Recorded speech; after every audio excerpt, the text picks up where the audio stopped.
Hello. I'm loading up. My audio is not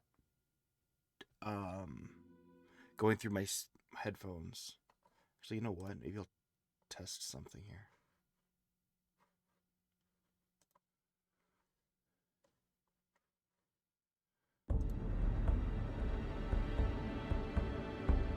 You know what? It's fine. Do you want to know why it's fine? Because actually, okay, you can still kind of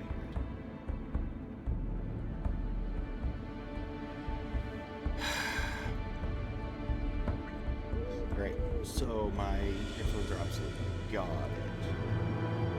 I did something wrong. Doesn't matter. I'm wasting my intro. Guys, I just saw War of the Rohirrim. Hang on. It's gonna echo. There we go. And oh my gosh. Okay. I have so many caveats. And we're gonna go into like a deep dive. That is why I need to stream. I still have the popcorn right next to me. I have my drink. I have my candy from the theater.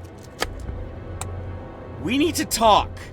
Because avid Lord of the Rings fan, this game has shown me how this story has like infinite potential as long as you know what you're doing. And it's like, okay, I need to make so many caveats. Okay, hang on. Not enough space. Okay. All right, so my bad. Yeah, this is. I'm muting. I'm literally muting.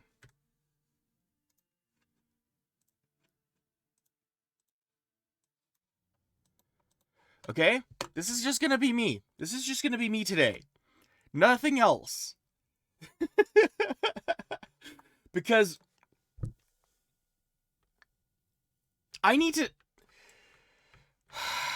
Okay, so first caveat, I hate, like, okay, as someone who is has long since warmed up to Rings of Power, right? I remember I was in Ered Luin when I was talking about, like, when I first started streaming. I'd just seen the beginning of Rings of Power last year, right? Or or it was like, was it last year? Yeah, I think so.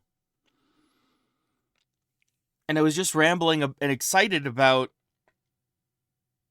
the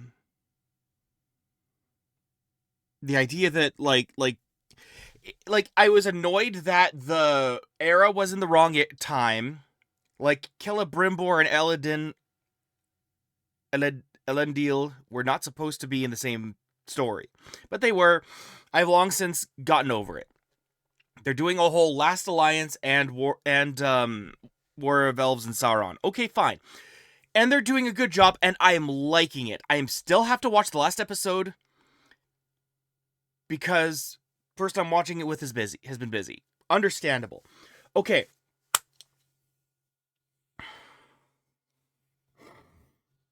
So, everyone online, whoever goes into the whole like, oh, I hate the word woke. Woke is the most useless word in the world.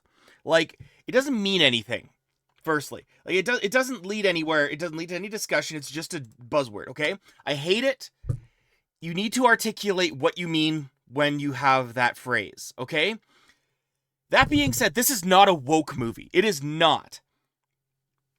What it is a character who is okay, and everyone else is just poorly done, and is just like, I think that what my honest opinion is that someone had their main character and they roleplayed as their character with a bunch of AI. That's what I think. I don't think AI was used in the creation of the of anything. I think it was all hand-drawn. I think the story was actually written by people. But, especially since the story actually exists, and I'm gonna read it before I do anything in Sarnur. I'm reading directly from the text. I'm reading from the source material before I get deep into the thick of it. But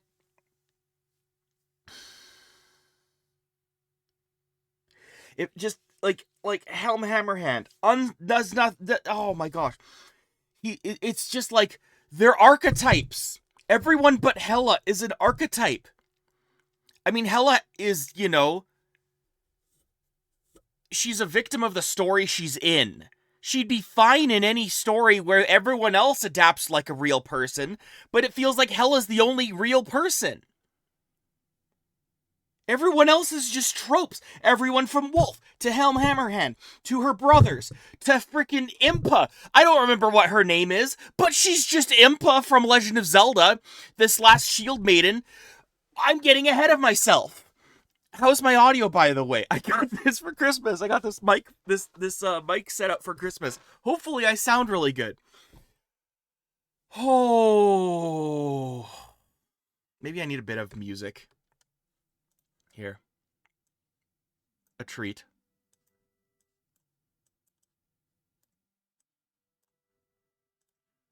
Here, there. Okay.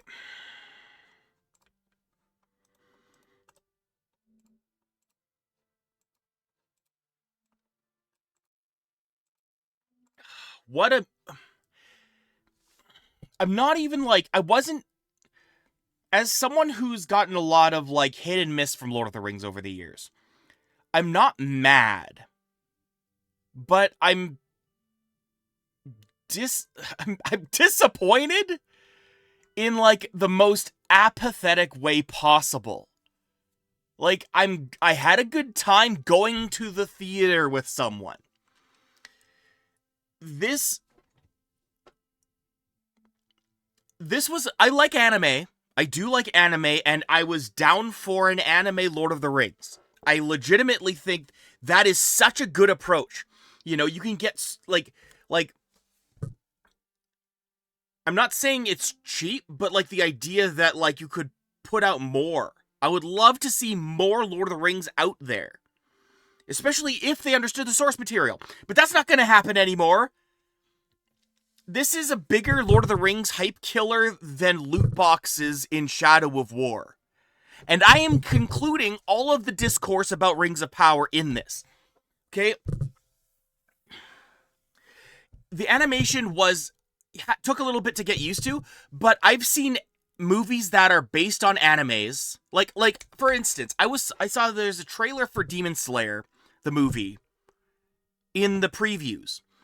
And it looked more high production than this, which is unfortunate. This looked like an episode of an anime spread out, which is not.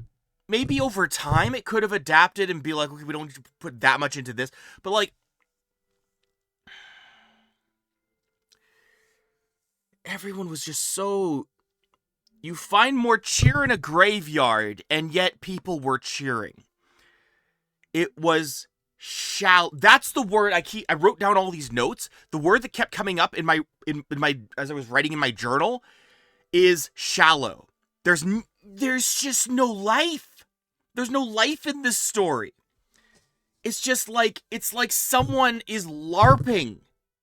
This writer is playing as her OC in Lord of the Rings. We've all done it, right? I am, heck. But everyone's I want to make I remember in Helm's Deep when Hela was going through the back door, which I will get to. Trust me, this is not going to be a short stream. But I was just thinking about that. I remember when I was in early high school, freshman, and I was thinking about this fantasy story I was writing, and it was oh man, and I was basing this huge battle, and it was just Helm's Deep, but a bit more crazy. The odds were way different, and the 300 Rohirrim would have won. but it was a slightly different. But like every fantasy writer gets their creative juices from Helm's Deep. Who doesn't, right? Who couldn't, right? The legacy of this story, this location. Who is Helm Hammerhand? And like when, and like even though The Lord of the Rings: The Third Age falls into this sort of category of like, it's not like it could have been better, but at the same time, I like it for what it is. You know, I'm excited. I got more interested about when Hadhod is just like you know, this interesting tidbit. Turns out that dwarves actually may have helped in the creation of the Hornburg. I would have loved to see it, or anything about Helm. But it's like, yes, the horn of Helm, or the hammer of Helm Hammerhand will ring again, because that's the strongest weapon, Helm Hammerhand's hammer, right? And that's the weapon that Hadhod carries for the rest of the game, right? All the way through to Pelennor Fields.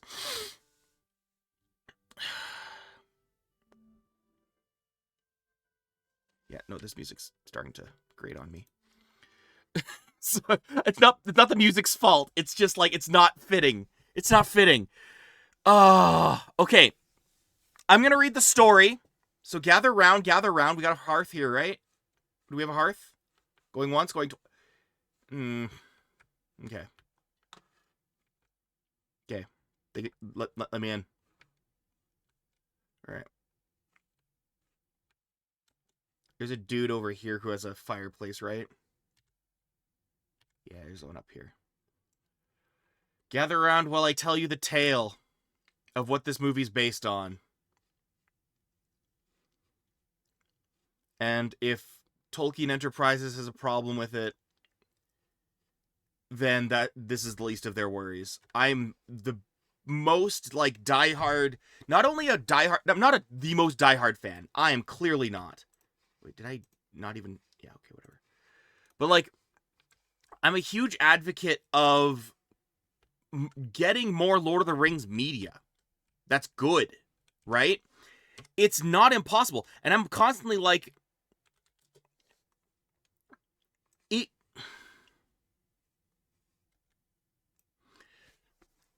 the fact that if it were like, obviously there was some gatekeeping from the Tolkien Enterprises and or the Tolkien estate, and from Christopher Tolkien when it comes to extra Lord of the Rings media. But I've always said that Lord of the Rings and Star Wars have sort of equal footing in not just in terms of like the cultural zeitgeist, but depth in terms of world building, because of the spectrum that it's on. So like, for example, right, Star Wars has this thing where it's like, it's Sith versus Jedi across the history, right? And that was the dichotomy, you know, just like the dark side and the light side of the Force. But that's explored, right? Knights of the Old Republic, that's explored with the Sith are actually, it's about passion. And then this Jedi are about peace of mind and serenity. So it's like, there's that dichotomy, and it's a very, like, you know, exploring the idea that it's kind of this like, that it wasn't based on Buddhism, so that's what it explores, a galaxy where the forces of nature are based around the nature of Buddhism, and you make an entire world building, tens of thousands of years. You put like all of the entire Legends canon into that back and forth ebb and flow. Okay, I'm actually, I might be too loud here. I'm not too loud. So it's like, you have that. Lord of the Rings has that too. Between grace and corruption, right? There's like all the elves want to like cling on to that last little emblem of grace by passing into the Undying Lands. And Frodo gets that last shot at grace, right? Maybe Gimli and Legolas do as well to get to Valinor, but Middle-earth is like the domain of mortality, and Valinor is this domain of grace, right? It's like a place where you go for grace. And Middle-earth is a place where corruption builds, but the whole point is that even at the darkest moment, when Frodo fails with the ring, when no one has hope at the Black Gate, the whole theme is that even when there is nothing but corruption and darkness, there's hope, okay? And that is a through line that carries through all these stories, right? That you can latch onto. That is the brand of Lord of the Rings. You can do anything that any Sith or Jedi story can cover. Okay? I'm actually raising my voice. I need to turn my volume down just a smidget. There. So it's like, so that you can, as long as you respect the source. But that's what Star Wars has done until Disney bought it. You know, there were side stories and side projects and stuff, of course, but like, and set in different settings, right? But like, it's just, the scope is just as wide. The dichotomy is exactly at the same thing. And there's an endless amount of depth. Tolkien had this saying about how, like, you have the thing about depth is you have to keep making more, and the more you explore. That it's like, okay, so you see this spot, and for example, let's just say like Fornos, Dead Man's Dyke. Okay, that's a depth that has a history, but if you go there, you have to make more history. Well, guess what? Look at this game. Look at the absolute legends who made this game. Look at all this. The Fields of Fornos. You got to explore all of this. What's the relation between the Kingsfell and the Greenway and Trestlebridge? Trestlebridge does a lot of legwork between exploring what Fornos is, right? So all of this does, and it's completely invited, and it's not intrusive, right? The most intrusive thing this game does is saying that all of this happens all at once when there is no more heroes, if that makes sense. This is the assumption that there are a lot more monsters to slay who aren't just in the shadows in this like background of decay, and there's heroes that will actually rise up, because there are not many left. There are legendary heroes, but they are few and far between. That is a fantasy I don't care about, because I want to be in Middle-earth, dang it. That's fantasy I want. That's a fantasy I love, that I care about, but it's not a shortcoming. And like, it's perfectly plausible, because maybe you just didn't see them or didn't know about them. That's something sort of suggested in War in the North. Just like, if not for a handful of heroes, the North would have fallen. Okay, we're one of these heroes, like Eridan and Andriel and Farron. Okay, cool. So these are all unintrusive. Unintrusive is the big one. As long as they don't screw up the canon, which it shouldn't be hard.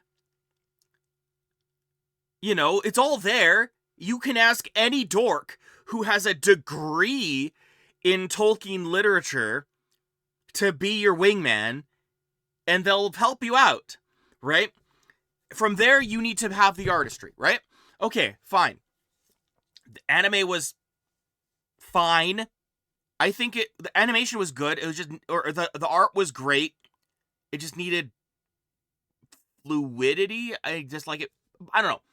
Animation, I was cool with. I was cool with the animation. But the tropes, my gosh.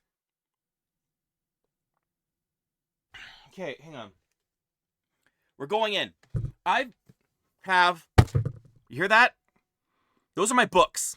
I have more than just my Lord of the Rings copy.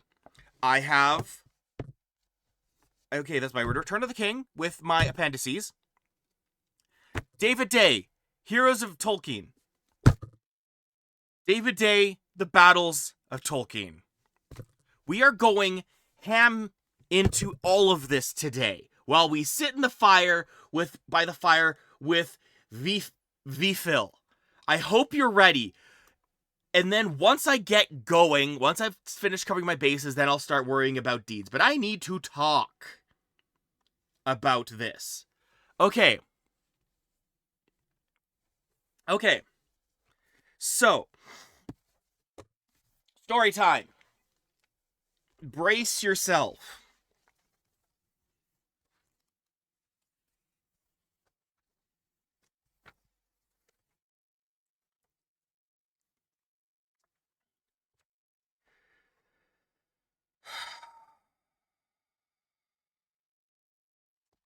Okay, so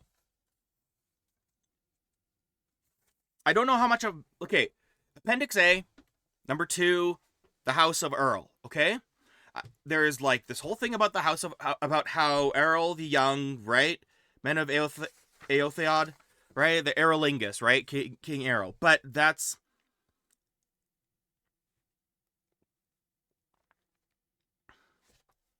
like I don't need to go into the whole history of this, but it goes into the third section about Helm Hammerhand. Okay. So I'll start with that. I'll just start there. If you want to read more about it, go legitimately. It's less than 5 pages, I think. No, way more than that. Okay, fine. Okay, so it's like, okay, so 2 pages about Leod and, okay, so I'll just start. Of the kings of the Mark between Errol and Theoden, most is said of Helm Hammerhand. He was a grim man of great strength. There was at that time a man named Freka, who claimed descent from King Freyawain. Though he had, men said, much Dunlandish blood, and was dark-haired. He grew rich and powerful, having wide lands on either side of the Adorn. It flows into Isen from the west of arid Nimrace. Near its source he made himself a stronghold and paid little heed to the king. Helm mistrusted him, but called him to his councils, and he came when it pleased him. To one of these councils Freka rode with many men, and he asked the hand of Helm's daughter for his son Wolf. But Helm said, "You have grown big since you were last here, but it is mostly fat, I guess." The men laughed at that, but Freka was wide in the belt. Then Freka fell into a rage and reviled the king, and said this at last: "Old kings that refuse a proffered staff may fall on their knees." Helm answered, "Come, the marriage of your son is a trifle. Let Helm and Freka deal with it later. Meanwhile, the king and his council have matters of moment to consider." When the council was over, Helm stood up and laid his great hand on Freka's shoulder, saying, "The king does not permit brawls in his house, but men are freer outside." And he forced Freka to walk before him out from Edoras into the field. To Freka's men that came up, he said, "Be off. We need no hearers. We are going to speak of a private matter alone. Go and talk to my men." And they looked and saw that the king's men and his friends far outnumbered them, and they drew back.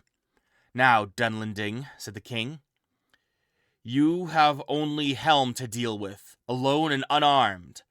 But you have said much already, and it is my turn to speak. Freka, your folly has grown with your belly. You talk of a staff. If Helm dislikes a crooked staff that is thrust on him, he breaks it. So!" With that, he smote Freka with such a blow with his fist that he fell back stunned, and died soon after.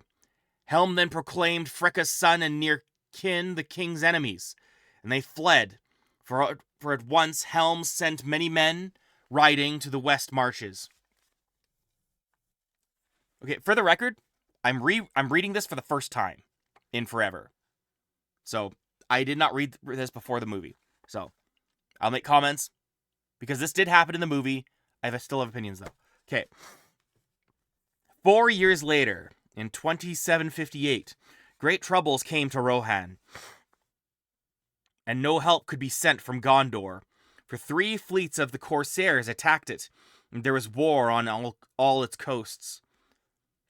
At the same time, Rohan was again invaded from the east, and the Dunlendings, seeing their chance, came over the Isen and down from Isengard. It was soon known that Wulf was their leader. They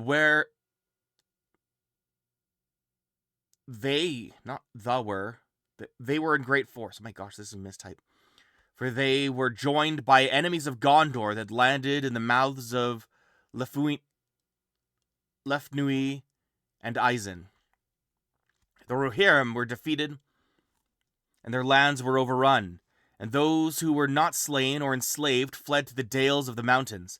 Helm was driven back with great loss from the crossing of Isen and took refuge in the Hornburg and the ravine behind, which was after known as Helm's Deep. There he was besieged. Wulf took Edoras and sat in Meduseld and called himself king. There Haleth, Helm's son, fell, last of all, defending the doors. Soon afterwards, the long winter began, and Rohan lay under snow for nearly 5 months, November to March, 2758 to 2759. Both the Rohirrim and their foes suffered grievously in the cold and in the dearth that lasted longer. In Helm's Deep there was a great hunger after Yule, and being in despair against the king's counsel, Hama, his younger son, led his men out on a sortie and foray, but they were lost in the snow. Helm grew fierce and gaunt for famine and grief, and the dread of him alone was worth many men in the defense of the burg. He would go out by himself, clad in white, and stalk like a snow troll into the camps of his enemies, and slay many men with his hands. It was believed that he bore no weapon would bite on him. It was believed that if he bore no weapon would bite on him. The Dunlendings said that if he could find no food, he ate men. That tale lasted long in Dunland. Helm had a great horn, and soon it was marked that before he sallied forth he would blow a blast upon it that echoed in the deep, and then so great a fear fell on his enemies that instead of gathering to take him or kill him, they fled away down the combe. One night men heard the horn blowing, but Helm did not return. In the morning there came a sun gleam, the first for long days, and they saw a white figure standing still on the dike, alone, for none of the Dunlendings dared come near. There stood Helm, dead as a stone, but his knees were unbent.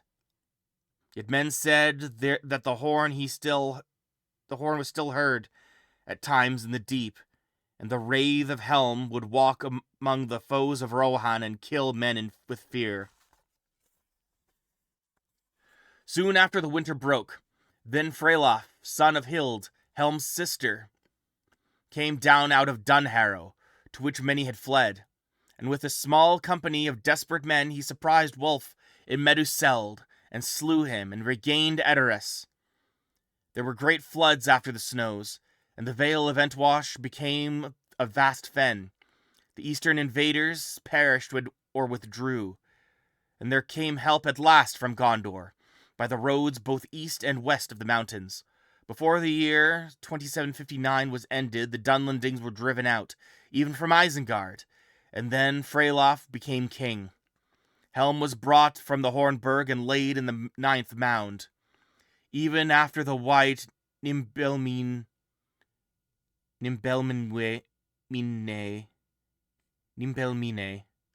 grew there most thickly, so that the mound seemed to be snow-clad. When Freylaf died, a new line of mounds was begun. The Rohirrim were grievously reduced by war and dearth, and loss of cattle and horses, and it was well that no great danger threatened them again for many years, for it was not until the time of King Falquine that they recovered their former strength. It was the crowning of Freylof that Saruman appeared. It was at the crowning of Freylof that Saruman appeared, bringing gifts and speaking great praise of the valor of the Rohirrim. All thought him a welcome guest. Soon after, he took up his abode in Isengard. For this, Beren, steward of Gondor, gave him leave, for Gondor still claimed Isengard as a fortress of its realm, and not part of Rohan. Beren also gave into Saruman's keeping the keys of Orthanc. That tower no enemy had been able to harm or to enter. In this way, Saruman began to behave as a lord of men. For at first he held Isengard as lieutenant of the steward and warden of the tower, but Freylof was as glad as Beren to have this so, to know that Isengard was in the hands of a strong friend, a friend he long seemed, and maybe in the beginning he was in truth. A friend he long seemed, and maybe in the beginning he was one in truth. Though afterwards there was little doubt in men's minds that Saruman went to Isengard in hope to find the stone still there, and with the purpose of building up a power of his own. Certainly after the last White Council in 2953, his designs towards Rohan, though he hid them, were evil. He then took Isengard for his own and began to make it a place of guarded strength and fear, as though to rival the Barad-dûr. His friends and servants he drew then from all who hated Gondor and Rohan, whether men or other creatures more evil. Oh, hey! Hey, Rose, how's it going? I missed Rose.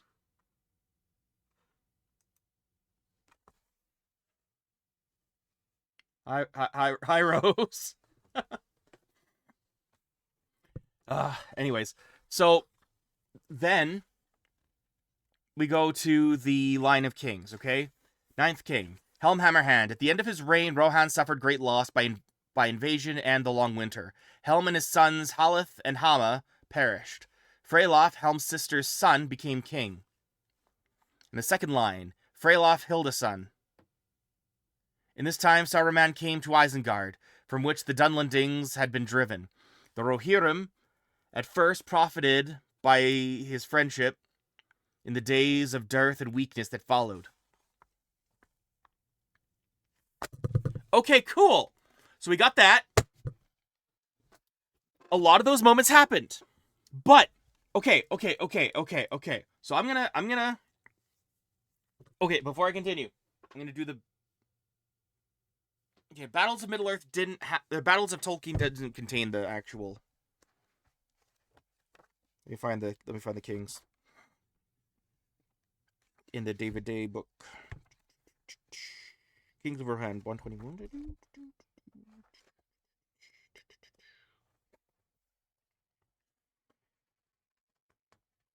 So, like, that one line about the Wraith,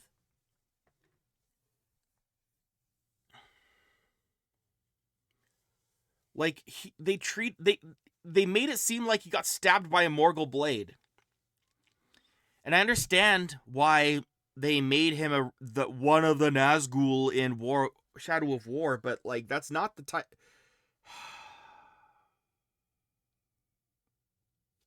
I'll get to it.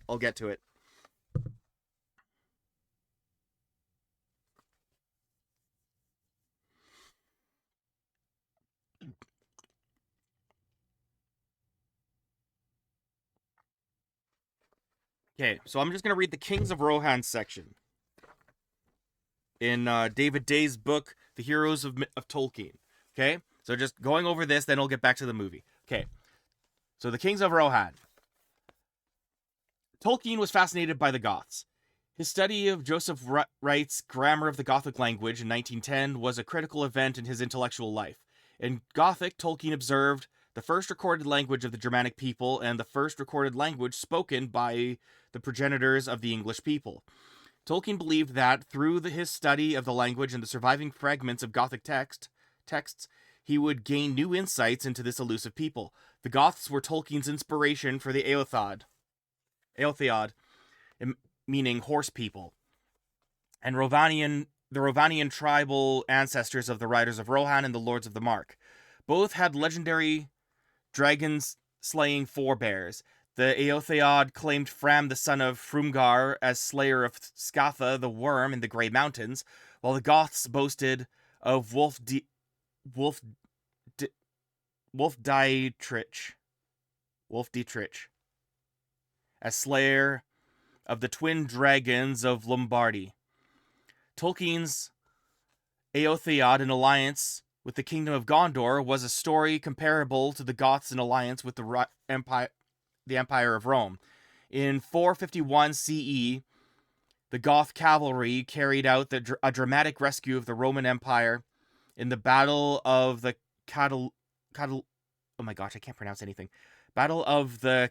Cataluanian Fields. This proved to be one of the most critical battles in European history, as the invader was Attila the Hun, the most formidable barbarian force the Romans had ever faced. In the Third Age 2050, the forces of Gondor are about to be overrun by barbarian Easterling invaders known as the Balkoth. The Eotheod cavalry of Errol the Young comes to at the critical moment in the Battle of the Field of Celebrant, crushes and destroys the Easterling forces and drives them back to their own lands. After the Battle of Cataluanian Fields and the retreat of the invading Huns, as a reward for their military service, the Goths became the main inheritors of the lands devastated by the barbarian wars and plagues. Similarly, after the Battle of the Field of Celebrant and the retreat of the Balkoth, as a reward for their military service, the Eotheod became the main inheritors of the lands devastated by those same factors. This was the fief of Gondor, previously called Calenhardhon, that now became known as Rohan, meaning Land of the Horse Lords.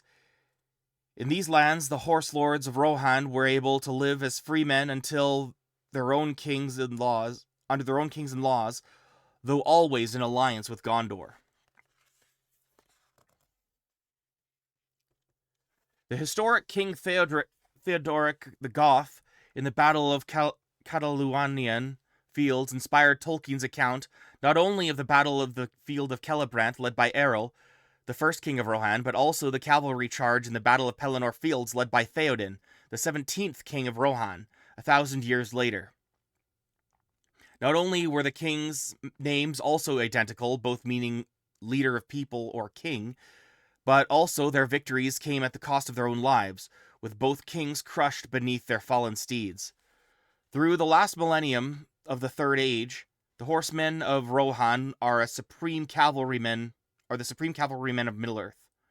Like the historic Gothic cavalrymen on the plains east and north of the Western and Eastern Roman empires, the Rohirrim command the plains of Rohan and defend the passes into the kingdoms of Arnor and Gondor. The Rohirrim, like the Goths, are constantly armed and prepared for battle, and have a fiery but noble temperament. In fact, Tolkien's description of Rohirric battle tactics were largely based on historic Roman accounts of both the Goth and Lombard cavalries.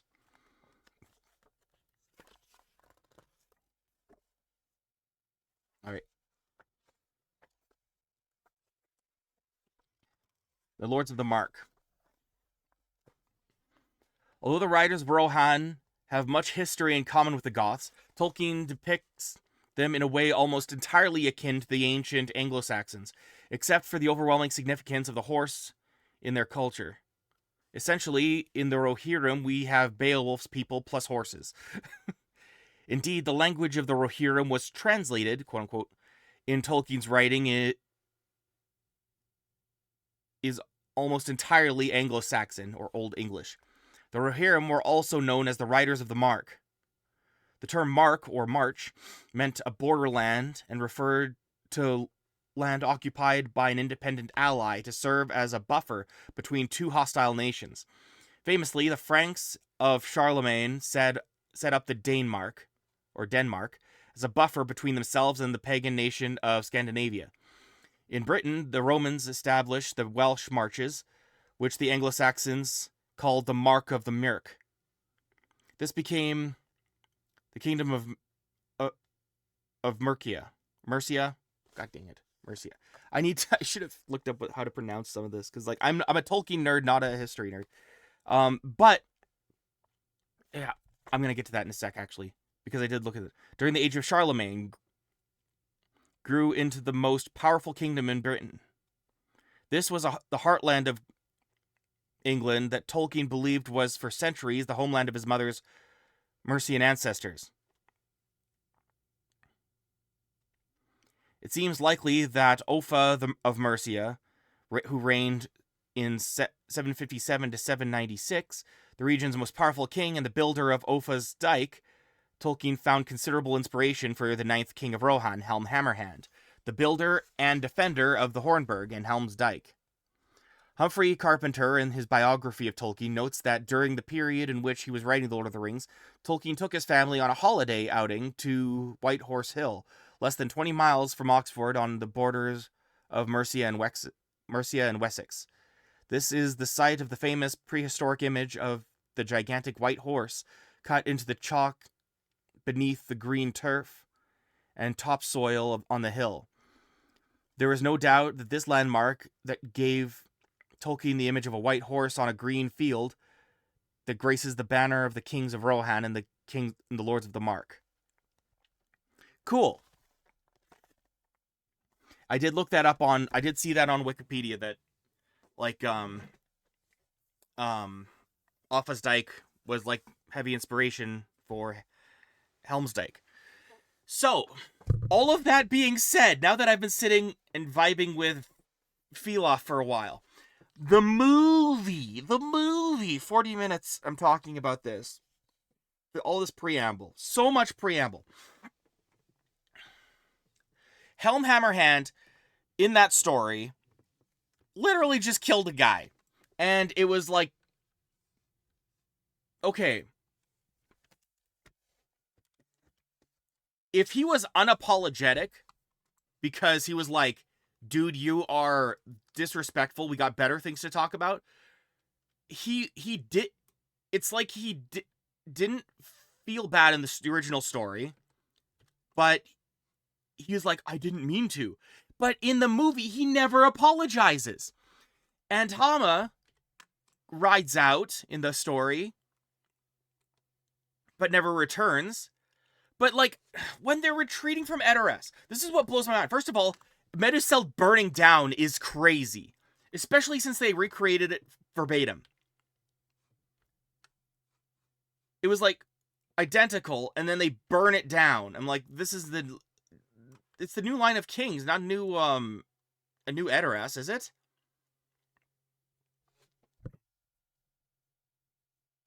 And I mean, yeah, they're desolated and stuff, but, like, when did the Mumakil show up? I'm sorry. Enemies on the Eastern Front. Okay, sure.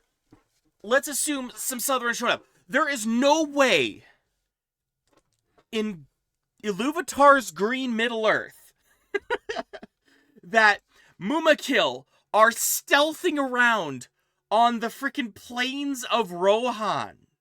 There's just not. Okay, no, there's layers. There's layers. Yeah, Freka got done dirty by Helm. Not in the story. I think they did a good job of building him up. It's Wolf I have a problem with. I'm thinking about this. I'm watching this dynamic between him and Hela, right? Perfect character to expand on, by the way. I think Hela works great as a, like, here's like a expanded character that we can add a bit of oomph to, you know what I mean? Some depth. But it's like, this is just...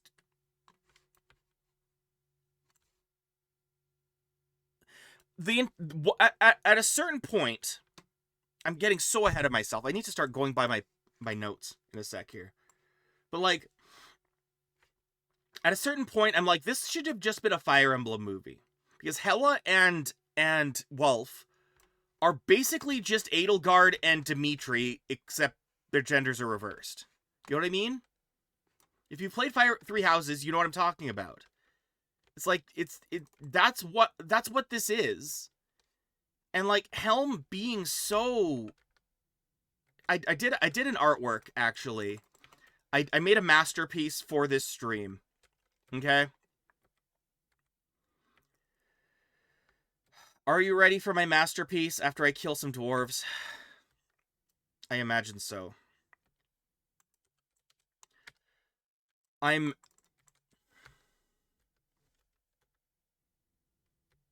was ready to love this movie. That's the thing. And I mean, because there's so much, just like Rings of Power, I'm like, there's so much discussion about the stupid W word that just, like, doesn't mean anything. So I'm like, I'm just excited for more Tolkien media. Let me see it. Let me have it. And Rings of Power, I warmed up to, especially Season 2. Season 2 has been so good. So good. And it's undeserved being so, like, complained about, because people, like, start nitpicking.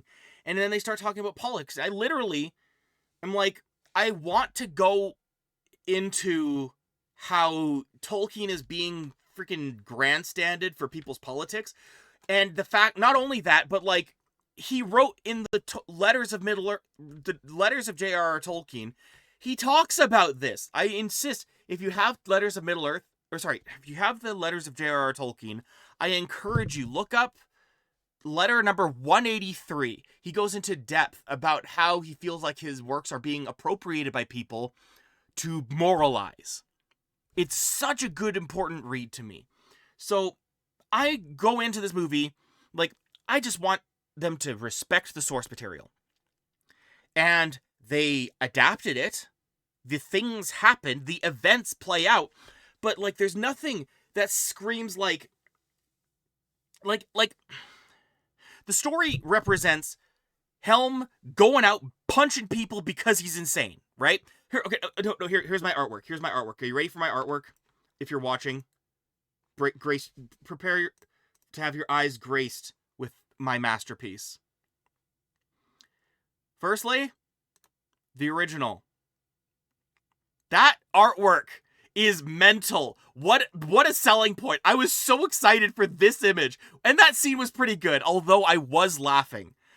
Which sucks. I was laughing at this part because of how melodramatic it was with Hela and Impa. Because she's just Impa. But, behold! Behold, Helm Hammerhand. Don't you mean King Harkinian, who eventually becomes Horaloo from Elden Ring? I'm not kidding!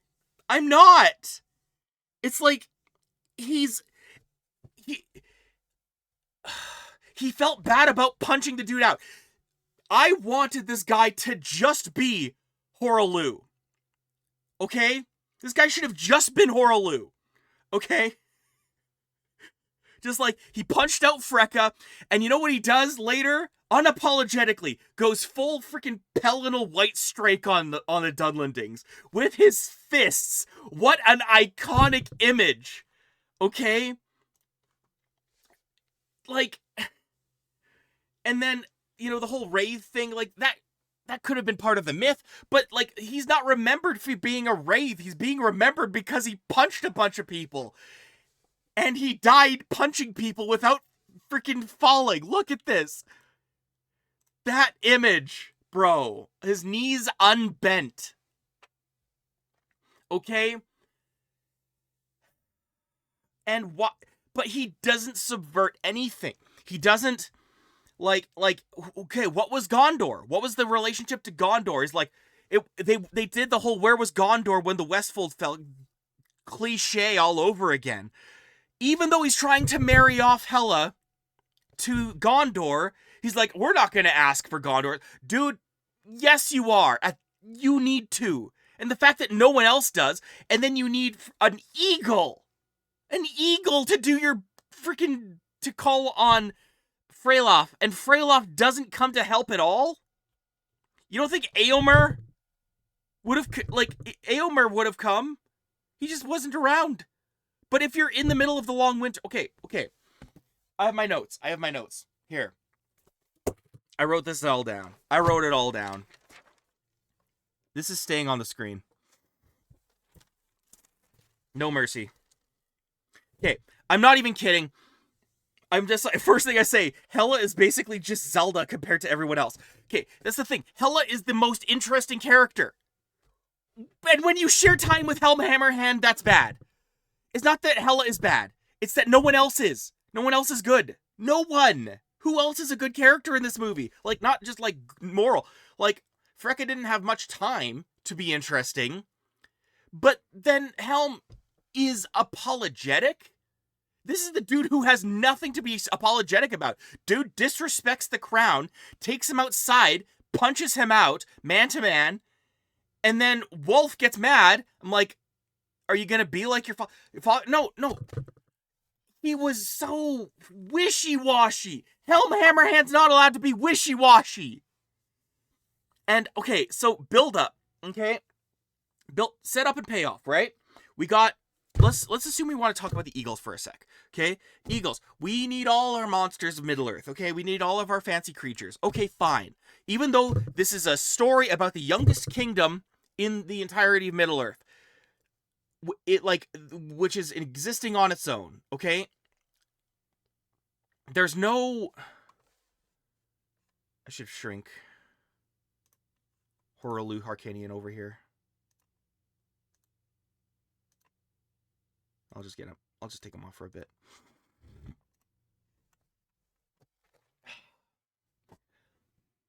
Okay, so it's not the fact that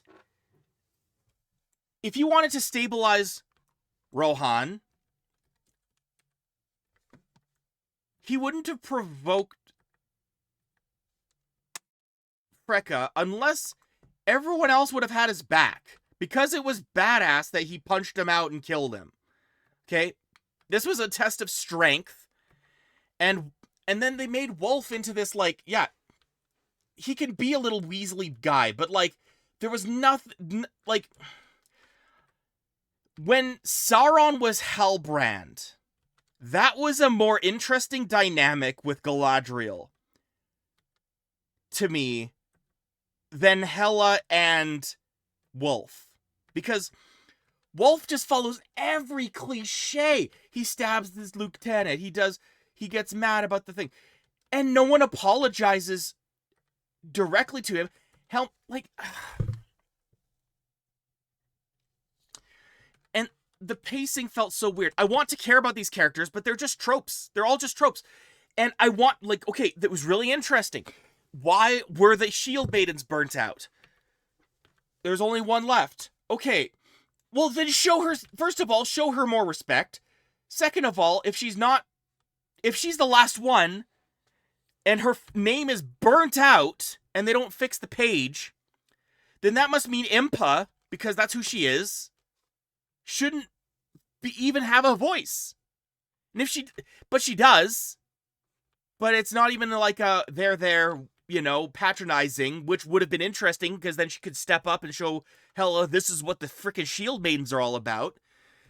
She just shows up and makes everyone else look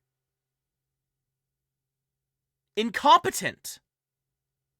Not negligent, even, just like I couldn't get the image of the War Council in the Hornburg out of my head, okay? Where it's like, okay,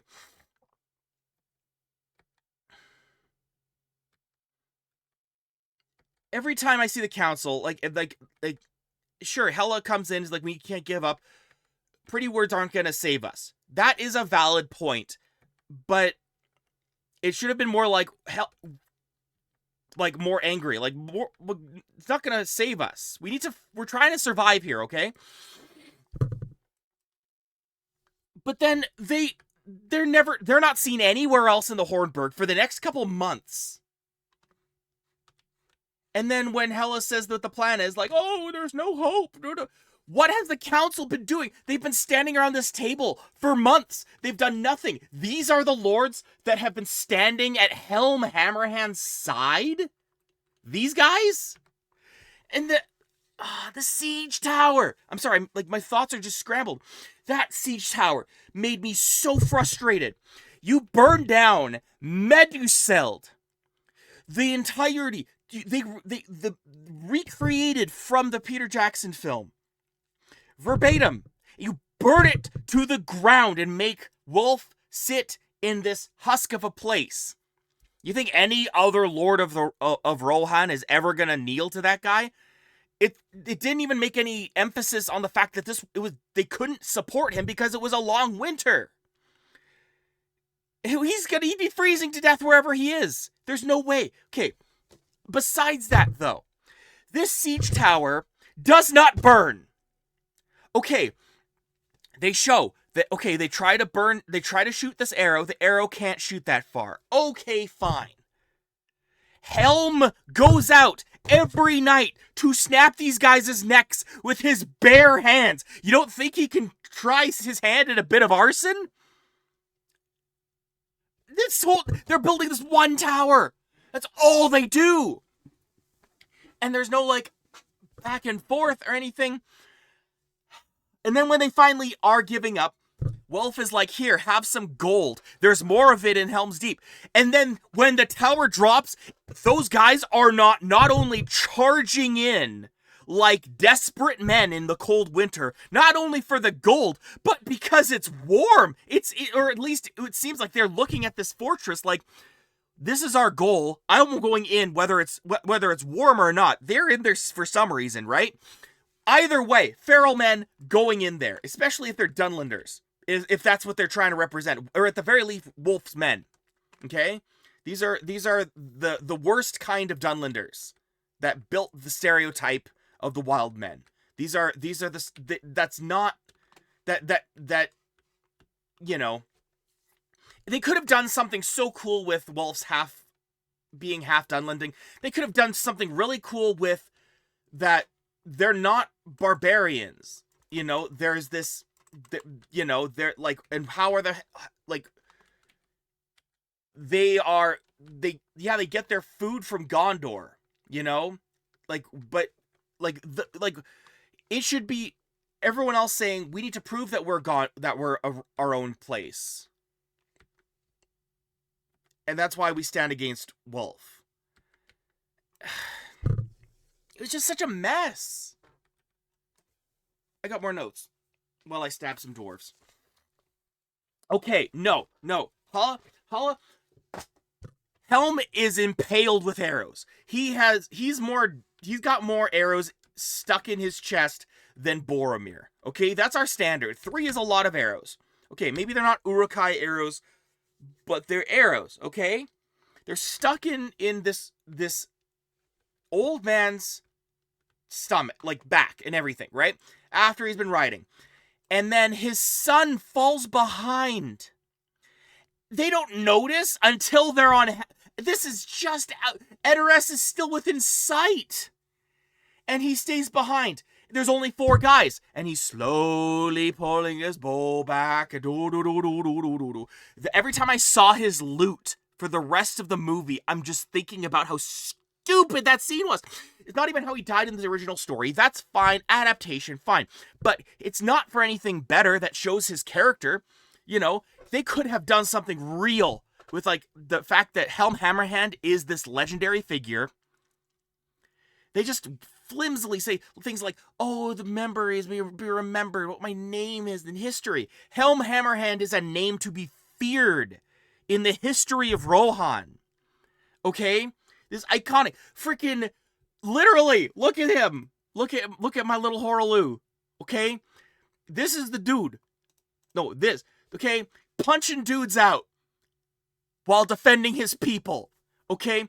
That could have really played into the theme of legacy and song and like why Hela is forgotten. Her deeds are forgotten. You know, what does history remember, right? But If that's history, then that makes everyone look stupid. I mean, okay, so the tower drops, okay, and it's like flimsy. Like, that's not how siege towers work. Okay, that's not how siege towers work. That's not how siege towers. Okay, but let's say they had the wood for this. They're not all freezing, by the way. It's not the long winter. They don't need to burn that. Okay? For fucking for sorry for language, for firewood. But like, then when they're charging along the siege tower's shaft, and it's just Impa and Hela, okay? They cut butt through guys, but then when they're looking, other guys charge past them. They're the only people. There's no one else on this. It's like there's no one else on this siege tower that's been toppled over. And they're not being attacked constantly or cut down or anything. Even for dramatic effect. The build up for this stupid tower. I hated this damn tower so much. They underutilized Isengard in my opinion, but they did it. But to get there, okay. Oh no. The effort. Okay, Freylof running away like a dweeb from the Mumakil. This jump scare Mumakil. I have to get into this. So, okay, Mumakil. They're out riding one day. Okay, hotty-dotty-da. It's been a few years. They're riding out. They're like, what happened? Impa, do you remember that tale you told me about earthquakes? Why are you talking about earthquakes? The poem she's probably referencing is the Oliphant poem that Sam references in the Two Towers, which is something he was talking about, I think, during Of Herbs and Stewed Rabbit, when he's talking about Oliphants, the poem, right? But that's just about the Oliphants. It turns out to be an Oliphant. What's that song about the earthquake? We're not feeling earthquakes. And then jump scare Mumakil, which Freylof, it's running in a straight line, and Freylof is running in front of it. And it's the animation is clunky at that part. It's fine. But then Hela, okay, this is when it starts to derail for me. Like, I'm just like, okay, this is a little, like, bare bones. No one's been developed very well, but the plot's starting, okay? This is when the War of the Rohirrim is going to start, right? This is when Wolf starts his war with Helm. Okay, so Hela takes the horn. Oh my gosh, stop stabbing me. I'm talking. Stupid dour hands. So, this Mumakil jump scares in the middle of the plains of Rohan. No one sees it on a giant plain. You can see across the entire plain from one end to the next. If Frodo can see the freaking Vales of Anduin, okay, if Frodo can be at Amon Hen, where's Amon? Show me Amon Hen.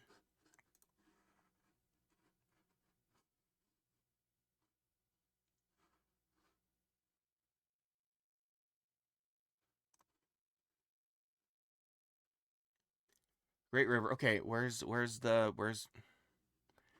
somewhere around here. Okay. I'll just use this. So it's like they're south of Rivendell or Lothlorien, right? Lothlorien's here. Vales of Anduin, Fangorn, okay? And Amon Hen, where would Amon Hen be? Or at least the...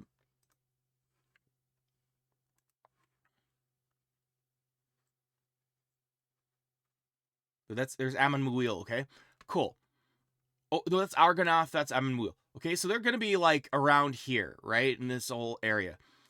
Frodo, at the top of Amon Hen, can see the Beornings at war here.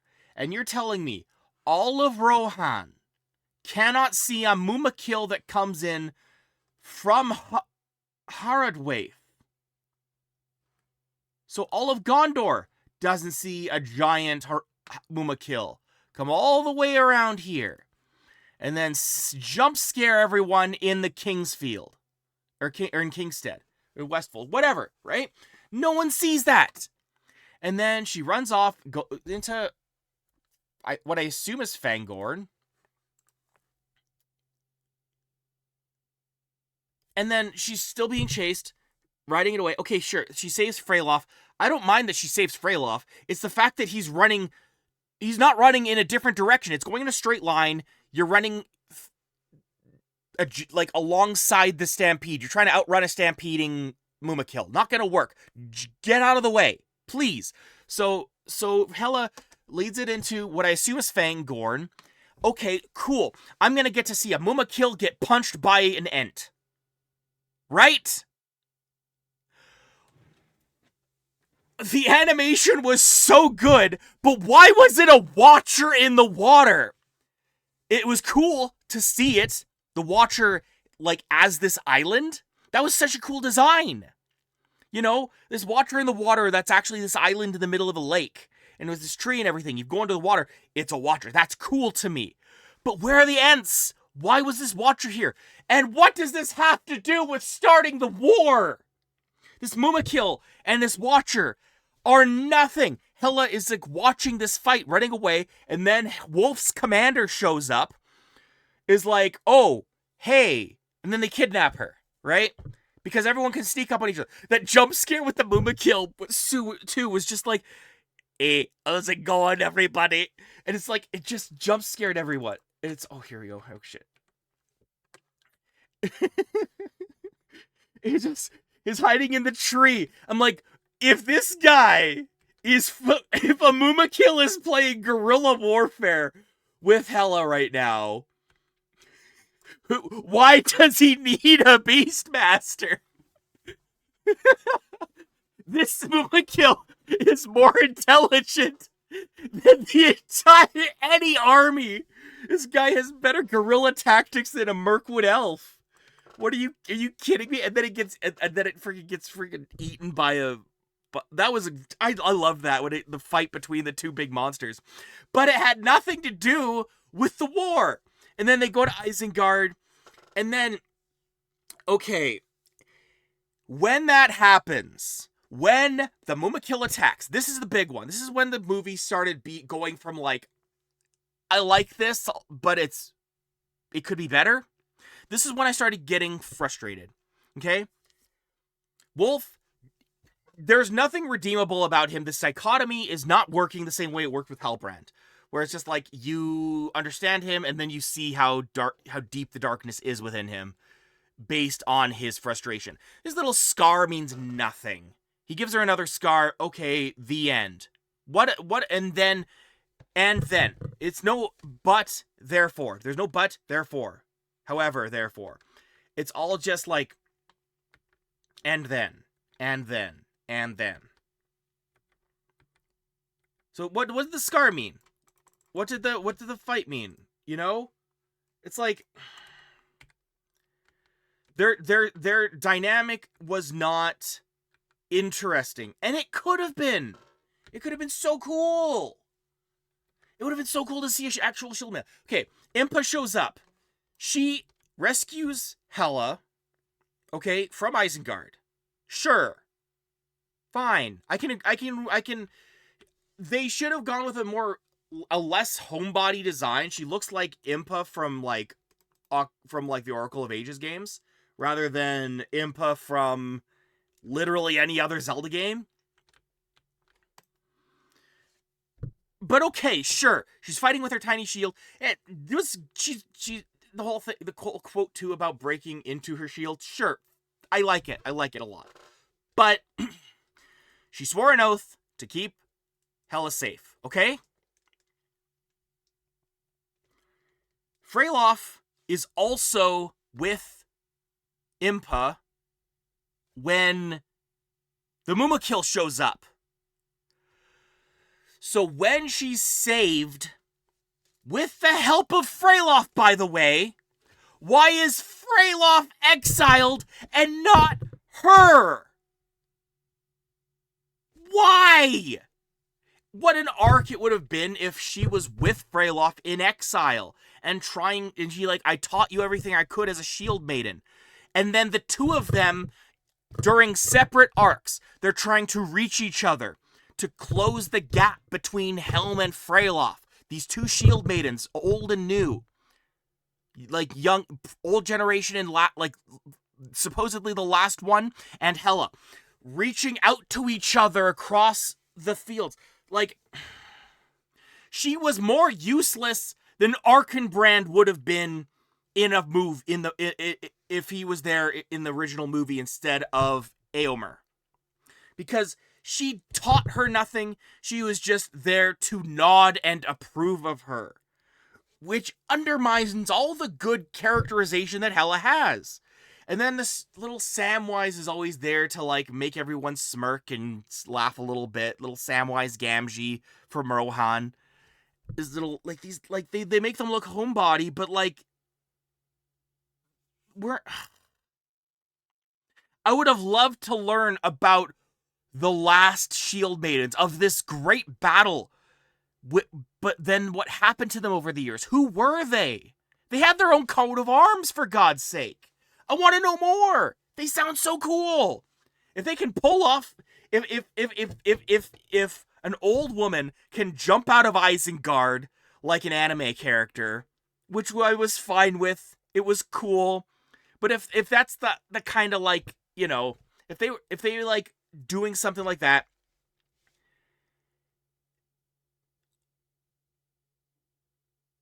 why does she look like she's like the one in camp stirring a like stew for everybody? You know what I mean? Like she okay, that's not even about looks, it's about her characterization. And then this old lady with the wedding dress in Helm's Deep that no one knows about, who's talking crazy.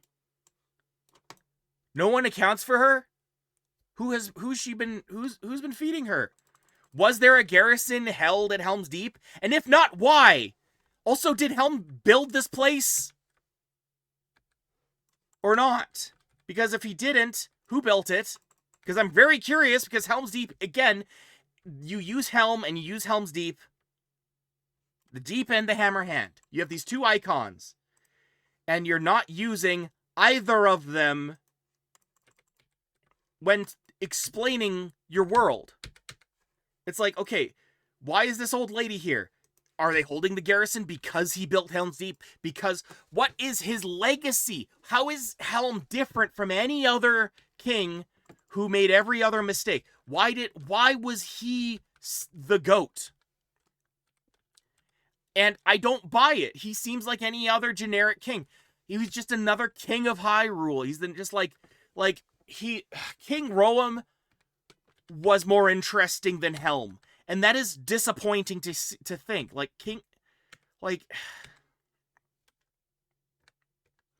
I wanted to see him, and yeah, it was cool seeing him punching orcs and stuff. Like, that was fun, actual combat like that. But like, the orcs are up there, and Wolf's garrison isn't, and none of the refugees are. If you have this escape, okay, there's the hidden door, okay? If they are held in like that, and it's not the hidden door by the dike, like where Gimli and Aragorn were, you cannot jump the distance, you have to toss me. That's where it looks like this image takes place, right? Supposedly this, like, he would have come from, if I'm doing this right, like, the Helm would have, like, come out from here. But if it's in his freaking bedroom, then that's where the refugees should be running. But they're hiding in the freaking glittering caves, like, it's like, that's where they always belong. That is how I associate Rohan now. The peasants will always wind up crying in Helm's Deep. And the kings will always never take Rohan's help, even though they're a vassal state. And they would, more importantly, take Gondor's loyalty over the Dunlendings, even though they're swearing fealty to the king. Why? I understand not wanting to marry her off to Wulf, Freka's son. But Gondor is part of the equation, and yet he's like wishy-washy. We will not ask for Gondor's help, but we need Gondor's alliance. Like, you're not going to ask for help anyway, even though it's clear that you would have if you could. They were otherwise occupied with corsairs. Are you going to tell me it's those corsairs that had the Mumakils freaking giving Edoras' walls a face high five? And Helm Hammerhand would be tricked by Tyrion Loghain's he falls for the classic Tyrion Loghain. Oh gosh, there's actually a dude who's not going to show up. The dude I disrespected, by the way, when I exiled Freylof. I thought Thorne was going to be loyal to Freylof, but it's like, okay, fine, he's using that as an excuse. But Hela didn't even recognize his coat of arms, and she's the princess? There were like 7 coats of arms they showed. She at least should know that, and if she doesn't recognize, then that's not showing her as this, like, competent character who has a voice at the council. If you don't even recognize our coat of arms, why do you have a say? Do you recognize the difference between me and him, milady? No. If she can't even do that, it's like, whose coat of arms is this? She should have recognized it. Okay, fine, but plot. So, we are assuming that he's not joining the battle because, okay, so you exiled Freylof, you aren't going to get my men. He didn't give a damn about Freylof. He cared about serving Wolf. And then he's all evil, he's inside. If you have the betrayal anyway, why do you need the Mumakil? The betrayal already happened. The coup de grace has already happened. You got outmaneuvered. You don't need giant elephants on top of it, unless you're trying to market the iconography. There is no historical reference for the Mumakil. There's no need for them. It's the biggest insult to the world building. How do you get 5 Mumakil all the way to Rohan from Haradwaith? It's just... That's crazy to me. That's crazy. And you don't show the horns or Ents or anything like that. No reference or anything. And like, this war is going on. You have Mumakil. Not only do none of the Rohirrim recognize it, but none of the wise are going to act on it. And then you name drop Gandalf like his voice means anything after he lets this happen. You think if Gandalf was that negligent about warning them even, then he would have any right to have a friendship with the Rohirrim? Maybe that's why they ally with Saruman, but that's not expounded on. It's like, trust me, not this Gandalf guy who could have done something but didn't, right? It's like, and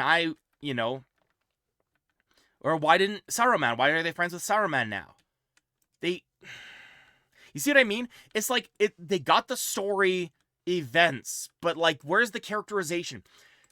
There's just the big brother. There's the little brother who has a softer side, who is Bard, who talks about a theme kind of in a flippant way. What about history, memory being remembered in song, and it's just words. It feels like just words. And that sucks so much.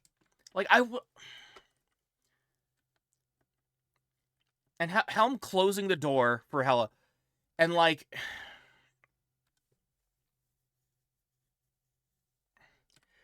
They should have shown separate arcs for what a leader of kings needs to do, and what a shield maiden needs to do.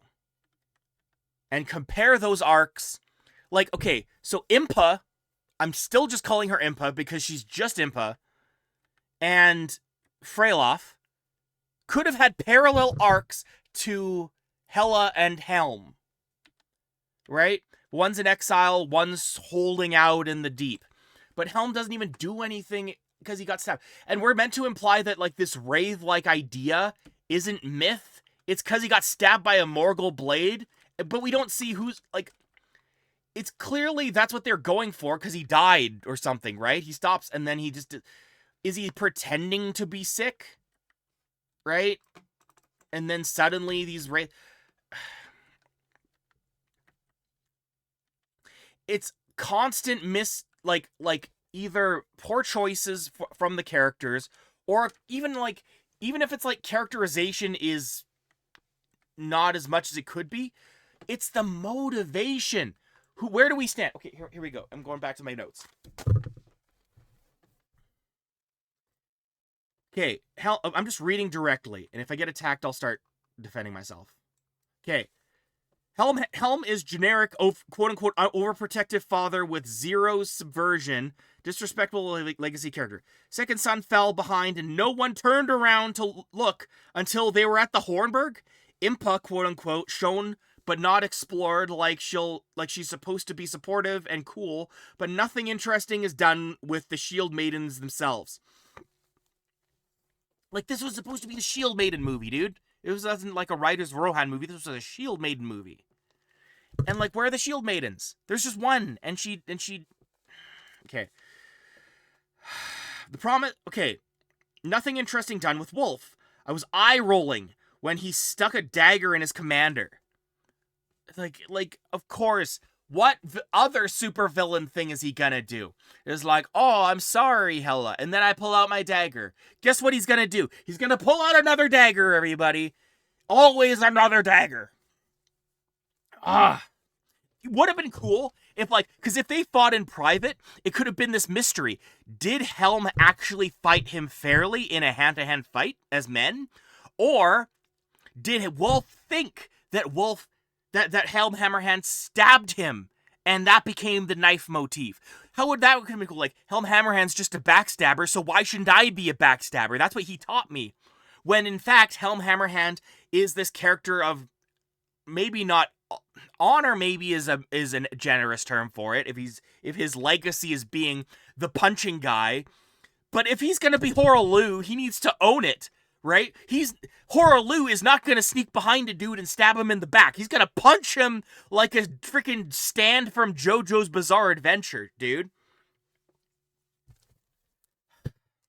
But it's just okay. But they didn't explore that because he's just bad guy who's you don't understand. He's like a goth kid in a high school. You don't understand my pain. It's like, shut up. After a while, I'm like, I'm trying. Give me something, Wolf. Give me something, please. They could have done something really cool with the rivalry with her and Hela. But she's... Okay.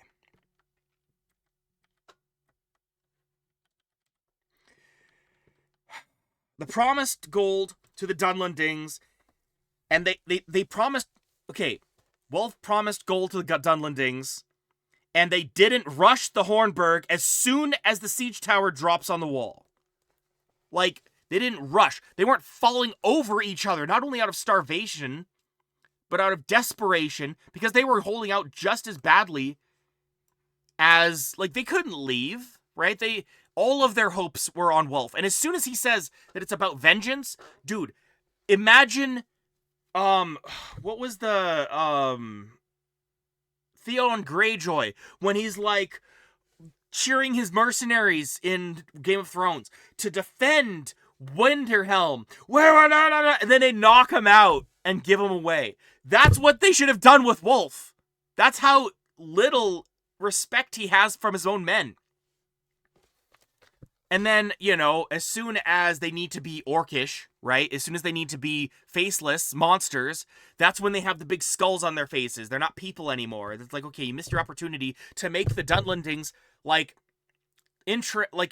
sympathetic, right? Yes, you show mercy on them. But, like, I'm thinking about how the Dunlendings in the book, when the riders rode out of the Hornburg with Theoden, all of them rode out, Forth, Erlingas! In the book, the Dunlendings were in awe, and they knelt.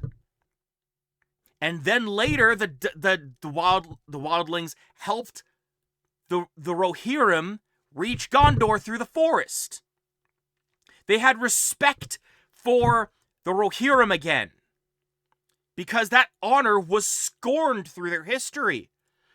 there's no indication that this was the moment when they were scorned. There was no moment of sympathy where we can see those Dunlendings and those wildmen at their best.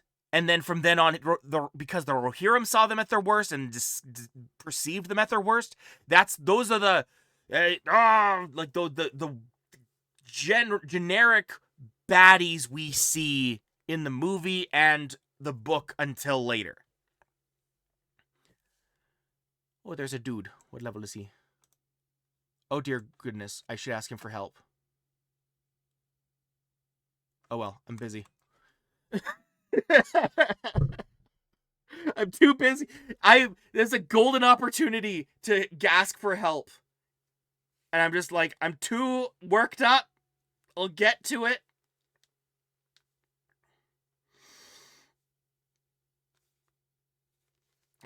Okay. I'll fight there's 2 more bosses to fight. I'll deal with it eventually.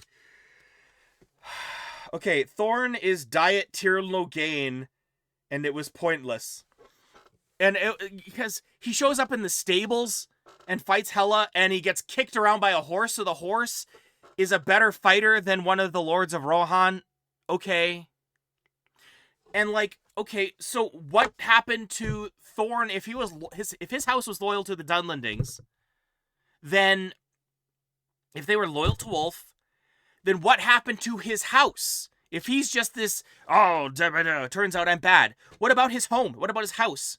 At least with Tirn Logain and Dragon Age, we see what happens to the, everyone conflicting about his betrayal. Like, how are we okay with the fact that he just betrayed the king? Right? No, we're not. And this is going to cause problems for us politically. Right? Because all we have is each other because we're one fiefdom funneling between, between ourselves and everyone north of us. Which is nice right now, especially since the Kingdom of Arnor is already fallen. So there's all these big, scary outside forces that we are scared of, we don't understand. Let's leave that to Rohan. Then, okay. Helm Hammerhand didn't destroy the siege tower when he was walking around outside the Hornburg punching things. No one evacuated out of the Hornburg in Helm's room. They just did it, which they ended up doing anyway. They ran out of food and they were like, okay, people might have died or whatever, but like, they could have reached Freylof before then. Or like, not before then, but they should have always had reaching for Freylof as the plan. Even though it's the exact same plot with Arkenbrand. Like, go right out and find the reinforcements to the king. It's the exact same plot. Like, some of the lines were identical. It's like, that's when I knew. It's like, this is I hate the term, but this felt like fan fiction because it didn't expand, it just rehearsed. It was a rehearsal and I don't think it's a self-insert because I think Hela's a decent character. I think she's an interesting character that no one else is. Like, and the old woman did serve no purpose, but we're putting a lot of focus on her. So she gave a bridal outfit. Okay, what else did she do? Right? What was significant about her? She is this connection. I'm sorry, my throat's getting sore. This old woman is our connection to the history of Helm's Deep. She has been here for 40 years. There's no sign that there's a garrison in Helm's Deep. She's just tending something. Is there a library? Is there a secret archive? Is there something? But no, it's like, there is wedding dress, and bride never wore bride gown because husband die, and Wraith, which is not Helm. It's like, I don't even know what that story is because it ends up just representing stuff. And then they give this big, Impa, and Hela give this hug. And it's like, okay, this means something. I don't know what it is, though. This looks like like there's so little characterization.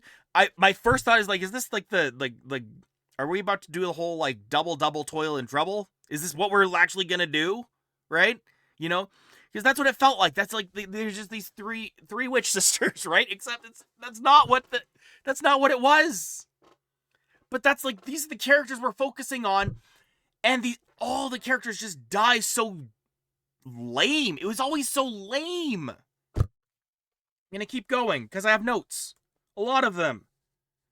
They burned down Edoras, including the perfectly replicated Edoras, and didn't burn down the siege tower in front of them, which had been worked on in the deep or in the dike for the entire long winter, and no one burned it. No one burned it, not the defenders, and not the people who needed warmth during the warm winter. They could have made hearths. They could have stayed warm with the wood they used. You think mercenaries are going to care about money when they're dying of frostbite? No. Motivations don't exist. Helm wants peace, but then no Gondor. But would marry off Hela to Gondor. Never owns up to killing Wolf's father. Nor should he, if that's how Tolkien, given the story we read. But even offers to trade his throne. Can you imagine the memory? If we're talking about how, the legacy of Hala or Hama is passed on with his loot at the end, and you see Helm Hammerhand in this new adaptation, because that's not how Hama died in that short story we just read. But then it's like, take my throne, but don't take my son. Is this the guy who is the go-to king of Rohan that everyone talks about? No one else has a last name like Hammerhand. You're not named after your frickin' knuckles punching out people in the face. You die frozen with your knees defending a frickin' door. And you're remembered as like a ghostly figure who comes in the night and punches you in the nose.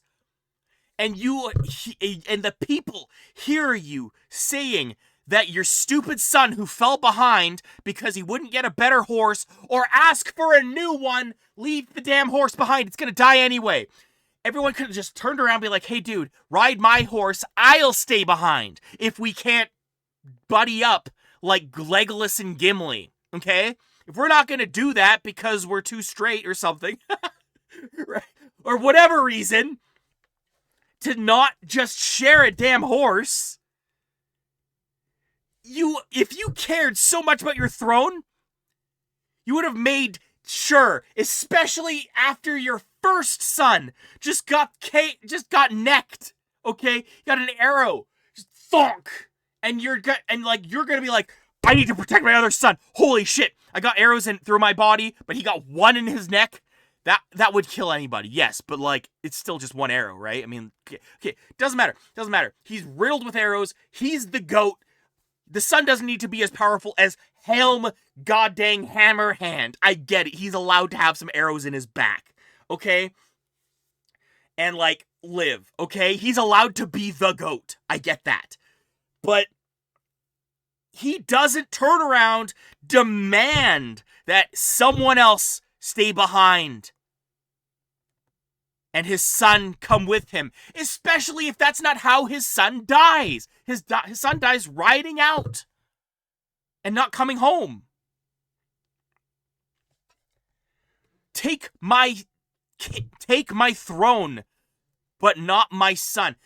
He already has it. You're an old man holding out with nothing going for you. Edoras is in his hands. He sits there as a usurper. What is your bargaining chip? And then he kills him anyway, because of course he does, because daggers. It's always the damn daggers. 8 months, let's go, Suki! How's it going? Thank you for 18 months of subscribing. I appreciate. Holy moly. Hydration. Thank you. How long has this stream been going? I have been ranting and raving for an hour and a half. My throat hurts.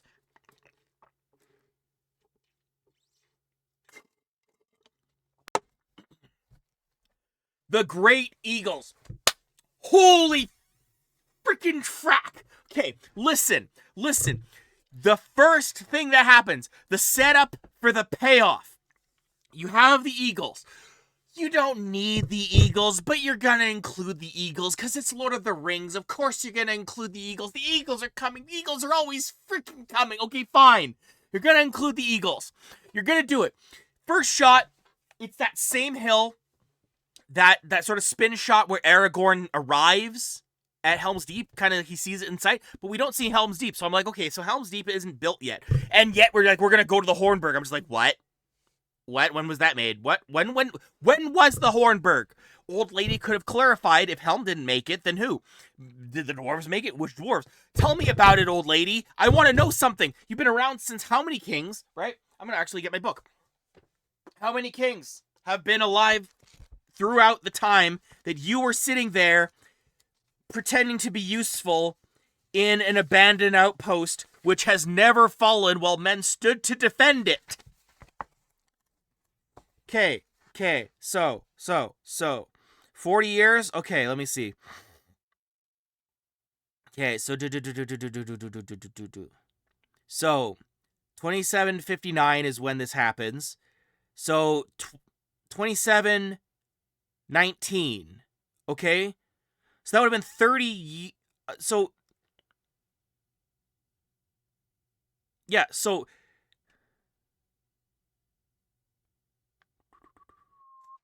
Graham would have still been king. Deor, the 7th king of Rohan. In his time, the Dunlendings raided often over the Isen. In 2710, they occupied the deserted ring of Isengard and could not be dislodged. Okay. That was 40 years ago. It was a little over 40. Just a bit over 40. Tell me about King Dior. Tell me about Isengard. Tell me about Helm's Deep. What's the relationship between Isengard and Helm's Deep? Because clearly they're trying to make a dynamic with Isengard and Helm's Deep. But there is none. This lady could have been this gateway into exploring history. Happy New Year, by the way. Thank you. Happy New Year. Happy 2025. I did not wish anyone happy 2025 yet. Holy moly. That's how freaking in the weeds I am. Okay.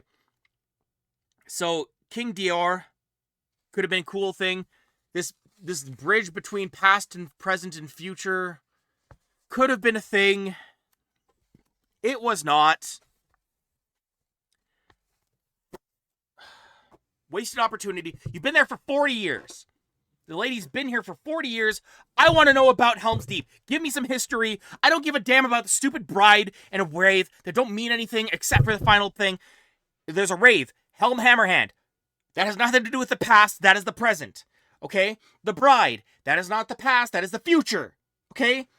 It's like, why? Okay. I lost track. I was talking about eagles. Built, setup. She shows up. She shows up in... Thank you, I am deep in this rant. She shows up... Hela shows up on this hill and gives a big honking Castlevania wall chicken, essentially, and throws it up to feed an eagle like he's a horse. Okay? And then it gets scared off, right? And just I'm like, okay, they're more intelligent than this. They're not horses. You can have a horse scene with this if you want.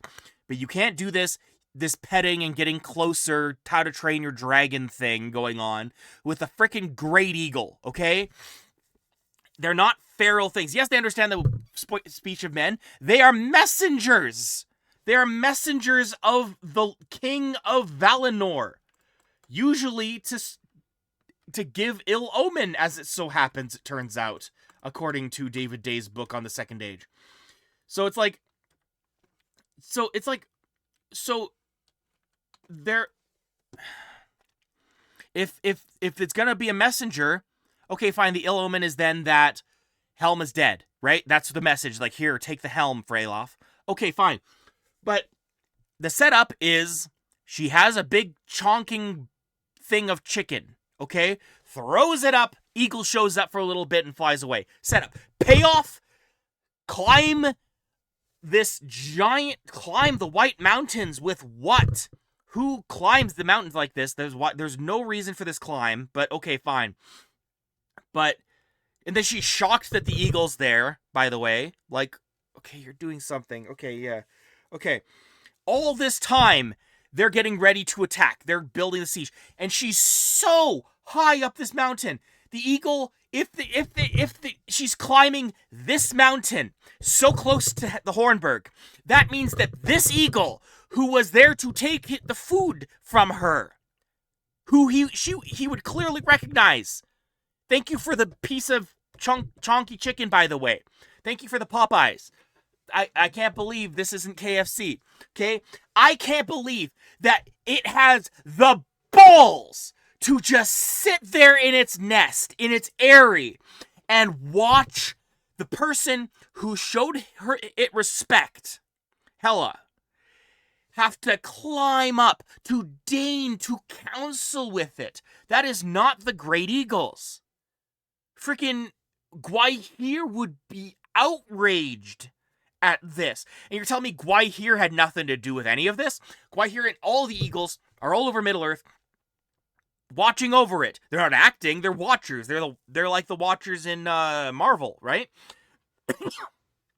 So it's like, it doesn't make, but then she doesn't have a chicken with her. So it comes from memory? So no. The only thing that works is the How to Train Your Dragon Pat. They're there, you little wild animal, you. The messenger of Monway, king of the Valar. They're there, you frickin' animal. As a rider of horses,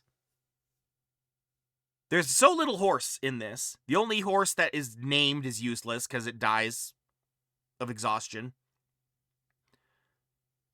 And, like, Callum Hammerhand talks to his horse for a little while. But, also, Rachel, you want to see my masterpiece?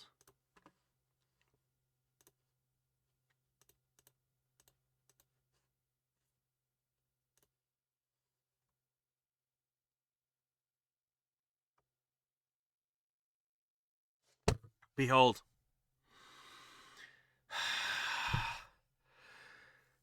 My boy. Punching guys like Horlu is what all true warriors strive for. It should have just been Horlu. Why do you have to be the generic king? Why do you have to be the most bare bones, basic freaking king? Not even just like a king, but like a fantasy stereotype. I love my daughter, I protect my daughter, but I'm overbearing of my daughter, and I don't let my daughter have any agency. You were right all along, daughter. I'm sorry, daughter. Sorry, Princess Zelda. I mean Hela. God. Okay, I'm stabbing some dwarves. So while I do it, Wolf just has bad. He does every single generic bad guy thing. Wolf, half Dunlending, never comes back. It never leads to anything. He doesn't do anything unique that's uniquely him. Slighted, yes, that his father has got freaking disrespected and punched out like a bitch, right? He got punched out. Okay? His father is dead for disrespecting the king. And the king's like, let's take this outside, knocks him out cold, and he dies. In private. So that makes sense that you'd be all cloak and dagger and shit, but they don't connect the dots for us, and yet they feel the need to connect the dots like, this is a letter. He left this sign. You recognize the sign. You know who it is. His name in the common tongue is Gandalf. We know! We know his name is Gandalf. We know. It could have been a little hint. The sign, his little emblem is enough. His little signature. He wants to talk about these little rings that the orcs were looking at, which had nothing to do with the war. But okay, fine. You're gonna sequel bait us with nothing, and Impa's gonna ride along with us. Like, it would be great if... I'm almost out of drink. I'm out of my movie popcorn. I'm out of my movie pop. I have popcorn still, but that's gonna make my throat more dry. So I should probably get another drink soon. But, like, they ride off into the sunset. Yes, you were always meant for adventure, but she would have worn the crown well. And I agree. I agree with Freylof. Freylof, she would have done a good job as queen. But she's like... But, like, she has to understand, like, you gotta marry somebody. And it wouldn't have been bad for her to marry Wolf if they have a history. But what is bad is what Freka was doing. The disrespect that Freka was showing. And has always shown. And if Wolf is cut from the same cloth, then he's proving Helm right. If he's not like Freka, then this is the chance for Wolf to prove him wrong. And then that's an atonement arc that they could have gone for. But they didn't! They don't do any of that! It's just like, it's like they don't follow through. They start with a trope, and then they, with all the confidence, the sheer confidence at going nowhere with these unmotivated characters that are just following through these events from the short story. I wanted my Punchy King. I wanted my Punchy King. Okay? I want my Punchy King. Boom, boom, boom, boom, boom, boom, boom, boom, boom. Go around, do that. We got that. But, like... Hela got in the way of Helm's moment. Because when she's, like, crying, don't do it, no, Daddy, no. When she's closing the gate, that is this freaking moment, okay? And I was laughing. She's behind this door, and I'm laughing. And that's not good. That's bad, in fact. That's awful. I shouldn't be laughing at a moment like this, because it's just the GOAT's moment. That's the marketing. The marketing is around this moment. This is the iconography. This is the, you know... And when she's like, the setup with Wolf in the showdown is like, what do you fight for then, Hela? And she should have said Rohan, but she said death.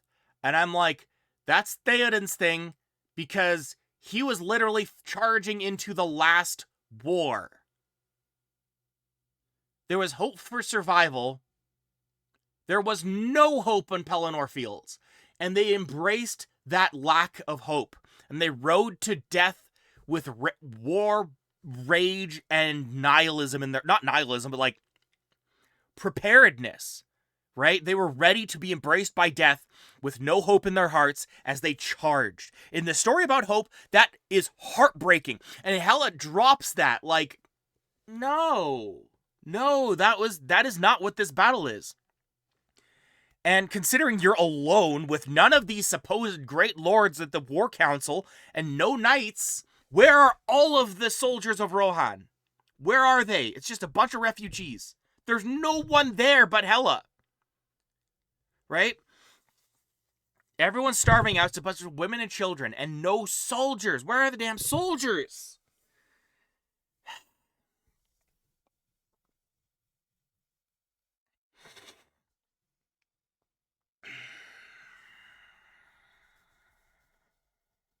It does, the short story, however, does make the Two Towers more interesting to me, because, or more cool, because, by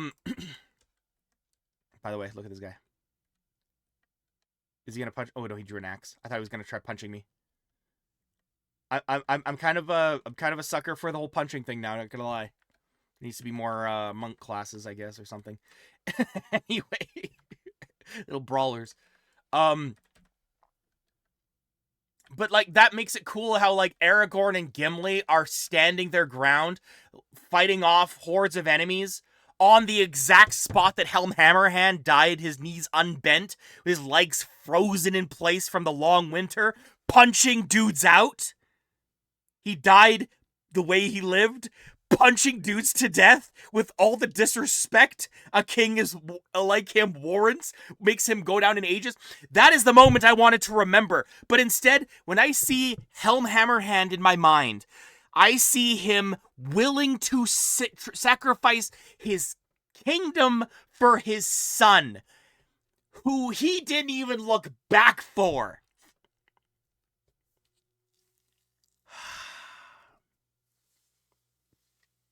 No one did. And okay, no, that's even worse. Okay, I was talking about this ages ago. So I was so worked up talking about the Watcher and the Mumakil. Okay, freaking Ninja Gaiden, freaking Mumakil Assassin's Creed style. Okay, sneaking around the forest, guerrilla warfare.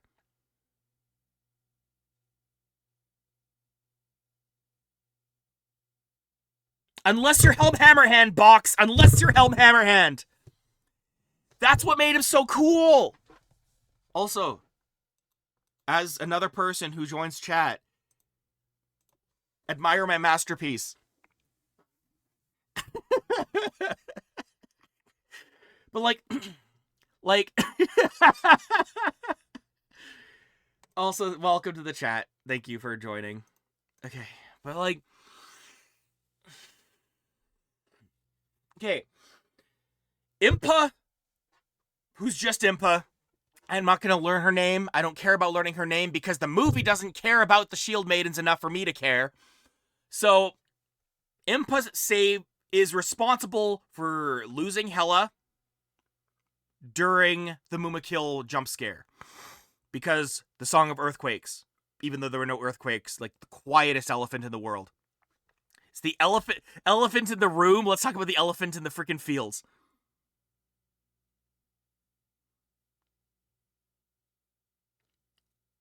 No, it's not plot armor, dude. That's literally what happened in the story. Look it up. It's in the appendices. In Appendix A under the Kings of Errol. Hang on. I literally read it at the beginning of the stream. Yeah, no. I'm gonna reread this part because it is so goated. Plot armor is fine. Aragorn had plot armor. Legolas had plot armor. It's fine because they're making a heroic character. But they disrespected that epicness because this isn't who I see. He stood at this place on Helm Hammerhand stood here along the Helm's Dyke. He stood there, willing to trade his kingdom for his son that he didn't even look back for, that no one looked back for. What the hell? No, but that's Lord of the Rings. That's Lord of the Rings in a nutshell.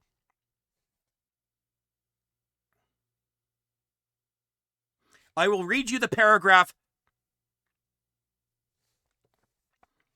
So they're defending the Helm's Deep against Wolf. Okay, this is Tolkien's words. One night, men heard the horn blowing, but Helm did not return. In the morning, there came a sun gleam, the first for long days, and they saw a white figure standing still on the dike, alone, for none of the Dunlendings dared come near. There stood Helm, dead as a stone, but his knees went unbent. Yet men said that the horn was still heard at times in the deep, and the wraith of Helm would walk among the foes of Rohan and kill men with fear.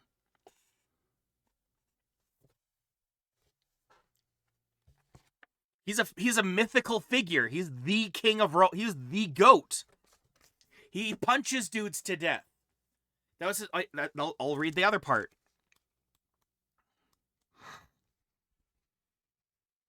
Okay, I'm kind of reading it backwards, right? Because okay, he punched out Freka for disrespecting him, doesn't apologize, and nor does he need to, but then he's like I didn't mean to in the movie. Well, here he's just like, yeah, I fucking did. Because he was a piece of shit. What are you going to do about it, kid? And then Wolf starts the war. Okay. Okay, so I'll read the part. Soon after, this is the previous paragraph.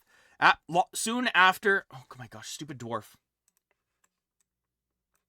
Okay, I'll just keep punching him. Soon after the long winter began, like they're holed up in the Hornburg. They took refuge in the Hornburg and the ravine behind. Okay. I'll just. The Rohirrim were defeated, and their lands were overrun. Their land was overrun, and those who were not slain or enslaved fled to the dales of the mountains. Helm was driven back with great loss from the crossing of Isen and took refuge in the Hornburg and the ravine behind, which was after known as Helm's Deep. There he was besieged. Wulf took Edoras and sat in Meduseld and called himself king.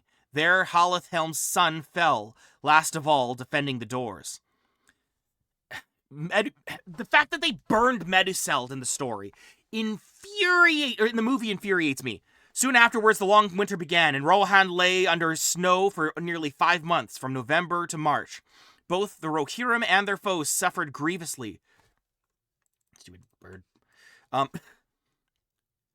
Both the Rohirrim and their foes suffered grievously in the cold, and in the dearth that lasted longer.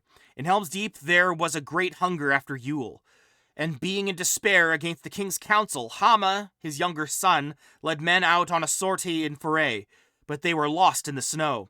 Helm grew fierce and gaunt for famine and grief, and the dread of him alone was worth many men in the defense of the burg. He would go out by himself, clad in white, and stalk like a snow troll into the camps of his enemies, and slay many men with his hands. It was believed that if he bore no weapon would bite on him. The Dunlendings said that if he could find no food, he ate men. That tale lasted long in Dunland. Helm had a great horn, and soon it was marked that before he sallied forth, he would blow a blast upon it that echoed in the deep. And then so great a fear fell on his enemies that instead of gathering to take him or kill him, they fled away down the Coombe. But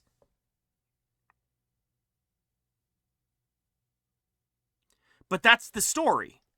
If it's a tall tale, then maybe this movie could have hinted that, like, oh, this is what legends are. But if that's the logic, then everything in Middle-earth's canon is tall tales. If you discount everything as like not being realistic enough, then you lose the. That's not what Lord of the Rings is. Great men are capable of great deeds. And to be fair, that's kind of guerrilla warfare. He kind of just went full, like, Captain Price, take a shot. So, yeah, it is cool when you're 14, but, like, that's the story that you're supposed to be. Okay, I think you're missing the forest for the trees here, my dude. Helm Hammerhand was the goat, and they missed the point of him in the movie. But I'm going to continue. I've made that point already. So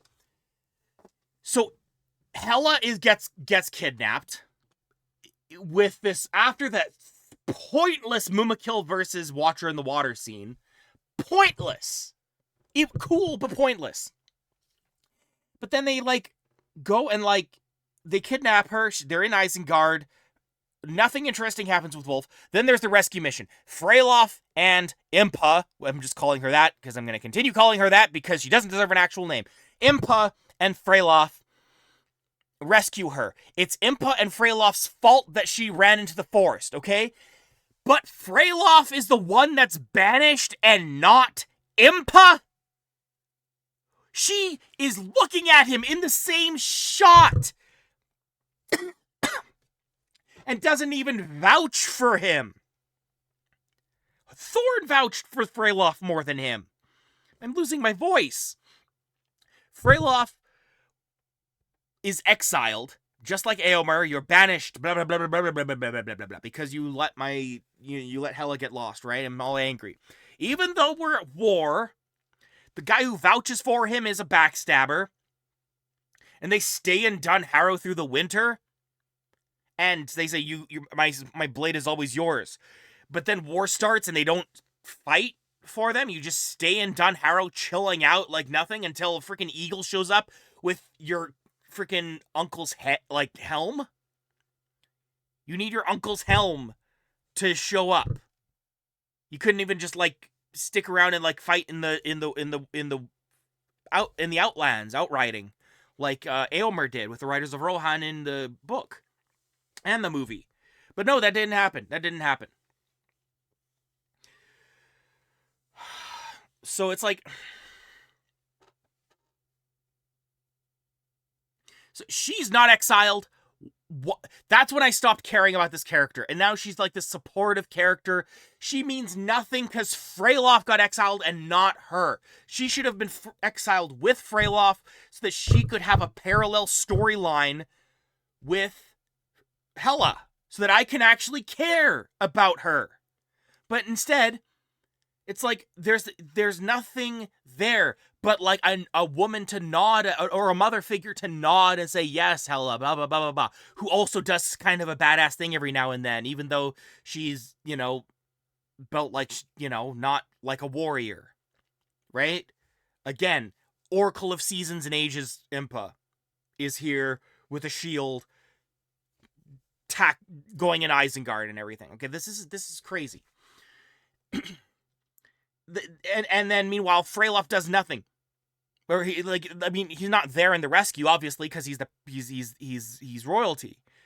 The Shield Maiden isn't. In fact, if the Shield Maiden's crest is burnt out of this currently being used list of coats of arms, and you have that set up that that it's not just that they're obsolete, it's that their name and crest is burnt out of the page.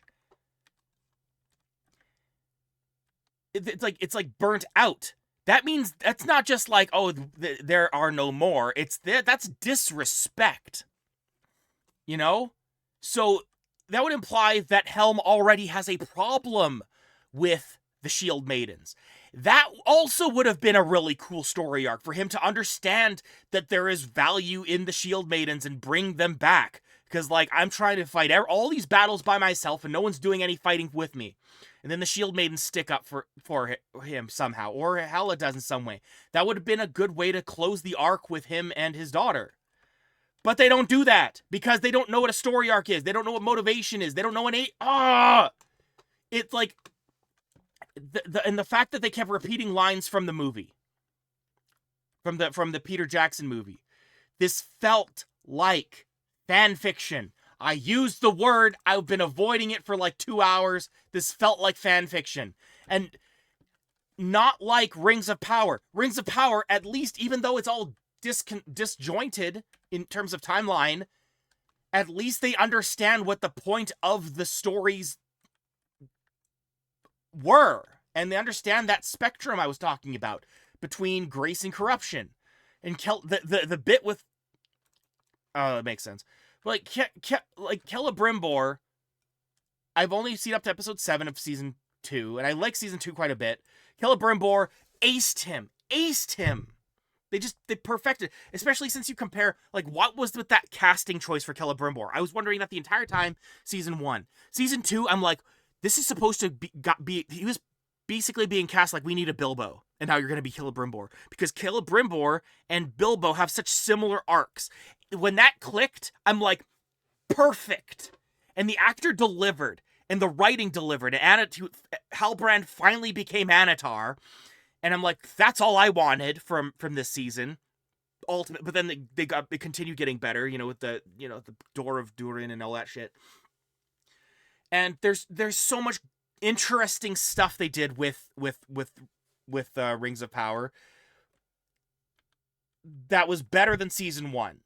I think there's a lot more oversight in season 2, editing, right?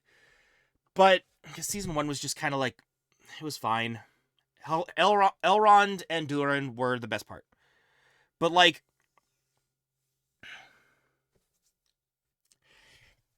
Hela, again, it's like Hela is this like self-insert who's decently written, but nobody else is. And it's not like she is the one. ROP.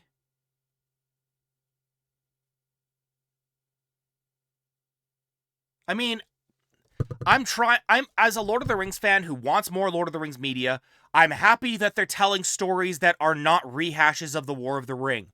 They're telling the stories of the Second Age in the same like context that they're meant to have, right? The same arc is happening with Ar-Pharazôn, and they're doing interesting things with Elendil. Isildur, cool. Celebrimbor, they're acing. Galadriel is literally who she would be if she would have. This is the Galadriel that didn't grow up yet. This is the Galadriel that would have taken the ring without questioning anything. I don't know if it does. I think they get the tone okay. Better in second season.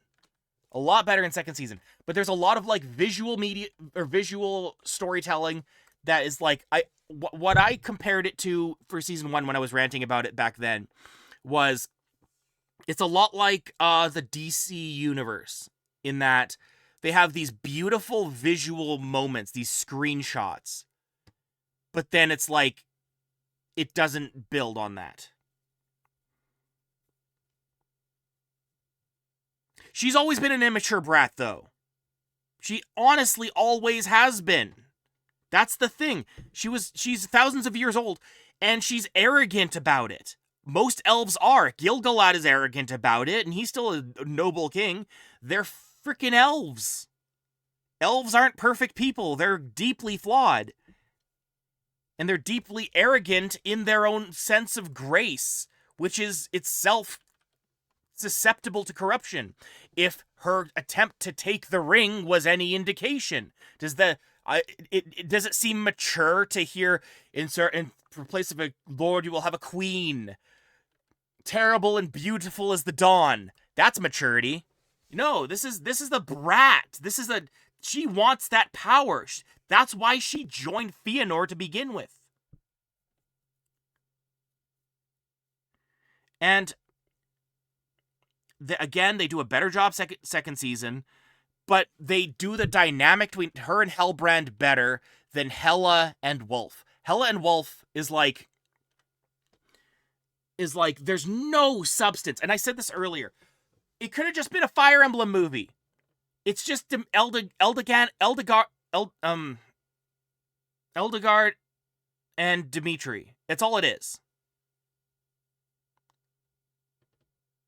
I mean, anything that like misses the point of the tone is what I would consider fanfiction.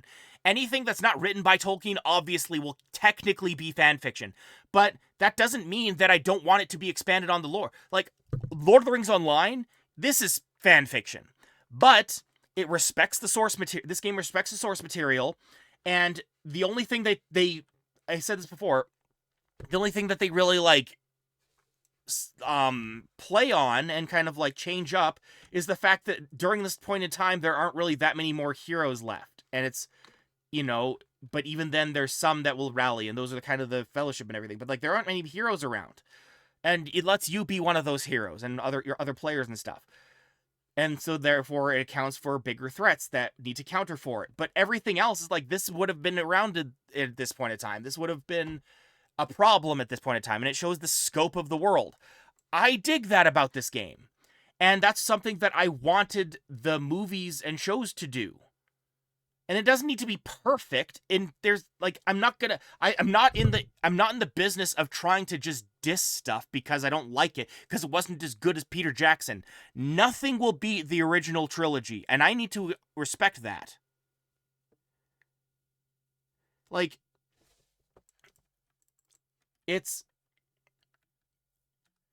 the tone also was better in the second season because of, like, no one was just like wearing pretty dresses, everything. Everyone was like muddy and like actually getting their, like, it actually looked like they were in the environments and they weren't just standing on a CGI set, right?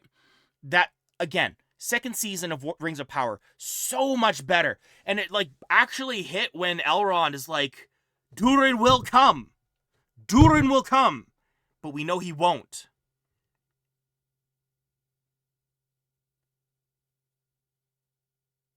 Yeah, we're just some dude. I mean, I don't mind the Chosen One story, but you can't be a Chosen One in a story about about Middle Earth. There is no Chosen One. Anyone who is chosen is a part of is like falling from is distanced from Valinor's grace. You know, there's only Valinor and everything outside of its grace and like everything that it isn't. Everyone's trying to live up to that glory, that grace, and then lose themselves in the sauce, which is the difference between the Ar-Pharazôn and Elendil. Like Ar-Pharazôn's just like, we deserve Valinor, we deserve blah blah blah blah, and Elendil is just like, we are what we are. Let's have some grace about it, and the grace came from within, and that's what founded Gondor. I love Final Fantasy XIV. They do a lot to subvert it and expand on it. It's just a trope. Tropes are great as long as they do something good with it, which is why War of the Rohirrim was so annoying, because everyone was a trope. Everyone, everyone, no exceptions. Who was not a trope? Moreover, who expanded outside of being a trope? No one. Hela was the closest we got. Everyone else. Helm Hammerhand is the generic overprotective father in every frickin' Disney movie. The brothers are just, teasing or whatever, and then they die because they just die. And one of them's softer, and then no one looks back for him. It's like once it takes a moment to, okay, Arcane, I love Shnee's channel. There's a YouTuber channel called Shnee who covers Arcane. His analysis on character is so perfect. I love his stuff. But what they do with three-dimensional characters, right?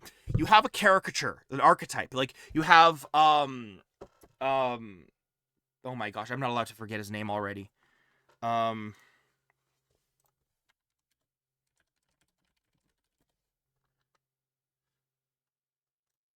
Silco.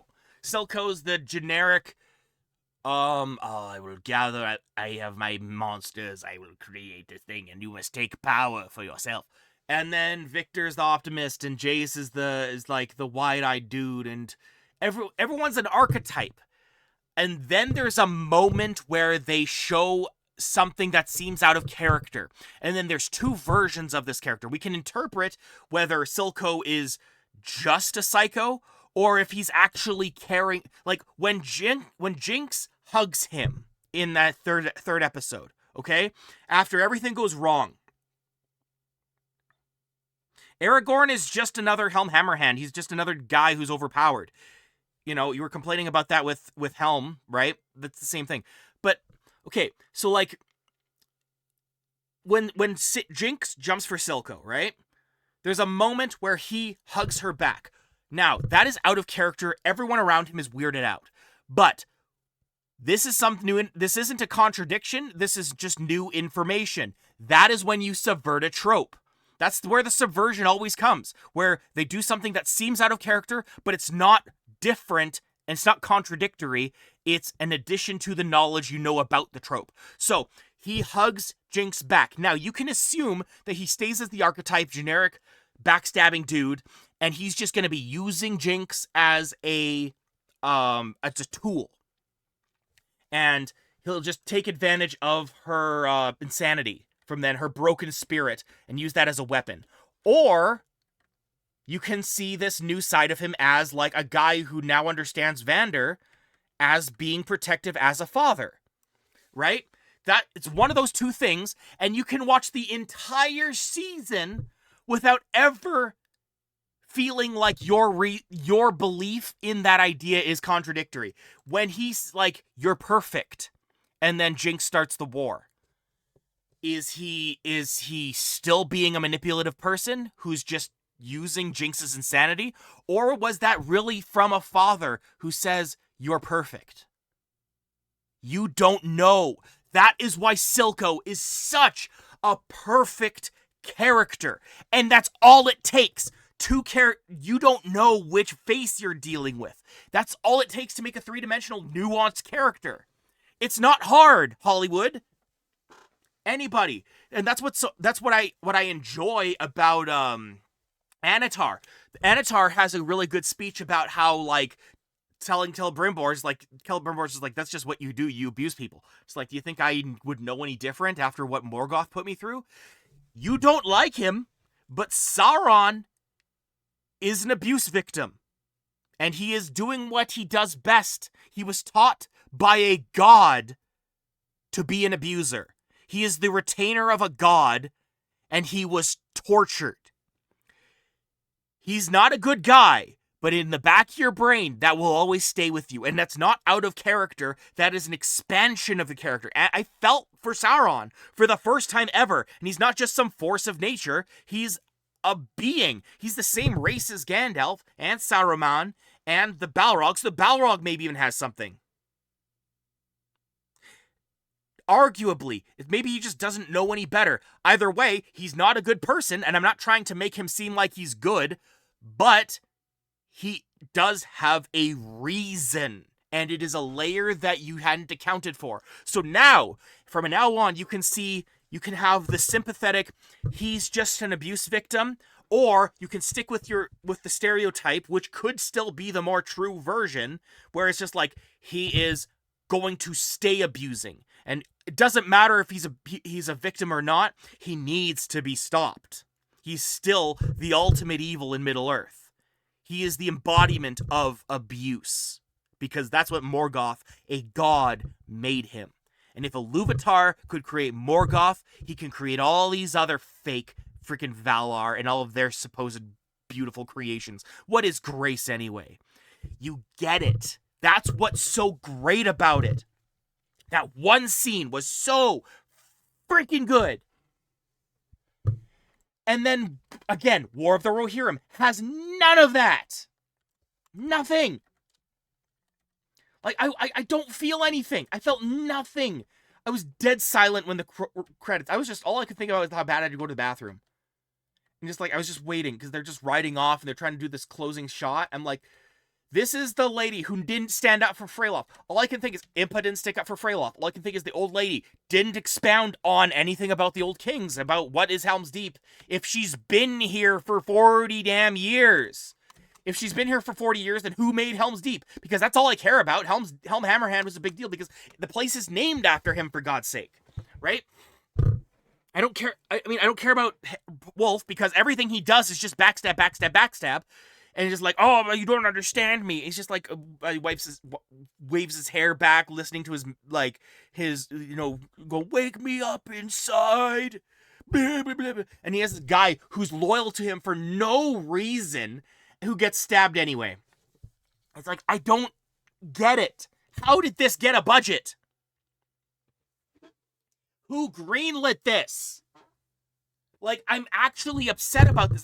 I'm not like, I wasn't enraged. I was bewildered. The entire drive home, I was thinking, like, this is gonna be good content for a stream. Because I'm not upset. I've been burnt by Lord of the Rings projects too many times. After Shadow of War, I'm like, oh boy. Oh, this sucks. But, like, they could have done something, right? What does this mean? All this means is that Mumakil are really sneaky. Really sneaky. They should have sent Mumakil assassins, bro. They should have built their cities high in the air, in the mountains, so that no sneaky-ass Mumakil could sneak through their sneaky little earthquake feet all the way up to impale people. It's crazy. Brother. It's absolutely bonkers. It's bonkers. I'm going back to my list. Damn it.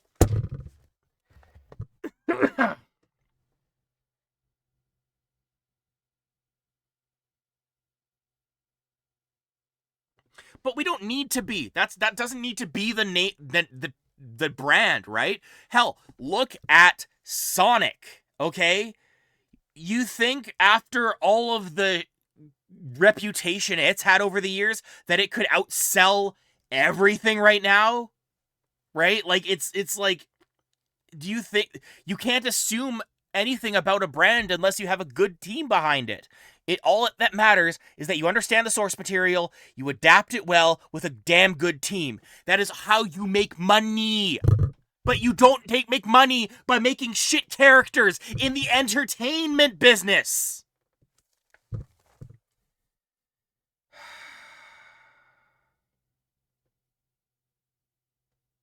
And like, why wasn't it? I still don't get it. Why were there no Ents? And you had to bring a Watcher in. You go into the forest, you're gonna get horns. You're gonna get horns and you're gonna get Ents. We're not gonna, but we didn't get any of that.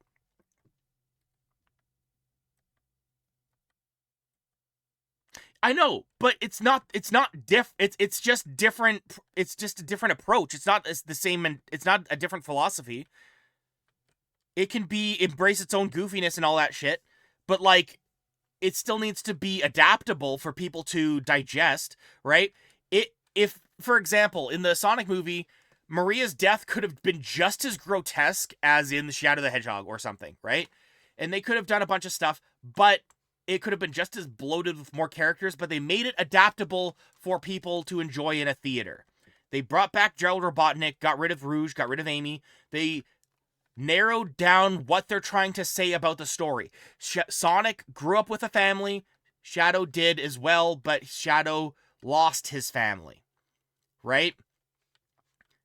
That is the dynamic. Shadow is what Sonic could have been if he was broken, which is why it was such a good move to do what they did to Sonic in that movie. That's just respecting the source material, even though it's not how events played out. So it's like, so again, there is no excuse. All you need is the thesis, do a bit of research, look into the, like, four-sided, dichotomy. What's that called?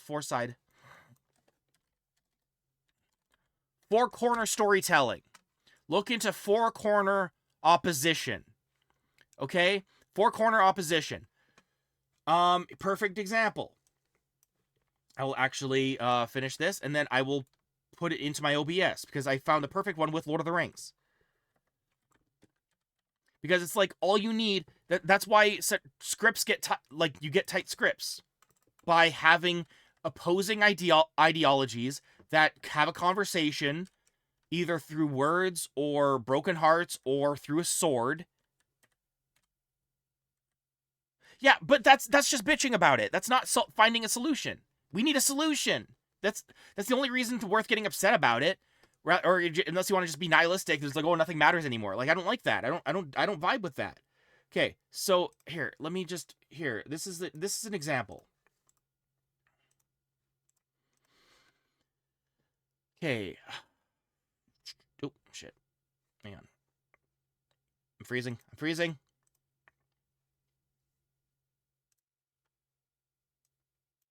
It's like, I want to believe that this franchise has strength, that it can do something cool, because it's such a well-built, like, the world building doesn't need, like, I'd prefer it be canon and stuff, but all it needs is the right theme. And there's so many variations on what theme can be. You could have done something really magic with Helm Hammerhand trying to do everything himself, contrasted with the Shield Maidens against Wolf, against what it means to be a Dunlander, what it means to be a Rohirrim, what it means to be remembered. Because that was a big thing, right? But this idea that, like, Hama just kept talking about, like, this is a song, I'll be remembered, the name is a songs, right? He's your generic bard with a pretty face. It's like, okay, great. What you gonna do about it? Right? Like, where are you going with this? And it goes nowhere. Nothing goes anywhere. There's no direction. It's not complicated. It's not. It's as easy. It's so straightforward. Maybe it's not easy to get everyone on the same page on something, but it's straightforward. It's here. This is the one. You see it? No, you don't. There it is. See, look at that, right? That's the four corner opposition, right?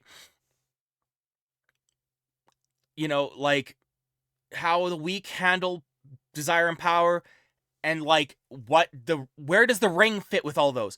The ring builds itself on the powerful, and so it can corrupt people to be evil. But then there are people who are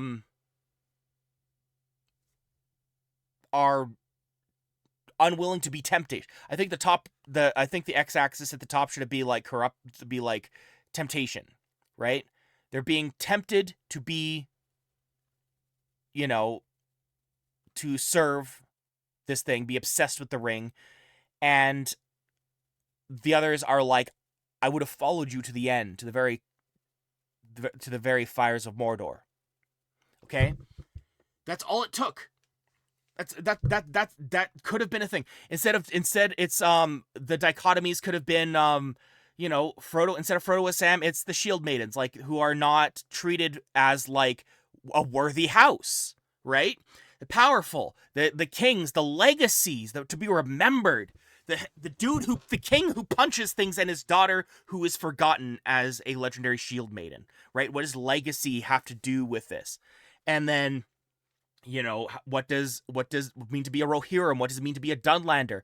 You could have really sunk in your teeth into something that, on like a contrast between finding value as a half-blood Dunlander, what it means to be a Dunlander, and what it means to be a Shield Maiden. On the recesses of an already put on, like, Rohan's already a fiefdom of Gondor.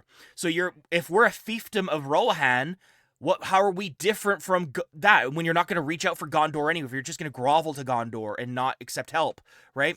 How are we different?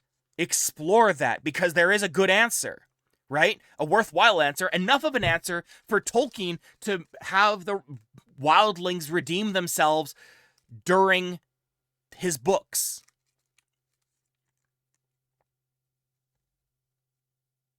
It doesn't follow through, man. It does not follow through. Nothing follows through. And Freylof should have been given the exact same treatment as Impa.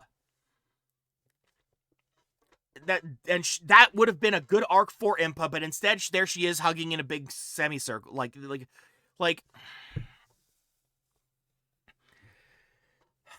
we could have gotten something magical, man. We could have gotten something really cool. And again, I kept thinking about that battle with Hela and Wolf, right? And I'm thinking, this doesn't hit as hard as Galadriel and Halbrand, because at least that gave truth to the lie that Galadriel was telling herself, that she couldn't be corrupted. And that's something that she's still paying for, and that she continues to pay for. But without Halbrand, could it be that she would have taken the ring from Frodo? Right? It lets you think. You can sink your teeth into it. You can look at it at different angles. That was good storytelling. Even if I would have wanted Halbrand to be Anatar the entire time, they did a good arc for Galadriel, and it was a good twist. I don't like Shyamalan twists, but it was a good twist because it got in Galadriel's head and it showed the truth to her lie, that she is just a freaking brat and she needs to get over herself. And that's something that she tries to communicate to Celebrimbor, that she's still paying for in season 2. And it's like, that is good. I felt nothing with Hela and Wolf. Nothing. Yeah. It's like, it didn't work. It just did not work at any level.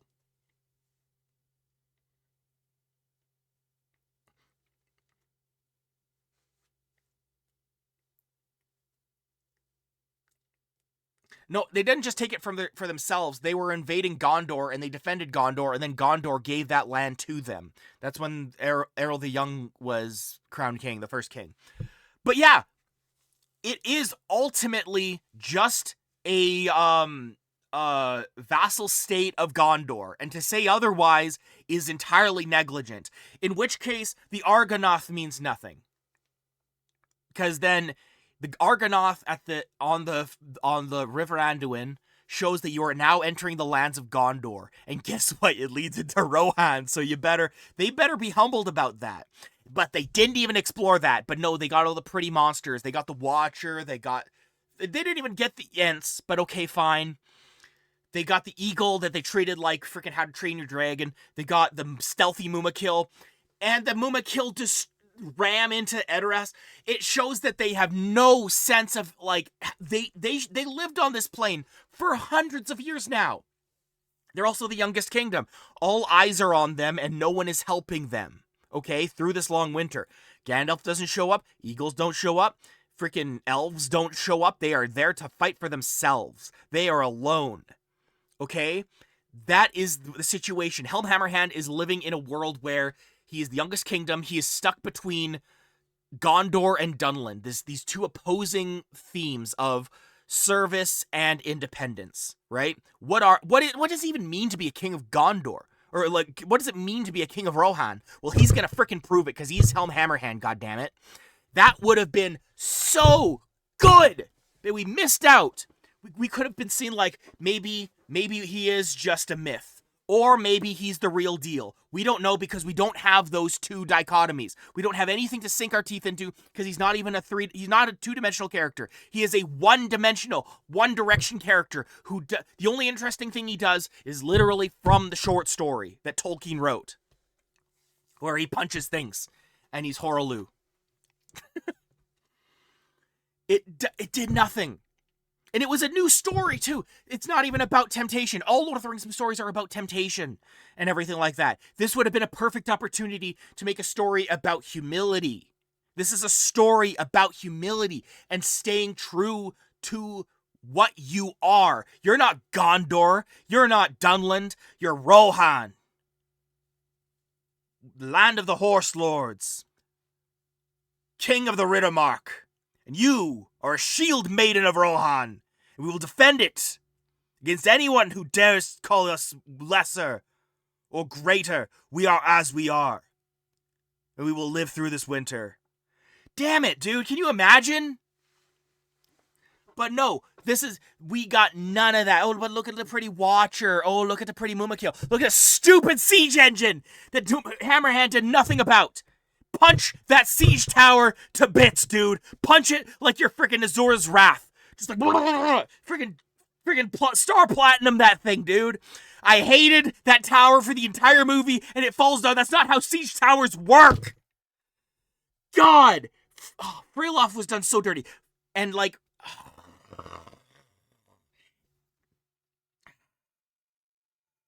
what was that old poem? The poem. They didn't even quote the Oliphant poem properly. There's like about earthquakes. No, it's not about earthquakes, about Oliphants. By the way, there's an Oliphant over there. Doi. Ugh! It just could have been magic, man. The potential. The theme was right there. In their hands. They had gold. They could have made a low-budget Lord of the Rings film to bring us back. We've been hurting, bro. We haven't had anything good since, I have not caught up in this game. I don't know how good the later patches are. I have not even reached the Mines of Moria. All I have is this. But, I enjoyed War in the North. It was too short. And plus the ending was kind of lame. Wait, it's always like they have gold in their hands and they just let it slip through their fingers because they can't help themselves on something. They can't help themselves in Rings of Power by, you can make a Numenor show, and then you can make a separate movie about a separate show about the Rings of Power, and then a separate show about the dwarves and the Balrog. We don't need to see the Balrog in season 1. Writing for parts after the destruction of the ring is fairly good. Not really. I mean, Tolkien started writing a new book, it said 100 years later, and he just got bored of it because, oh no, there's another cult and another blah, blah, blah, blah, right? It's the slow decline and showing that even at the end of everything, there is still hope, there is still grace. There is still the spirit of what makes Valinor a worthy place to that the beautiful grace can even be found in the hearts of men in their most desperate hour. There is always hope. That is the thing. That's what every single story, every arc in Lord of the Rings shows. What was there to hope for? They just used hope like it's a freaking gamer tag in this movie. Oh, okay. About the game. You're talking about the later parts of the game. Okay, good. I'm glad. I'm not there yet, obviously. It's just... I got killed.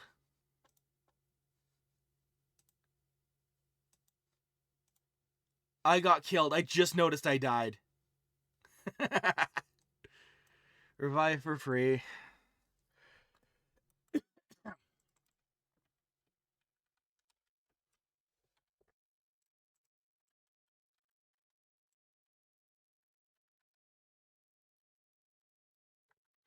I'm just... It doesn't take much, though. And, like, politics don't come into it. It's just... It doesn't matter if you're trying to do, like a... everyone talks about woke. I hate that word so much because it misses the point of its own terminology. It's like... Why do we need to focus on that when it's a human story and there is a set theme? You can do any politics you want as long as you have a freaking theme. But there's no theme. Just have a theme. God. There's nothing to say. Have something to say about humanity and what you hope for in humanity, or what you are cynical about in humanity, what you wish was better, what you think is inevitable, right? War never changes. That's the theme of Fallout. That's not very optimistic, and that's not really down any spectrum. It's just like, but everyone brings in politics to it. All the discourse around this movie has been politics, and Rings of Power has been politics. I hate it. I want a good Lord of the Rings story, but like everyone's standing up, like grandstanding Tolkien, like they understand what he wants, when none of them have read any of his letters or understand how much he basically hates everything. You would have hated any movie. It's like, this isn't about what Tolkien wants. This is has always been about what we want. Exactly. It's like be specific. What about this falls in that category? It's just buzzwords, and that's all I've seen on the discourse of this movie, and not about any substance. And what's more, anyone who disagrees that it's, it's like, oh, it's woke, whatever. Anyone who disagrees is like, it's actually really good. I'm like, okay, cool. What about it? And they don't specify. It's just like, I really liked it. What did you like about it? They don't talk about it. No, this is just a bad movie. Politics be damned. I don't care. It's just a bad movie. It was so bad. It was like, with all the bravado it portrays. I watch anime. I understand what they're going for. Like, when they're holding on things. Like, if you want a good movie with good pacing that sort of has this type of thing, watch Redline. Redline is like the best adrenaline freaking hitting movie, but like, it understands its theme and understands its pacing. And it uses art to its advantage, and it's just so fun. It's so good and it's fun. It has something to say. It doesn't matter what you have to say. Just say something, damn it. Just speak with your words and not just recite. And so there's a budget. And now, because this bombed so badly, we're never going to get an opportunity. There will never be another anime Lord of the Rings, because this did so poorly, because it was so badly written. Maybe it's also because politics, people decided to, left, right, whatever. I don't know if that is as big a factor as just the fact that this was such a nothing burger of a movie. It felt so weak. And there's nothing to say for these characters. What do you have to say about Wolf? Well, he stabs people. What do you have to say about the king? Well, he sure didn't listen to his daughter. But what else? So what if he didn't listen to his daughter? So what if this guy, why does he backstab everybody? Say something about the actions so we have something to question. Because people are not events. They are circumstances that you don't understand. That's what's so interesting about memes and stuff. And like, you don't presume to know anybody online. That's always been the punchline of the internet. You never know what people mean. That's what trolling's all about. What, do they mean it or don't they? What makes that frustrating, but also why people do is like, how dare you presume to know me? That should be every character. We shouldn't presume to know anything about Helm Hammerhand, except for what people say about him and how he behaves in front of our eyes. We can make an assessment just like we do with every other person. But if they are telling us what he is, if they're telling us what Hela is and what Wolf is, and they don't do anything to explore that, they are just props on a screen. They're puppets on a string. Like, I understand Gollum, I understand Frodo, I understand all the hobbits, I understand Boromir. I sympathize with Boromir, who had the shortest but most incredible redemption arc, right? But it also is key to the theme of temptation. Like, just because you're powerful doesn't mean that you're free of temptation, and temptation will be the death of you. And weak people can do less with said temptation. They'll just become more snivelly and gross, like Gollum, right? But he would have been more powerful. And can you imagine if Gandalf was given into temptation? Don't tempt me, Frodo. But it had nothing to say. This is such a beautiful... There's a reason Lord of the Rings is as powerful as it is. I've brought this up before to a few people. What I love about Lord of the Rings is what makes it hold up after everyone has subverted it and made all these, like, oh, there's the classic D&D with your humans and elves and dwarves and orcs. And then they go and fight against some dragons. They take all of Tolkien's homework and twist it around a little bit and subvert, quote unquote, right? But still, Lord of the Rings holds up. Why? Nostalgia? Hell no. Because no matter where you are in the story, it has this dichotomy of storytelling. It has something to say about the struggle of what does corruption and grace do to you through temptation? What is hope? What does corruption look like? Ultimately, Tolkien's trying to answer the question of, like, what is evil, right? As a him as a Catholic, trying to understand why people are evil. I mean, it gave us the chance to see his mindset and, like, here's what I think evil is. And it's a good study. It's not like a wave your finger at it. It's a genuine observation and struggle, right? Compared to C.S. Lewis, who's just preaches at you and just like, oh, bad, this is why Susan didn't go to heaven, blah, blah, blah, blah, blah. Shut up. I hate C.S. Lewis. I hate him. Him is stupid lion furry. I hate him. But Tolkien hits home because there is good, there is hope, there is always something within us. Even if we can never, as humans, ever go to Valinor. The elves can, but that's what's so alien about them to us. We can't understand that arrogance. We can't understand that, like, perfection that we see. And it's frustrating. And yeah, where was Gondor when the Westfold fell? Where was Mirkwood when the Westfold fell? Where was anybody? We got this whole kingdom of wizards and stuff, and the Westfold fell. What is up with that?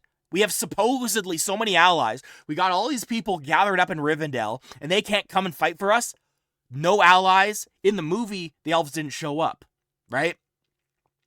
So it's like, and it's cool that they did in the movie, but it's like the only guy they actually had was Legolas, right? Where does that come from? Are the elves so scared of losing their grace that they're so scared of corruption because they've seen so much corruption in Middle-earth, and all they're thinking is, I wish I could go back home. I wish I could take back the kinslaying.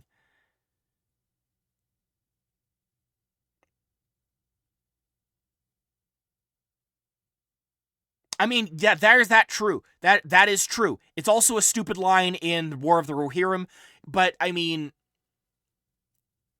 they're still, they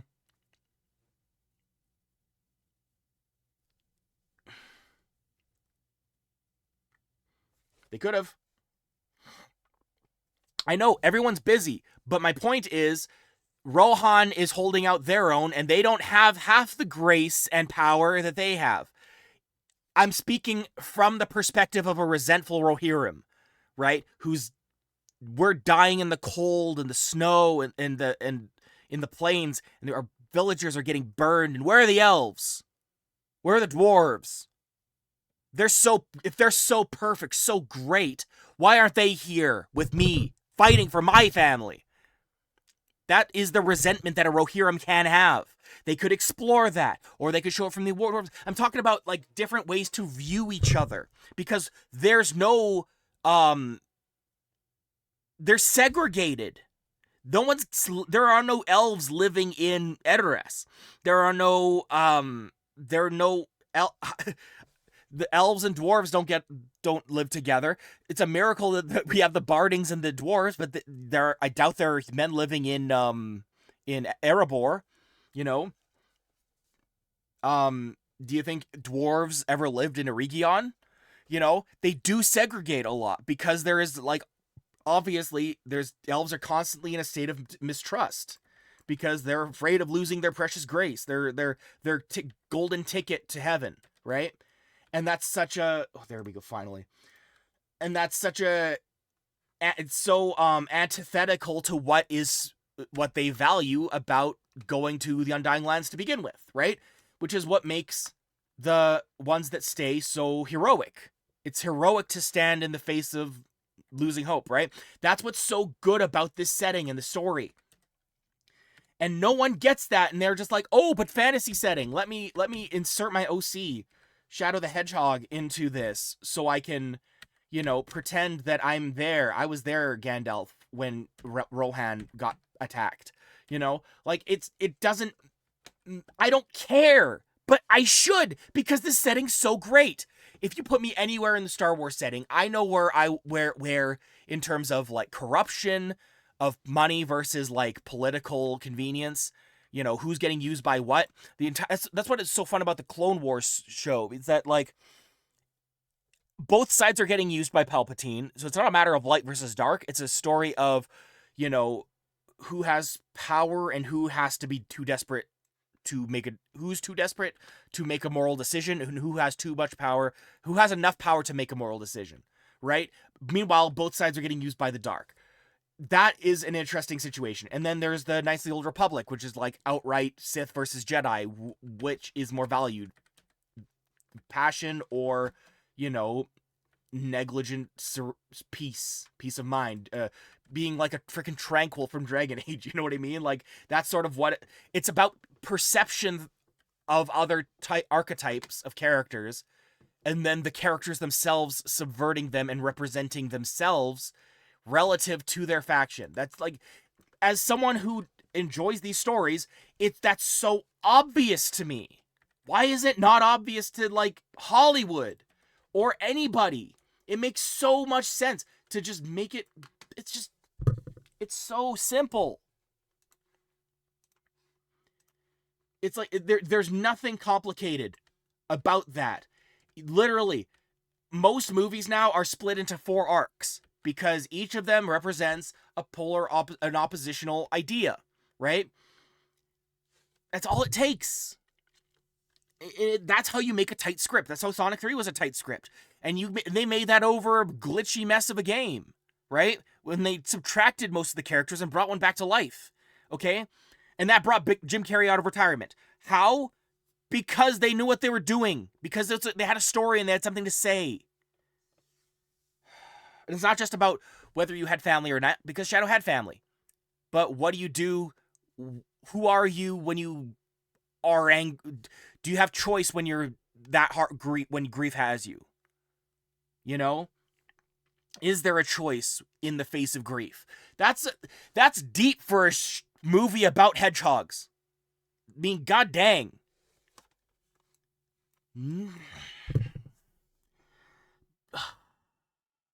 It's like, now I can't. I want to see a movie about Mirkwood. Now I can't. I want to see a story of Círdan and his struggle with, what he was going through with Gil-galad. Now I can't. Anything. There's stories of the Stewards of Gondor. There's the stories of everyone in Eriador. Anyone covered in this game could have an entire cinematic experience. Now I can't. because this movie bombed. This had to pave the way. And it can't now. Because now anime movies with Western adaptations are at risk. Now Lord of the Rings itself is once again at risk. Thank you, Warner Brothers. You guys are really good at maintaining your universes.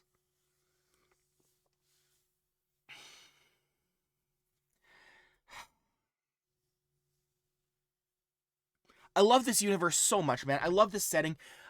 Tolkien wrote 4 Middle-earth books, and somehow I have, like, dozens of Middle-earth books. I have every history of Middle-earth book. I have every David Day book. I have the Reader's Companion of Lord of the Rings.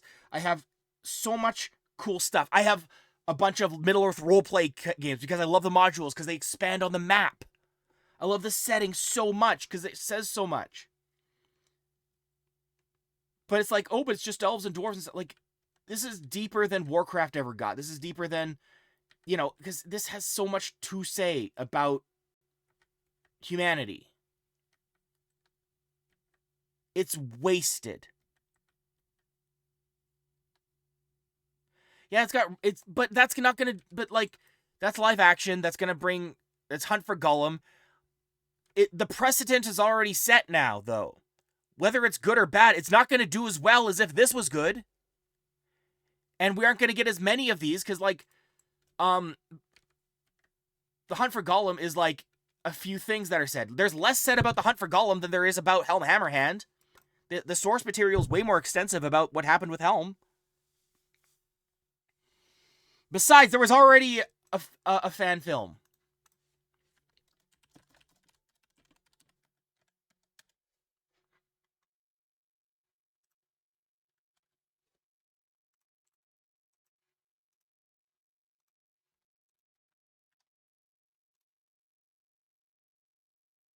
Enjoy. It's not perfect, but that's also why they had to change the name, I think, too. It used to be Hunt for Gollum. And I think they changed it to Search for Gollum.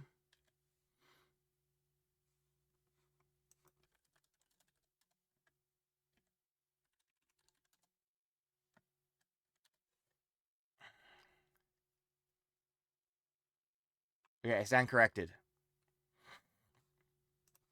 Yeah, no, watch that. It's good. It's good stuff.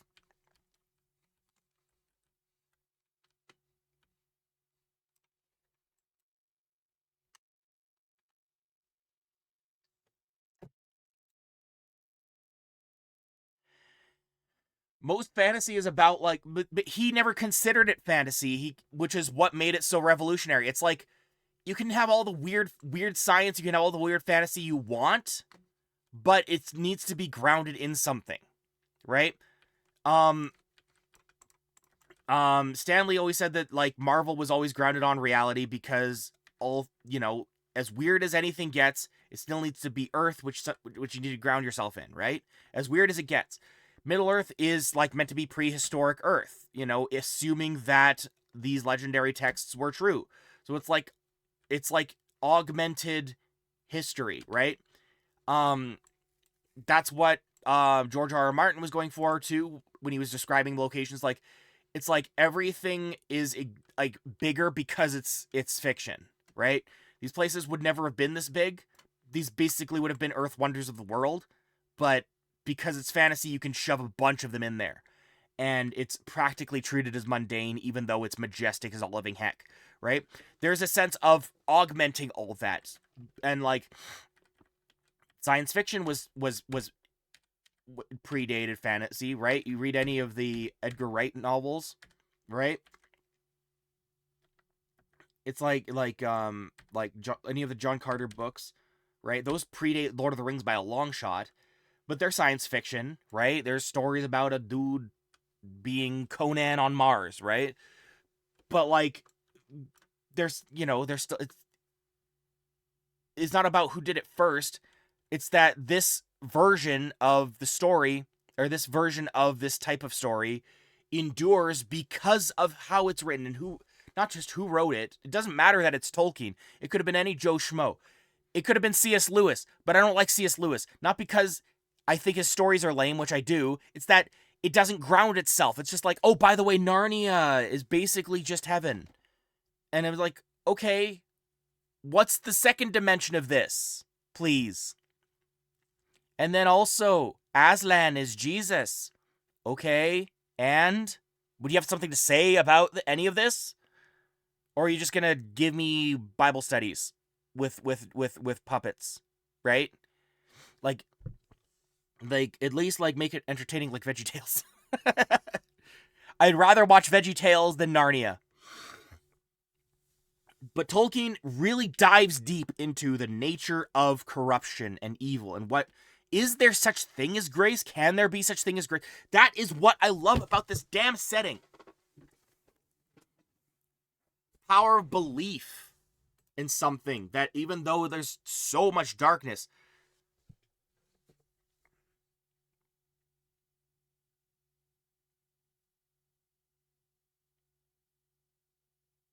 yeah, contrivances are allowed too because it's like a lot of it is meant to just be sort of storyteller-ish. That's sort of like what The Hobbit kind of was. It's like, and then this happened. Like The Hobbit was basically a D&D campaign ultimately, right? And Lord of the Rings is when like it's like more like Arthurian adventure or fantasy. You know, there's like a holy grail, but you're trying to destroy it, right? Compared to episodic. And now this session we're gonna have roast mutton. In this episode we're gonna visit Elrond, right? Or this session we're then you have 10 sessions, right? That's 10 weeks, right? So it gets you through most of the year, just like, and then there and back again. Man, that was a good campaign, right? That's allowed, right? But he wrote that for his kids, and people liked it, and then that became kind of his like part of his flavor, right? But he was more than that. He was writing his Legendaria. He was writing the history of Beleriand and such long before then. And so, but he adapted it into, and then it kind of became both of them, right? So you can't have one without the other. You can't have that, you know, curious storytelling where a guy, you know, this is the same setting that had Gulf invented when a goblin was decapitated, right? You can't separate that, but that's okay.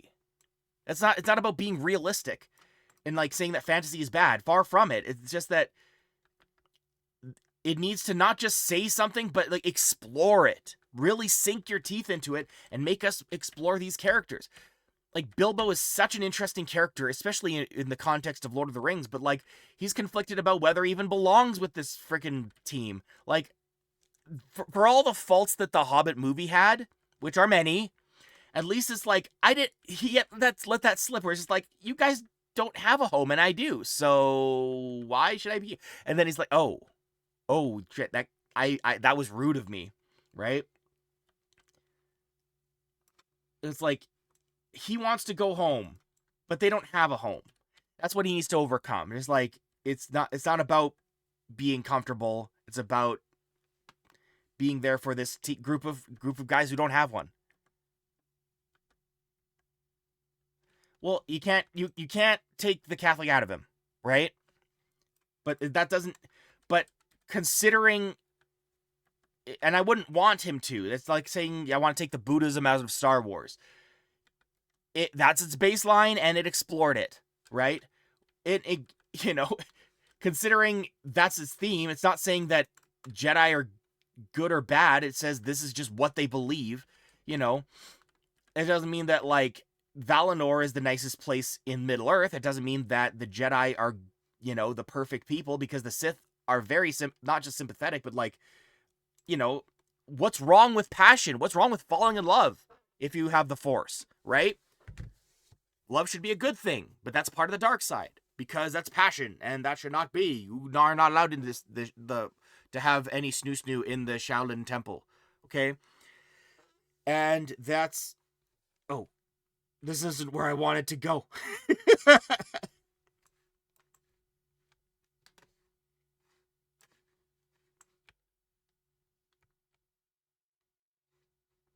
Like saying that the story shouldn't be Catholic. That's very no, I don't like that. Like, let him be what he is, right? He doesn't let his beliefs get in the way of the nuance, which is what I wish all parties did, anytime politics comes up, is like genuinely sink your teeth into what it means to be the other thing. What does it mean to be Sith in this story about Buddhism? Really sink your teeth into, like, what are the benefits of being a Sith? Really give me that. Give me characters that just, like, will actually fight for their love and will lie for their love. What little I've played of Knights of the Old Republic, or sorry, Old Republic online, you know, they really explore that. Knights of the Old Republic I've played through, that's a good one too, but like, you know, they do a good job of, you know, that's the spectrum. It's not good or evil, because saying anything's good or evil is so, like, redundant. It's like, I'm bad, I'm good, you're bad. That is how all bad happens, right? People do the worst shit to each other when they believe that they are the good guy. Without exception. This is the ultimate battle between good and... Like, do you really think that Aragorn believed that he was being a good guy against just bad guys in the Black Gate? I mean, there is that, but also it's about, this is the human spirit. We are not going to win this. We aren't winning this because we are stubborn bastards. This doesn't make any sense, but we're going to believe in this because you know, that's what we are. That's a proclamation of humanity, to fight at the Black Gate without any hope. And inevitably, if all goes according to plan, they aren't going to make it. And he's the king. He just got crowned. He just showed up back again. That's how he leads his men to death, right? But no, that's not what he's showing. Showing that this is a proclamation of humanity. There is grace even now. We don't need Valinor. We don't need elves. This is humanity. The thing that that Elrond said, men are weak. The reason men are the reason that the ring survived. Well, men are the reason it got destroyed too. And there's a lot of bad people, but there's good people, but it doesn't come down to that. It's about hope and belief in, like, each other and yourself. Like, there's finding that grace in yourself and him showing that there is that grace in each other. Grace is a big part of Catholicism. You can't take that away from it, you know? And there is such thing as corruption in the world, right? There's mockeries of life, right? But exploring that rather than just saying, no, wagging my finger, that's how you tell a story. That's what made him that's what made Lord of the Rings a masterpiece. And everyone thinks they understand, like, I'm not trying to be all like, oh, no one understands it like I do. But I mean, like, it's so self-evident. It's like that. Why do you think this did well? Because there are elves and some pretty words in there? Because he worked hard on on scribbling a map? I don't know. I love this world so much, but that's why. Like, it really sinks into it. And wherever I go in this world, I know the moral conundrum. Even if it's, like, you know, surface level. It doesn't need to be deep every time, but it is there. Yeah, he found grace in the end. And I didn't realize this until recently. My last time rewatching the movie. Did you notice? I can't believe I didn't notice before. But Aragorn wore Boromir's vambraces for the rest of the trilogy. He carried Boromir with him through the end. That I didn't notice that, and that's more of it, because Aragorn sees the grace in men that Elrond can't. That's that very discussion about the Boromir's lack of belief in himself is the exact same conversation that Elrond has about Arwen. Arwen, why do you want to stick around with this human? Humans suck. Go back where there's grace. But Dad, there is grace here. I've seen it with Aragorn. I'm sorry, Arwen. I know that you're my daughter and there's hormones. No, Dad, there is grace in humanity. That is what Tolkien is imploring with this story. But he also doesn't skimp on the dark. So, like, far be it from anything for being like, oh, this is a battle of good versus evil. I hate good versus evil. There is no such thing. There's themes and trying to figure out where you fit in it. You're trying to be better. You don't want to be something and you fall short elsewhere. And I'm not trying to moralize. I'm just like, this is just storytelling. These are stories. I grew up reading books.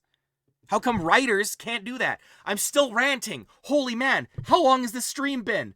What, 3 hours? God dang.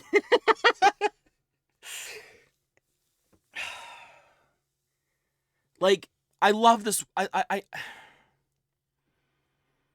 This might be my most important stream, and I've done nothing on it.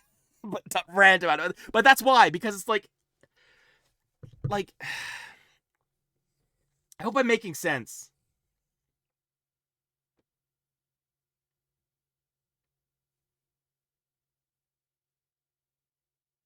Yeah, exactly. Yeah, Boromir Boromir is the thesis statement of Lord of the Rings. Really, because you can't get that thesis statement from hobbits, because we're not hobbits, right? Hobbits are weak. Whether we're strong or weak, that the Tolkien doesn't presume you're strong or weak, but he showed that the strongest, bravest, most noble, like Boromir's been leading Gondor. He's been doing his best, and he screwed up bad. He went dark mode. He went freaking full on the ring is mine, right? Everyone's been doing that. The ring is mine, right? Galadriel did, ring's mine. Everyone is. But Frodo's seen again and again what the ring can do to people. But there is grace. And that's what I like also about, again, Galadriel in Rings of Power, is that she is basically Boromir, right? But she actually doesn't need to die first. She learns her mistake, but she does fall just like that, except Halbrand reveals himself, right? And then she's paying for it ever since. But yeah, it's the same arc. She did the same thing as Boromir. Of course she's on the same character arc. Because what does power and corruption do in my little, right? It's like powerful, but good, not tempted, right? But they are tempted. But she could have been Dark Lord, but a queen, right? She could have been on the same spectrum as Sauron and Saruman. She could have been just as bad, leading her people from Lothlorien and destroying all that's good in Elvendom. Because she did it before when she followed Feanor. She was part of the kinslaying when the first kinslaying in Valinor to steal their ships, right? That's when they were exiled and were forced to walk the grinding ice back to Middle-earth. That's the fall of the Noldor. For all the grace and goodness that the elves have, all the high elves are still just like they were there in the kinslaying. The oldest and the fairest of all the elves, they killed their brothers so that they could get some rocks back. Oh, but you don't understand. They shone with the light that predates the sun. I don't care. You killed yourselves. You killed each other for nothing, right? No one is above reproach in Lord of the Rings, but everyone is capable of grace. Even Sauron, even Gollum. And that is like a kindness that Tolkien shows, that no matter how irredeemable you think you are, you can't get completely redeemed, but you can start, right? And that's what I love about it. And again, such a juicy setting. Flavor is so good. No, Sam is weak because Sam isn't capable of great noble deeds. He can't lead an army. He can't do all this shit. He's just a gardener. But he has that grace inherent in himself. So he's never tempted because he doesn't need it. He does get tempted. He's immortal, but at the same time, it's like Frodo's more important. I am loyal to Frodo. I have that grace in me. I can deal with this, right? And it's obvious too that like most people realize that too, but Sam is like clearly a self-insert for Tolkien. Self-inserts are great as long as you respect the theme, because even Sam was not completely free from temptation with the ring, but he was still treated him as a character and a human being in the story. So, which is what I wish happened in Rings of Power. Again, this is such a good setting, good world. This is worthy of all of these adaptations and all of this attention, right? Even, it's been now Tolkien started writing about his first ideas of Middle Earth in the Somme back in 1913. It is now 2025 and we are still talking about his Legendarium. That is not because he predates anyone, it's because he's got a good setting, and they disrespected it with this one opportunity to make a good film, especially after how abysmal The Hobbit was, which was, again, not... I don't blame Peter Jackson for that. It should have been Guillermo... It should have stayed as Guillermo del Toro's movie. But he did the best he could, and Warner Bros. Were horrendous to the people of New Zealand. You should look into that, like the Hobbit law. Look into the Hobbit law. It's messed up. Warner Bros. Is sick. Yeah. Sam is of purity of heart is tricky because that implies always such a good character, such a good person.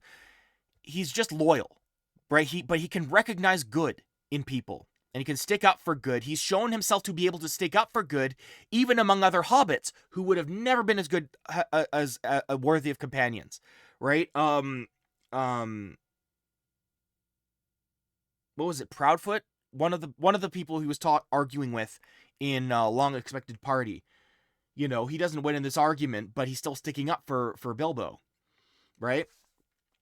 So when he says that Faramir has a quality character.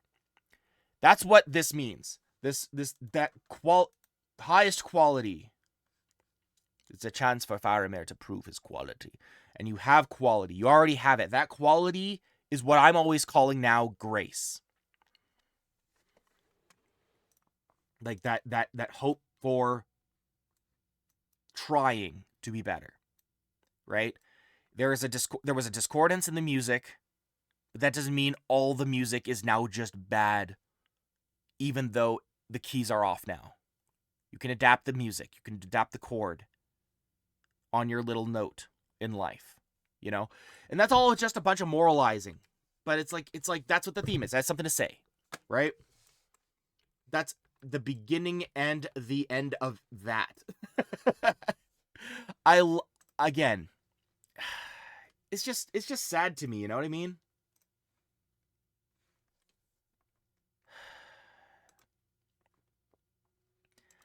Like, it's frustrating how good the original trilogy is. Like the Lord of the Rings trilogy. And the idea that, like, we can't ever go back to that is the exact same whining that the elves do. It's like, oh, we can't go back. The stars, a memory, blah, blah, blah. There will never be another two trees. We'll have to settle for the sun and moon. It's like, there's this, like, sense that it'll never be as good as the old days. Doesn't mean it can't still be. It's just, like, the music's different now. But, like, you know, no, Warner Brothers doesn't want money, though, apparently. So, I'm just a nerd on the internet. What do I know?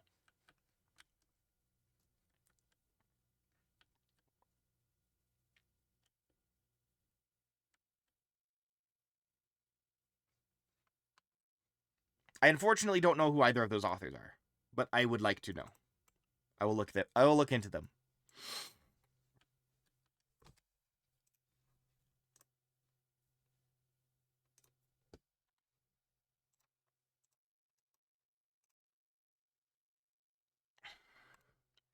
Yeah.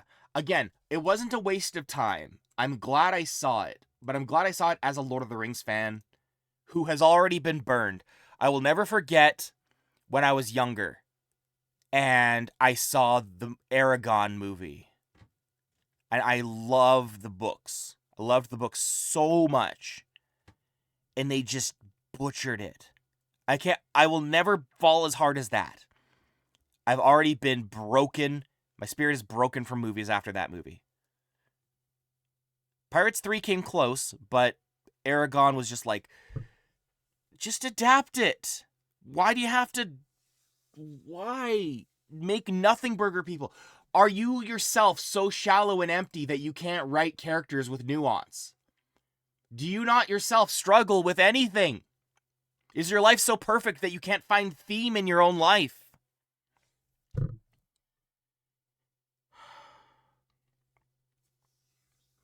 So, yeah, we're never going to get another freaking animated Lord of the Rings, ever. Thank you, creators. I wasn't this angry when I left the movie, but I mean, like, now that I'm here, I'm free to express my nerddom because you know, I had fun with the people I went with.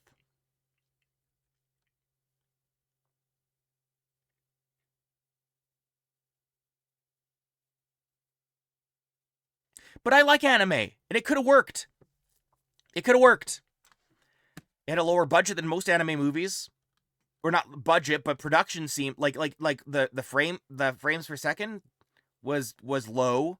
I didn't mind it though, but like again, it was adapted.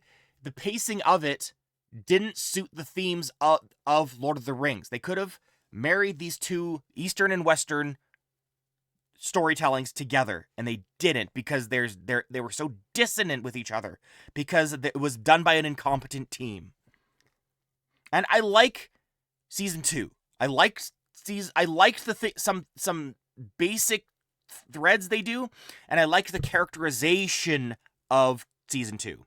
Season 1 was frustrating, and I don't like that they're trying to. There are too many cooks in the story. Is the problem? They're trying to do Elendil and Isildur. They're trying to do Numenor at the same time as Celebrimbor. I don't like that. But beyond that, I think they're doing each of those separate story arcs really well. And I like the character. I like the characters. I think they do a good job with Galadriel. She is a brat, and I'm not. Anyone who says that she's like it's girl power and everything like that, that's literally what she thinks of herself. And then she gets humbled at the end of the season. And then season 2, she's like trying to make up for it, and she is given no leeway. I appreciate what they're doing with Galadriel. I like that they finally made Sauron Anatar. I was frustrated that he was like, who's this Hellbrand guy? But the Hellbrand twist was good. Um, Elrond and his friendship with Turin was a nice addition, but I didn't expect, which makes it being the daughter of Durin and Celebrimbor that much sadder. And I like things that they do, but some of it's corny. Like Galadriel's escape from Numenor will never not be corny. That was the corniest thing in all corny land. But I like the show just fine, and I'm not trying to look for things to hate, right? I'm just like, can you do the theme? And can you tell a decent story with it, with these characters? I wish you'd do it a bit more gracefully, but, I can wish for grace all I want, right?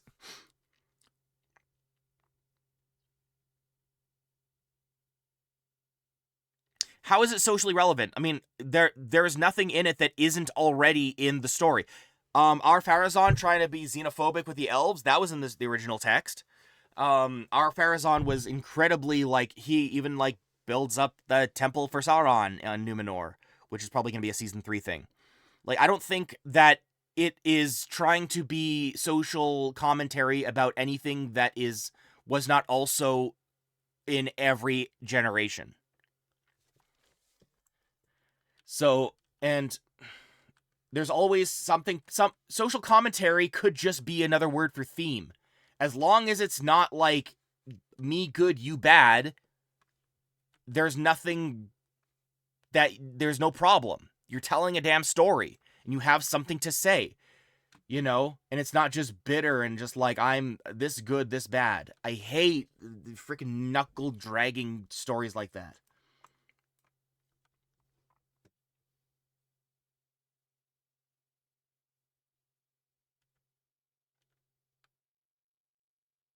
Maybe that's the right way to put it.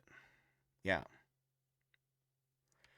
Yeah, I mean, like, but like, there's small things like Isildur and the wildling girl that he's liking is like when she says they're looking for something that's precious. I'm like, you're not allowed to say the word precious to Isildur without that meaning a lot of things.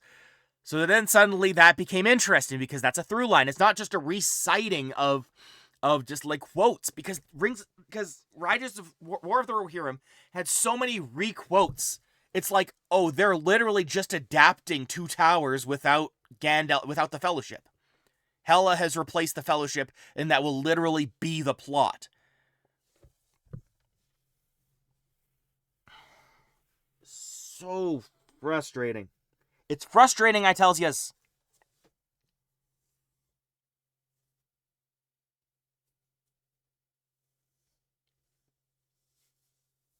Like pacing is, I think, is kind of like a uh pacing is its own thing. It's like music. Music can have any time signature you want, right? You can have any time signature. It doesn't matter ultimately as long as it has a cadence, right? It needs to land in a cadence or else it's not going to work, right? Have any pacing you want, land on a cadence. Land well. Stick the landing. And there's a lot of good moments. There's some nice tunes, but the music is off, right? And I think it's an accident. So then you look at Melkor. Was that an accident or was that deliberate? He's the first guy who missed a note. Did that make him evil? Right? You're literally just music, right? You're just a bunch of bard angels playing for the creator of all things, and you're the first guy to miss a note. Uh-oh, orchestra's bad. Better exile him. Gonna ruin the song, buddy. You know? There's some sympathy in that, and what that is like the first sin, missing a note. You could look at it that way, or you can look at it how everyone else has been. Again, endless depth. This is the perfect setting. This could be Warner Bros.' Star Wars.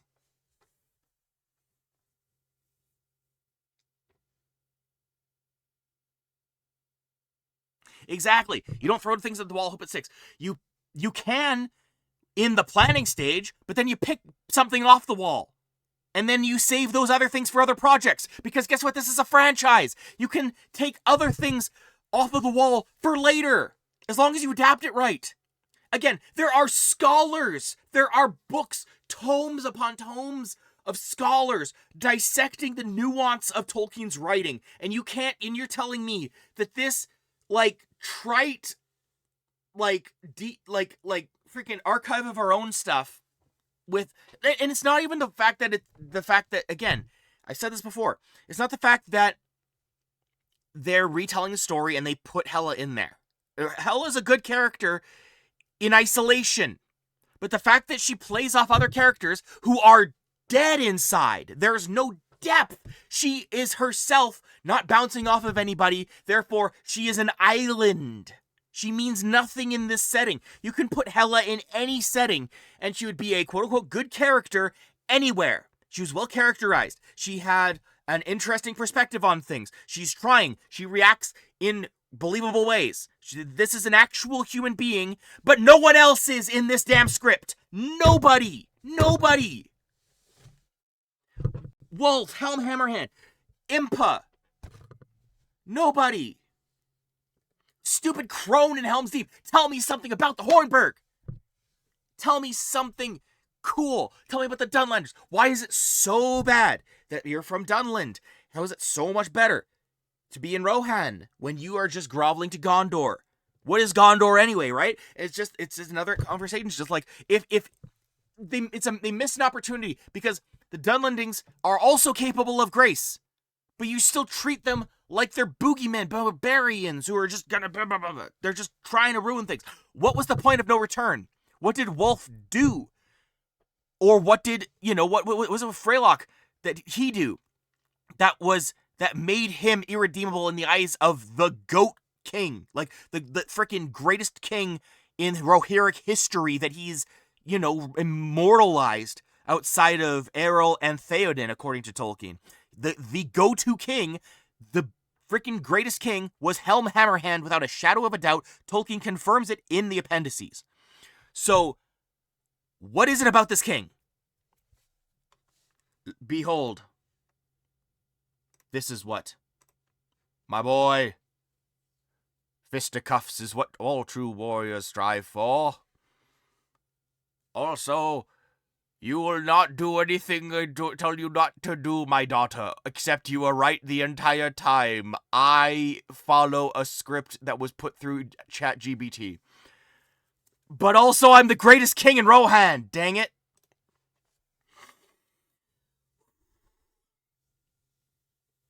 I just want,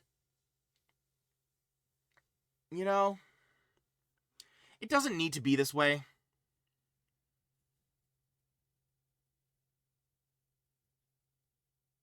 No, there's no right and wrong, right? Melkor missed a note.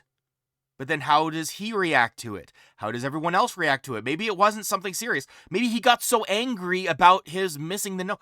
Maybe it literally was music. It could be as basic as that. Because anything starts with music. A first sound, right? Then you create, that could be inspiration for the land, right? That could literally be how the world starts. That's your whole, like, created in 7 days thing. Started with a song. It all started with that old tune, right? It could be that. It could literally be a song. And then he missed a note. And then he gets mad, or someone else gets mad. We never know. And that nuance is interesting to me. That makes good storytelling. Because of how everyone reacts to that missed note. Melkor reacts. He finds Ingulioth. What is Ingulioth? She's like found in the depths of all this, like, the darkest depths. The grossest thing you can think of. Right? It's a spooter. So it's like, you pull that out, but like that, spiders didn't exist until they started playing music, right? You know, you go into it like that, and then you can get really, philosophical and theological or whatever, right? And just explore humanity like you would with any other good franchise. Any other good story. That's what people pay to sit in the theater for. To feel something. Because their hearts are cold and dead and they have to work late. Later, Suki. Have a good sleep. Hope my raging doesn't, like, give you a migraine as you're trying to lie down. Just, like, trying to sleep and just, like... my gosh. All I can hear is the rage of Hailey and Jim just mad at everything. But, like, I don't know. Am I making any sense?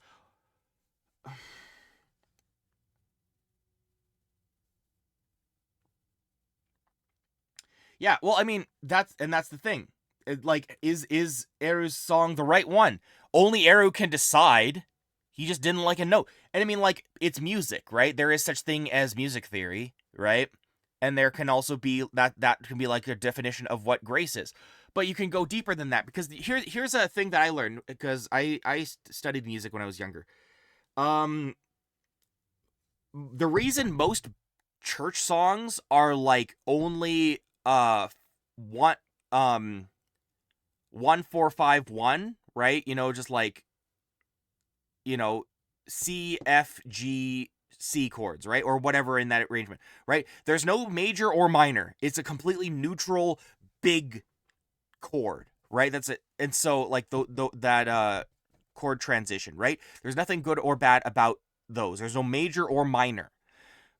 But you can also make completely valid alternatives, right? So did Melkor make a minor key, or did he just make a bad chord that doesn't make any sense, right? It could just be as simple as that. That could be the root of all evil, really. And that's what's compelling, right? Maybe he made a major chord, or maybe Manwë made a major chord, which is why he feels like he has so much in common with Morgoth, which is what makes him unsettled, because he's the king of Valinor, but he has so much in common with Melkor, and it fascinates and terrifies him.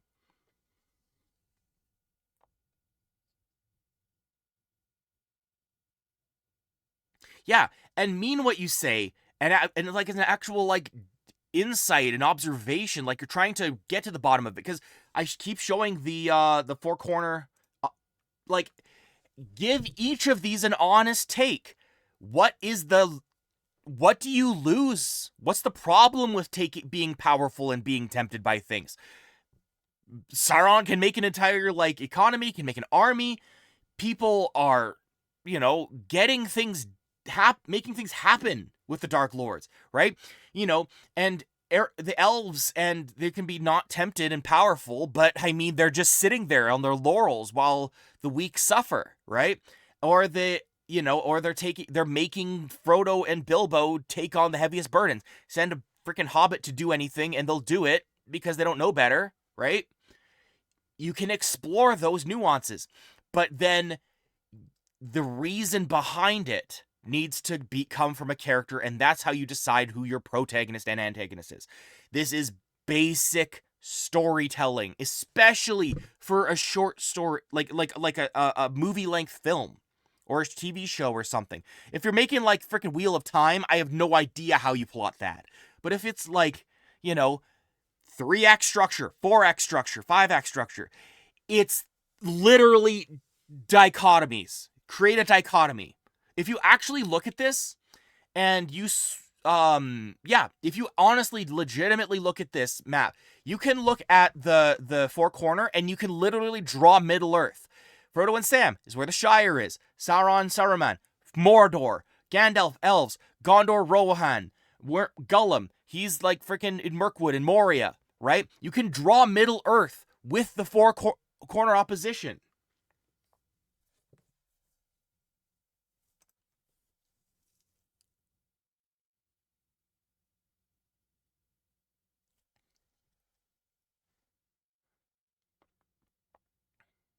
No, there's no absence of being good. Everyone is capable of evil.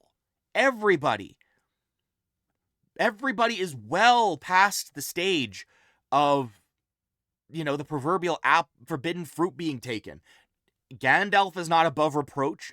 Nobody's above reproach. They're just trying to not make it worse and find that grace in themselves. No one's good.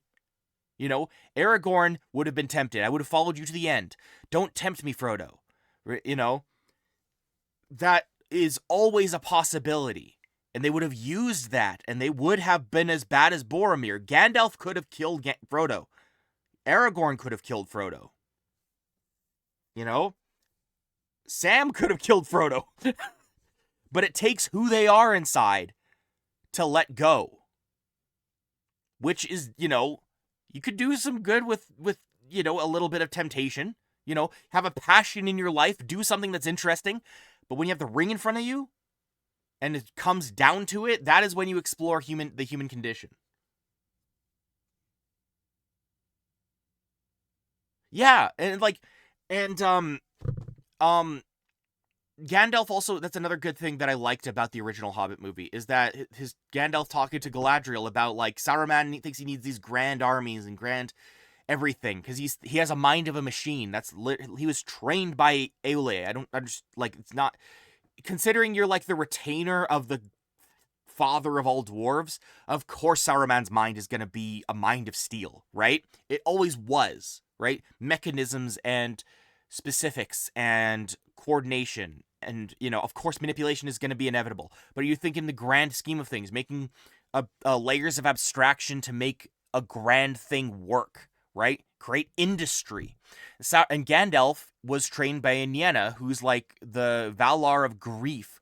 So understand the importance of loss and soft gentleness, right? That's what he learned compared to construction, right? And that's what the difference is between Gandalf and Saruman, because they represent Aule and Nienna to a lesser degree, because they're both more able to be corrupted, because they actually walked on Middle-earth in the form of men.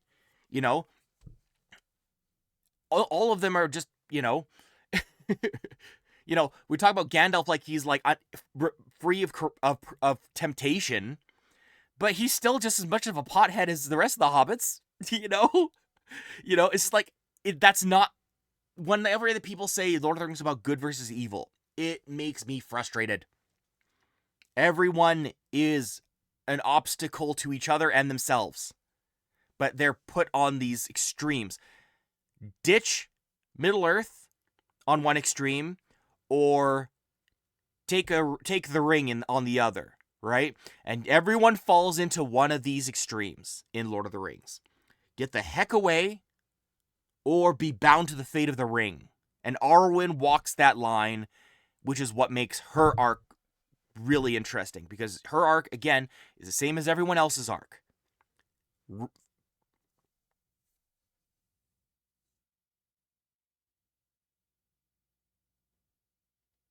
Yeah, but that doesn't mean he's free of temptation.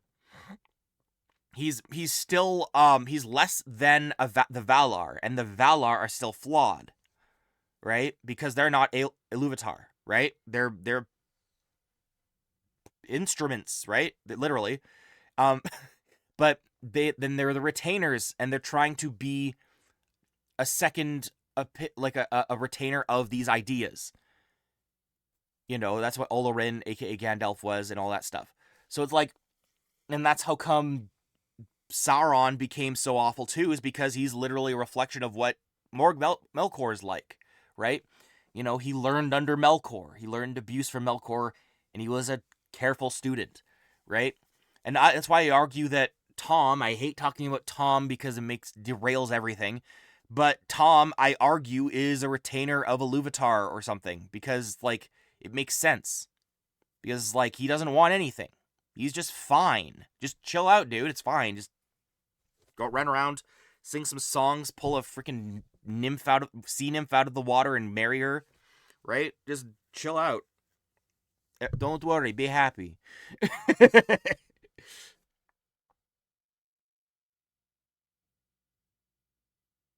He's not pointless. I go into this. He's not pointless. He was the transition stage for Tolkien. Tolkien needed Tom because he was trying to write a sequel to The Hobbit, and Tom was his lodestone, okay? After the Old Forest and the Barrow Downs, that during the time in Tom Bombadil's house, that's when Frodo has his dream. That is when Tolkien got a sense of where he wanted the story to go. Frodo will go off to the Grey Havens and the Swift Sunrise, okay? From there, then we start seeing not only Aragorn, but Aragorn exposition everything about all these legendarium things that Tolkien had been writing about. Oh, there's Luthien. Also, there's Gilgalad. Did you hear about Gilgalad? I can also tell you about the Nazgul. They're the 12 kings. They're like, he just doesn't shut up all the way to all the way from Bree to Rivendell. He doesn't shut up about the old age, right? So that is, I think, Tom ends where Aragorn begins, because that's when he stopped trying to make a damn Hobbit story. So Tom had to exist for Tolkien, but that's also why it's valid for him to not have to adapt, for him to be adapted into any of the other versions, because it's not important for us if Tom exists, but it was important for Tolkien because he was his son's toy that he's like, this is an emblematic of imagination. And this is like, I wrote it for my kids, so this is like my inspiration. I need Tom in here somewhere. He can't not be in this story. My brain autism won't let me not have him. So he's in the story, and it's like, okay, great, you're in the story. We don't care. Tolkien's like, I don't care that you don't care. He's there. Good enough for us. Pretty boring chapters, but you get some good characterization, but that's why. Rereading it as I was playing through the game, because I was going through the book as I was playing through Lord of the Rings Online, right? In sync. Right? Going through the chapter line by line, seeing where I am in the game. You're like, where would the hobbits be right about now, right? Based on that, legitimately, that's my conclusion about Tom. Tom, that's where he begins and ends. He's the remaining spirit of this idea of a sequel for The Hobbit.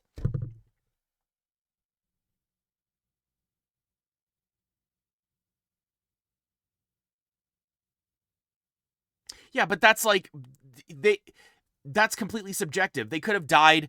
They would have died if they also hadn't walked out immediately after, and if the gaffer didn't start talking up the Nazgul when they're literally a block away, right? The Nazgul were just up the hill. Here, let me show you on the map, right?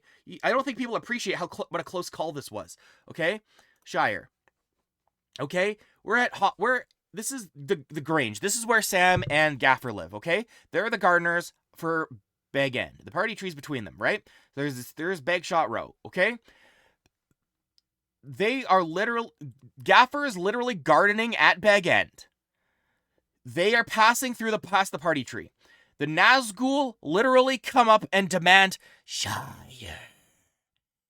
Baggins. And they're like, well, those guys look kind of funny. And they continue walking and then make their way.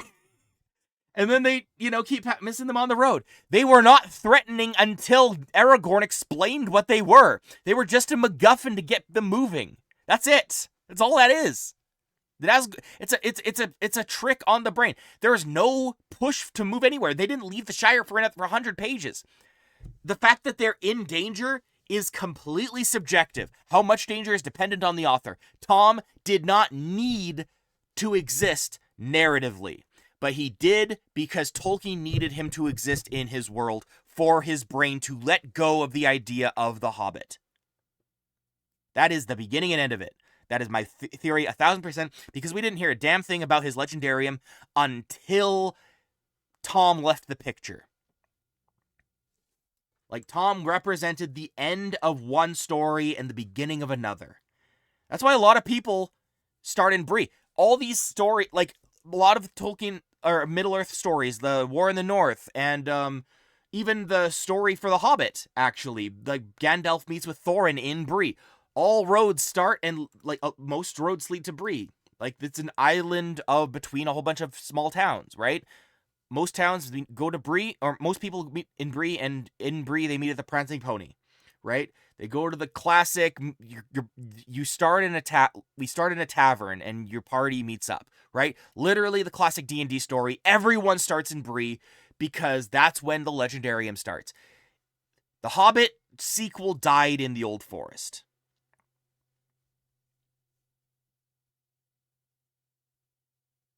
Yeah, because luck is a superpower. Luck is literally a tangible thing that Bilbo has in the Hobbit. Just like, and you have no small amount of luck. And like, of course it's convenient, but it's also lucky. It's not contrived. It's lucky. It's like that's the fine line between cohesiveness and contrivance. It's just like you got lucky. And there's a lot of moments of luck. It's endlessly luck, but that's what hope is. You hope to get lucky. You hope for the best outcome, and sometimes it'll happen, sometimes it won't. Sometimes it'll happen for more people or less people or whatever, right? But in Middle-earth, luck is a tangible thing. Yes. Yeah, but that's also what the Hobbit story kind of was, and that's why the Lord of the Rings is kind of stuck in the Hobbit's world. But it's also meant to be like, and then that's how he made it out, right? Out of the frying pan into the fire, right? I mean, that would be like I'm not about to ever say that The Hobbit is a bad story because it's contrived. Bilbo is a lucky dude. There's a lot of luck that happens, and I'm not gonna fight that, right? Not every victory is earned. Not every victory is happy either. Many fruitless losses and many fruitless victories.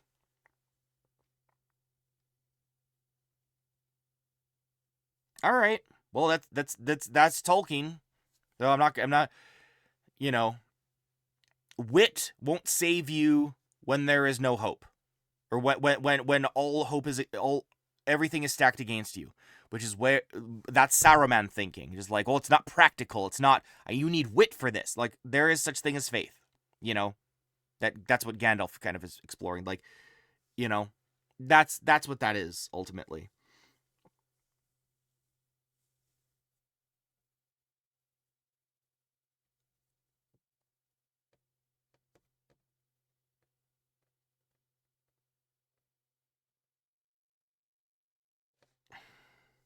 So yeah, that's why this felt so. Like, I just want good Lord of the Rings stuff because it's such a unique setting. And no matter how much people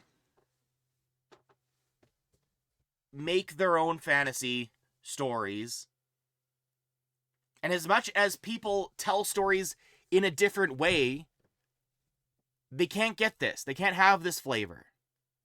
No one gets that close. Tolkien nailed it. And all we can do is like, hey, stare at the map, point at a spot, go, I'm going to go here, right? And then go, okay, I'm going to go Mount Gundabad, okay? Mount Gundabad is going to be about something. I'm going to explore something. What does it have to say about the goblins? The races are so, like, they represent a dichotomy in themselves, which they kind of are also, like, put on themselves as well because they have an expectation of their own race, right? I'm going to do this, I'm not going to do that, right? So it's like, then how you confront that with other forces and how you confront it with, within yourself. and people next to you, right? It endless stories, and it's like it's worth, the franchise is worth billions. It's like it's food on the table. It's like it's just waiting. It's like it's just take it. Give in to temptation, please. But no, Warner Bros. Is like, well, wrong temptation. I want to be tempted by no money rather than all the money. That's why I bought it from frickin'... That's why I bought New Line Studios, so I can not make money and get bomb after bomb and then blame other people.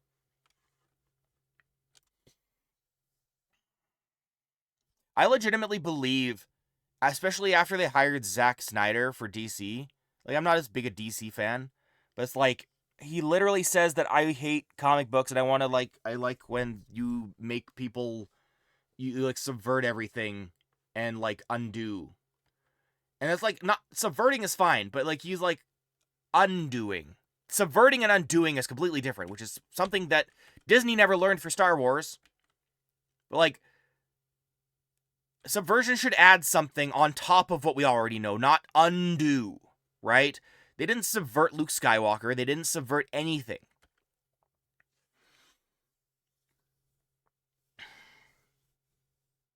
Just add on it in a unique way. That's literally how you print money. Bro, I pay a subscription to Final Fantasy XIV because it's an endless supply of this type of storytelling. Not Tolkien storytelling, but like, it has a theme. Every single quest, every interaction explores something that is relevant to the setting and the story and everything going on because it builds on the world, right? I'm not telling them to like learn from the successes. Like, that's what I invest in. That's what I care about. You know, like, that's what as a nerd, I'm passionate about this stuff. So I think I've worn myself out about talking about friggin' War in the Ring, War of the Horse Folk. With no horses. They didn't have any horses except for a sick horse. There was no horsing, and there was only petting. There was no horse moments. There was just the eagle moments.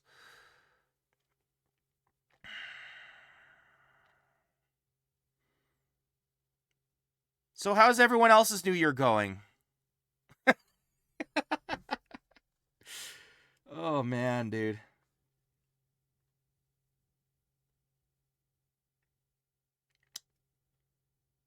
That's cap. No. 14's story is legendary. It takes a while to get through, but it's fantastic. It's beautiful, and Endwalker is I'm saying this, Endwalker is the single greatest story I've ever experienced. After my Lord of the Rings rant, that will say everything I need to say. I care about fiction. I genuinely care about fiction. I want stories to be good. 14 is endlessly good. And Realm Reborn is slow, and a lot of the quests are mid in the base game.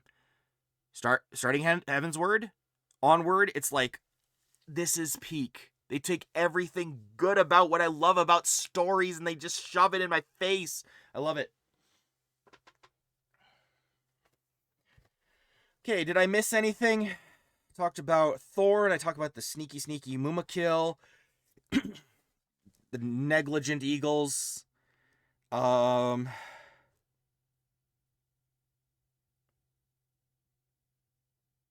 doesn't it resonate with you? Talk to me. Here, I'll pull up my clipboard. You lie on the therapy couch. Talk me through it. Why doesn't 14 resonate with you? Okay, that was another point. Okay, really quick. When they're talking about Gandalf, they spell out the Gandalf thing. Doesn't that feel like in the Battle of Five Armies with Thranduil telling Legolas, find a guy named Aragorn. The rest I leave to you. It's like sequel bait for something that's not a sequel. It's like Legolas meets Aragorn. Good. Off screen. Hela's gonna meet Gandalf. Off screen. We're never gonna see Hela again. They're never gonna touch Hela ever again. They're not gonna make a franchise about her. They wouldn't dare. Because Helen Hammerhand's gone. They missed their chance. Opportunity wasted.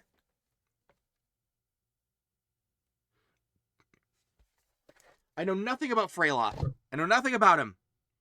He is dude who is probably reasonable sometimes.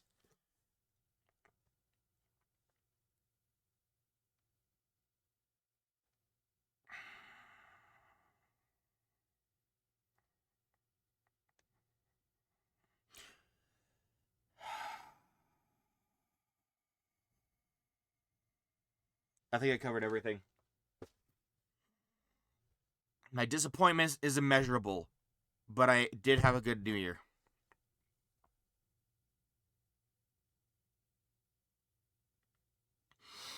Here's the secret for 14, okay? You need to have a caricature. I was talking before about what made Silco a good character. Like, you don't know whether he is the conniving dude or he's actually trying to be a good dad, right? That is what makes his character so damn compelling, right? You got to do the same thing. You got to make your caricature. And like for me, I'm like human paladin. I'm gonna be human paladin and eat up the world building, which allows me to be human paladin, right? So then I'm human paladin, and then I see how the world reacts to human paladin, and that I'm bounced. You play yes and you play improvise until you all the way through Realm Reborn. As long as you can do that, you can kind of roleplay into it and just enjoy the world enough. It helps you soldier through the base game, and then the post game is a little like 2.1 and onward until Heavensward is slow, but at least it builds into this political intrigue of like what is going on behind the scenes while everyone else is trying to talk about peace, what's really going on behind the scenes. Because Game of Thrones for a little bit, and then it lets you see, then you get to see yourself at your worst after you've built up this legend of yourself, and then you become a nobody again. And after you're the chosen one going full on nobody mode, exile, useless, pathetic, no one, waste of skin, that's when you get to build on the subversion. That's when they subverted the chosen one for me. And then they did a full on thing with Shadowbringers. Well, if Guild Wars 2's already taken the place, then there's no talk of it not resonating with you. It can resonate, you just don't have the damn time for it. And again, I would like to play Guild Wars 2. I don't have time for it, but it is on my Steam. I might stream it one day, but I'm not yet, because I want to get real more to Umbar someday, eventually. I want to just keep playing the game, and I also want to get through the Final Fantasy franchise, because from beginning to end, which I started the first episode of that recently. And yeah, dude. This has been a lot of talking. I hope everyone has had a good New Year. Please, if I'm talking too much, please tell me. But like, that's my whole freaking thing. This could have been great. You know what I mean? This could have been really great. Like, really, really special. Especially since they got the source material. It's like, you got 3 whole pages. It's not just like a line. It's like, you got a whole thing. Even if it is a line, that's enough to go off of, because this world is so, deep and involved. You can pick up on where everyone's story is. But I don't know a dang thing about the Shield Maidens anymore, except for the fact that they're trying to forget about them, but Helm doesn't exile the one Shield Maiden, even though he exiles his cousin, because he's a moron. I don't know anything about Helm Hammerhand, except for the fact that he's a bad father and a bad king, and he likes punching things. Even though he's supposed to be the legendary king of Rohan. I don't know. I don't know anything, and it was the big nothing burger. That is the beginning, end, and also the kind of middle of all things. So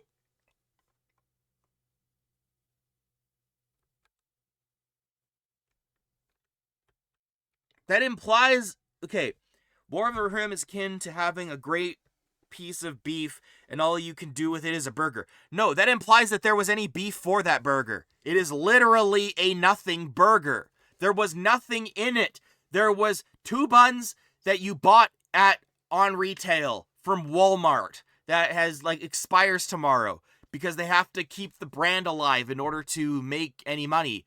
But rather than do something really compelling and interesting, they just made there's literally no beef. There's nothing to sink your teeth into, for God's sake. There's not even any cheese. It's not even cheesy or campy.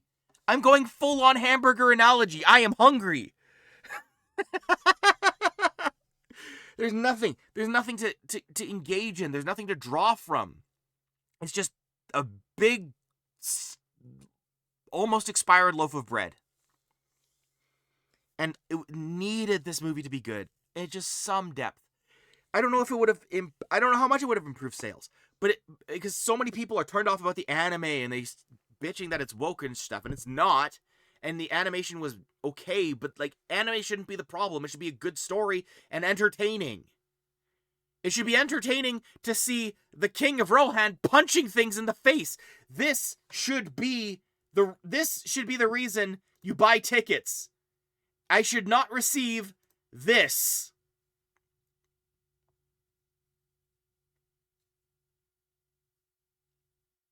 It's just not even garbage. It's just nothing. Garbage at least is substance. It's not even garbage. It's like, I would be upset about garbage, but I'm just disappointed and I felt nothing.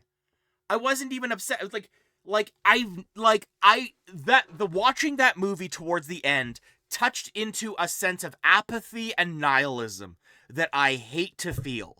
Because I want to care about things. I like caring about things. Things are cool sometimes, except when they aren't. But in terms of the franchise itself, that's why I'm upset. But in terms of just a standalone movie, which I've seen enough standalone Lord of the Rings stuff that it never connects, it's fine. I don't need it to connect every time. As long as it connects to the books, it's fine. You know, I don't need Shadow of War to connect with the movies, or the War of the Ring, or War in the North to connect with the Third Age. You know, that doesn't make any damn sense, right? I don't need that. I don't need Lord of the Rings Online to connect with Battle for Middle-earth 2. But I do need them to have something to say. Something. And to do it with good characterization. And to have a cool moment. But just like, it was just nothing. There's the character. Isn't that the character? That is certainly the character. Yes, that is Haleth. That is Hama. That is Helm Hammerhand. That is definitely Freylock. Did you know that that's Wolf? Ooh, that's Wolf. Did you know he backstabs people? He's pretty good at that. So what? I don't care. You're giving me my eyes a feast and I don't taste it. It's ash in my mouth.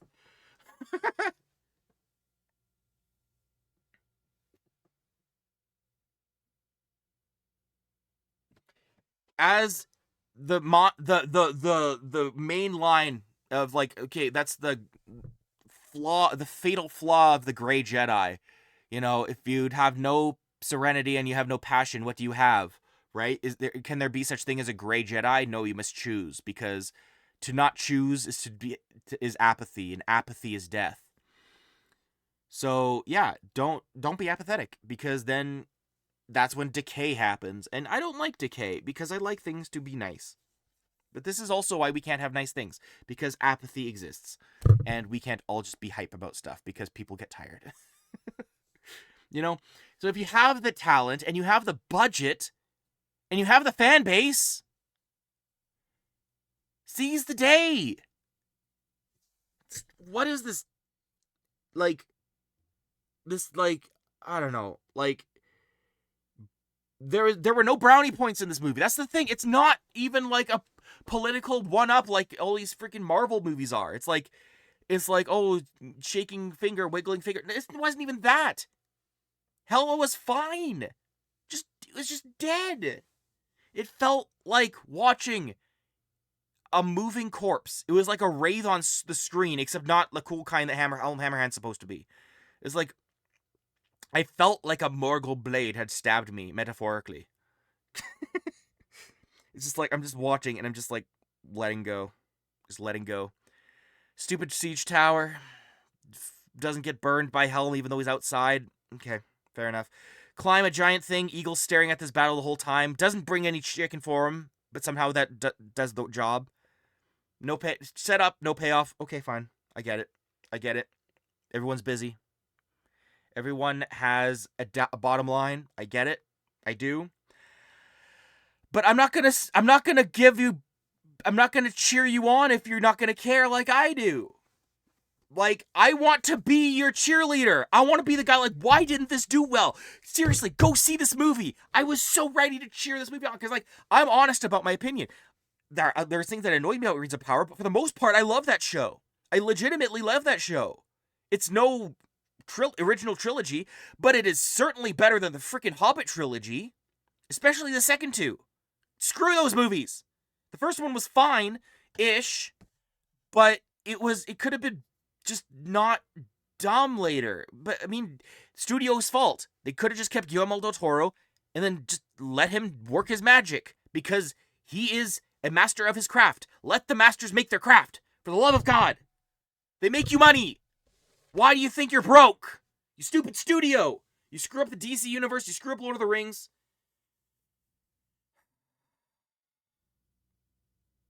Stupid Hobbit law. Like, I don't get it, man. It's like they're allergic to money. So let's waste $300 million and make the Flash movie, even though Ezra Miller is like Ezra Miller.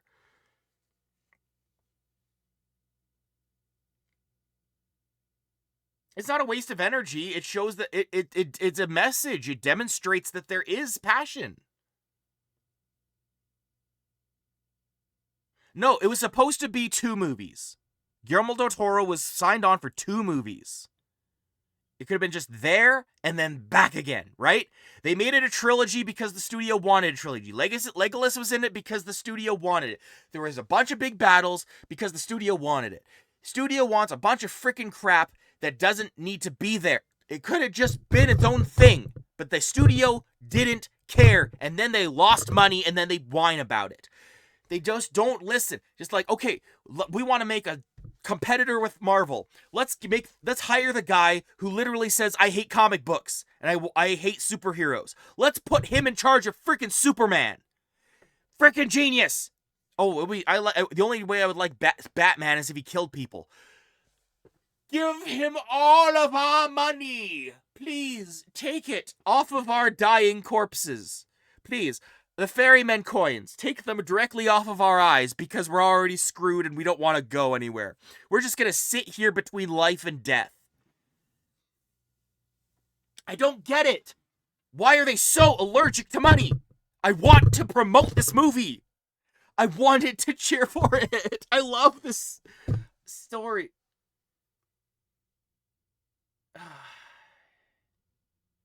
But it's a message. It's clarifying. It's communication. That's what it freaking is. That's why actual reviews exist. Not like, oh, this is why you should or shouldn't. Yes or no is useless.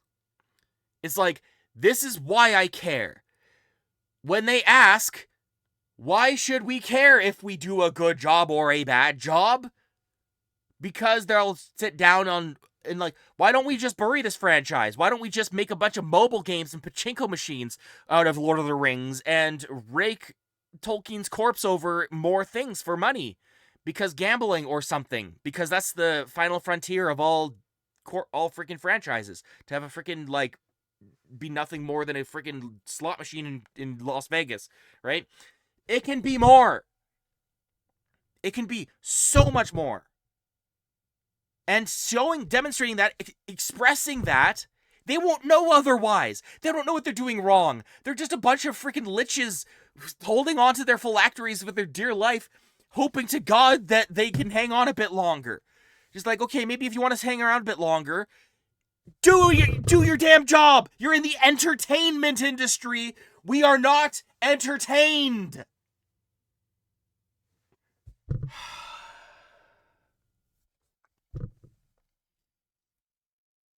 Messages are overrated? Dude. Communication is not overrated. That's how any relationship works. Being right doesn't matter if you make no impact. There is no hope, Aragorn. What is the point of anything? I don't know. No. Doesn't deserve it. Lord of the Rings deserves this. respect for the franchise deserves it. Like if they're gonna just continue Lord of the Rings anyway, they might as well do something cool with it and meaningful with it. And they won't know that they're screwing up or how they're screwing up unless someone speaks up. Someone passionate speaks up. Otherwise, it's just like, I hate that messaging. Where it's like, it doesn't because it did bad. It could have deserved more attention if it was good. So in future, if they make Lord of the Rings projects, they will know to be better and how to be better if they follow this critique. Because if they're just inevitably someone's just like, oh, it doesn't matter because it's just Lord of the Rings, you know, you lost people, right? If they're not invested, there needs to be something to be excited about. And we got freaking like Helmhammer Hand Horaloo over here. Just like, look at that. That is a movie poster if I have ever seen one. I'm not saying give them money. I was gonna see this movie anyway. Especially since it bombed. I was curious. And plus I wanted to go see a movie with my family, and so we did. And so we had fun together, right? But I'm not gonna like fork over money for, but you don't know if something's good until you see it. That's the gamble. So, you know, seeing in theaters was, you know, worth it in a way, but now I know, right? It wasn't a waste of time or money, but I'm not going to reward them for being shit. I'm going to give them a shot, but now I know better, which sucks because I am suspicious of them. So now they can't improve in the future. Obviously vote with your wallet. Obviously. I'm not saying not to. But being bitter and just assuming that it's always going to be bad is just the worst mindset, and it kills passion. It kills the hope for anything being better. You know, expecting it might be a freaking put fire under their butts to actually make something. Especially if they're trying to monetize Lord of the Rings so much more lately. Like, but they've done such a shit job. And a lot of franchises are doing a shit job. It's not just Lord of the Rings, but it's not like I'm not gonna like it starts somewhere. These were good, and then they were shit. And then people are like, well, but it was always shit. You can't go back because, and then after a while you do that enough and you just become a grumpy old man with nothing to be happy about. And you're just happy, like joyless, you know, everyone just lets you down. Everything's just like, there's no hope. It's just bitter. And that is a slippery slope that I've seen so many times. I'm not just talking about like movies, like just like it's everything, you know? You have a little bit of glimmer and communicate what you feel. That's what I'm doing for the, you know, out in the open, because like I'm passionate about Middle-earth. I'm passionate about fiction, and I'm passionate about this series being adapted.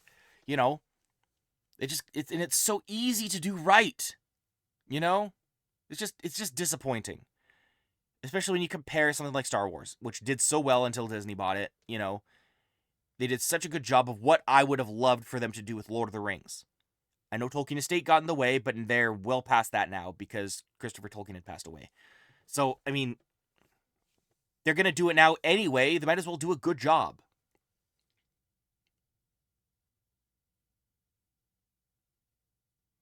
Passion is the fire that kills fools. You have to grow discerning enough to know where you can afford it. Obviously.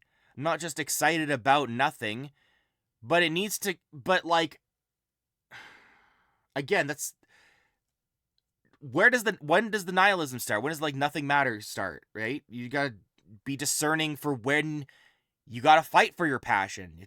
Happiness has to be fought for. And you can hope for things to be better, but you can't just be like a Disney adult being like, oh, this was the glory days, and this is always going to be better. Or just groveling and saying that, oh, this is good because it's Lord of the Rings, right? You know, understanding, observing, and checking in on what makes this work is what made me able to discern if I like this or not, right?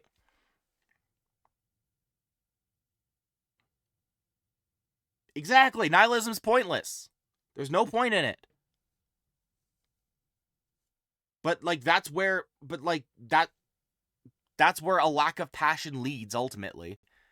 It's like, oh, who cares? It's just another thing. It's just another thing. It's just, who cares? Be a little angry. Be frustrated with something. Who cares? Like, it's not a crime to be angry at this. And it's certainly not pointless. It's pointless to stand in front of the Black Gate, thinking that a hobbit is probably alive still. That's what I mean. It's like that's kind of what it's you can believe, but it's like a hope. What was the Deadpool phrase? Um, an optimistic wish. It's not sunshine and rainbows, but I mean, it can be better, and a lack of effort for trying and not saying how you feel about something is how you don't. It's why people don't take reviews seriously, because they just pick a number and throw it in your face. It's like it's got to, you know. It's like, or it's just like they pick it like, oh, is this woke, or is this does this align with my political views? That's good enough for me. How empty is that? Like, who cares? What does this say about anything? Oh, we don't say things anymore. People should be seen and not heard. That's kind of where I'm at.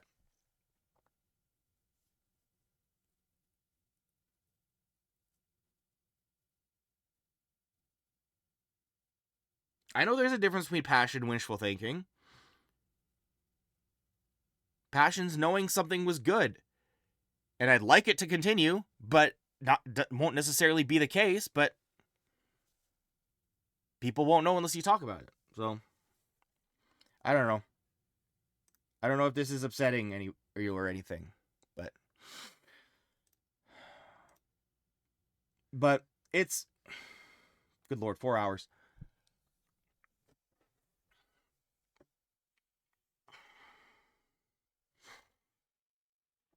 I don't know.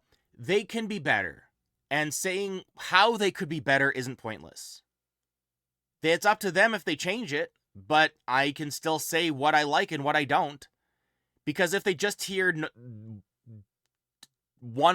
two opposite opinions, which are just the obvious opinions, they aren't learning.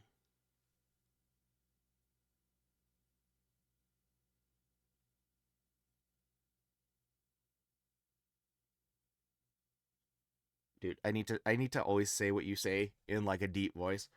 Passion is marginally or intensely unreasonable enjoyment of something. If you don't control it, it will destroy you. I know. I mean, obviously there's such thing as moderation, but I mean, like, doesn't mean I'm stop being a super fanboy of stuff. Like, dude, like, my life is not destroyed because I own a bunch of freaking like Lord of the Rings memorabilia and like a bunch of video games and stuff, and I play a lot of video games. It's about balance, yeah, but like, exactly. Passion makes you feel alive. But passion is not marginal or intensely unreasonable enjoyment of something. You can temper your passion, otherwise it just eats you alive like a Sith. But that doesn't mean you if you aren't passionate about anything, the world is just gray. You know? So I can, maybe I'm crying out to the wind and hoping that they'd get better. But it's like they don't.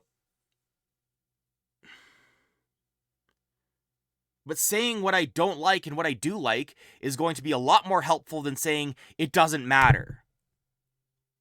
Like, how gray is that? Lord of the Rings is gray enough as it is, but based because people think that, oh, because it has elves, dwarves, and men and orcs, I know how to adapt it, and not understanding or staying true to the source material when it's not hard. You know, they made a whole MMO of it adapting it well. Like, there's an endless source of nerds who are more obsessed than Trekkies willing to deep dive into like helping with this stuff. Like,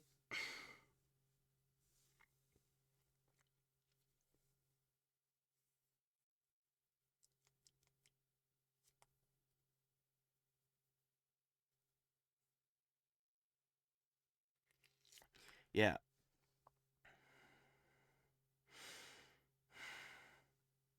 It's like, I don't know.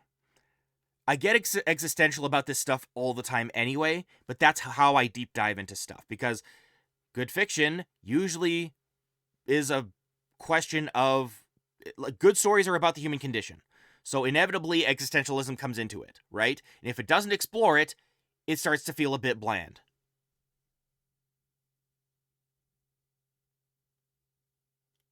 To phrase it better, passion has to be channeled to be efficient. Exactly. You got to put it towards something. For example, I channel my passion into this relentless progressive run through of Middle Earth on this online game. Unbridled passion is obnoxious and you won't be listened to. Like a Disney adult, for the love of goodness. If you are like Meat Canyon's video on Disney adults, that's all I'm saying. Just watch that. You'll have a good time. That's when it's too far. You have to balance it, you know. Being gray isn't all bad either. It's just like, you know, if it's just too much, everything tastes like fucking bubble gum. Language, sorry.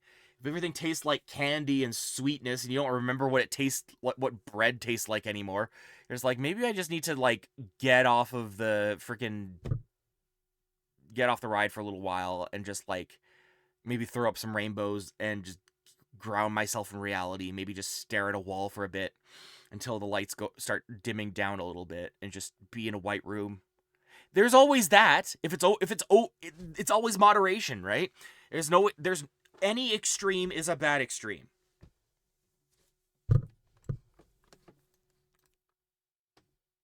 I mean that in the most extreme way possible.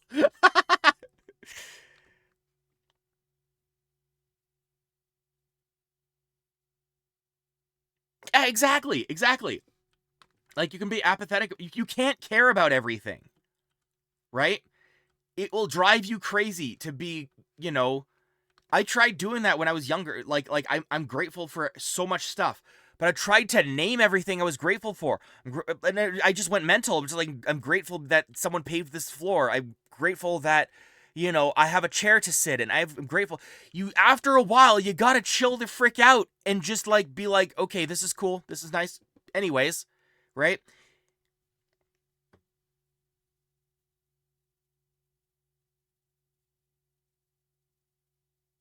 You can't afford to scream at waste. I get it.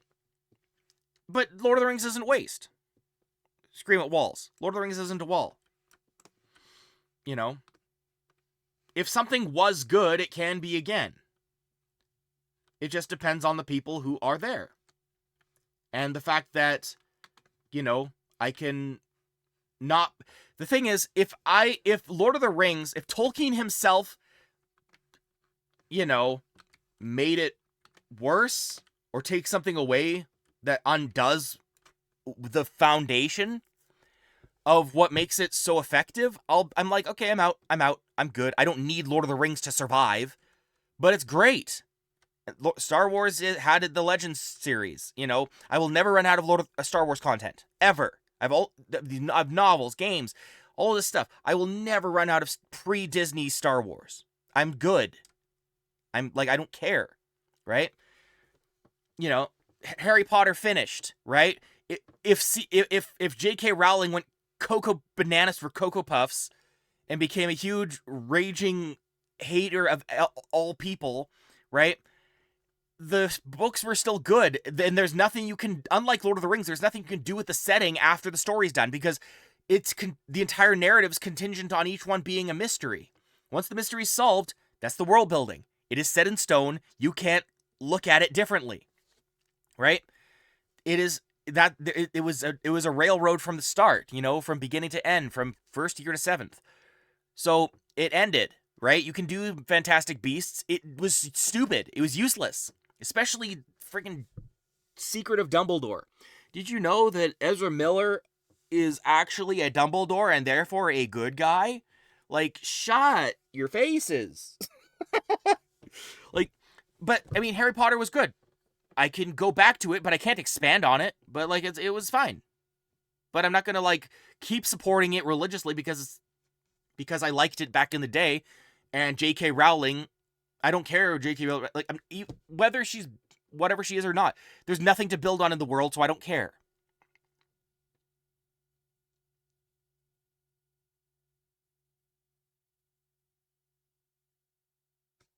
War of the Rohirrim is such a wall.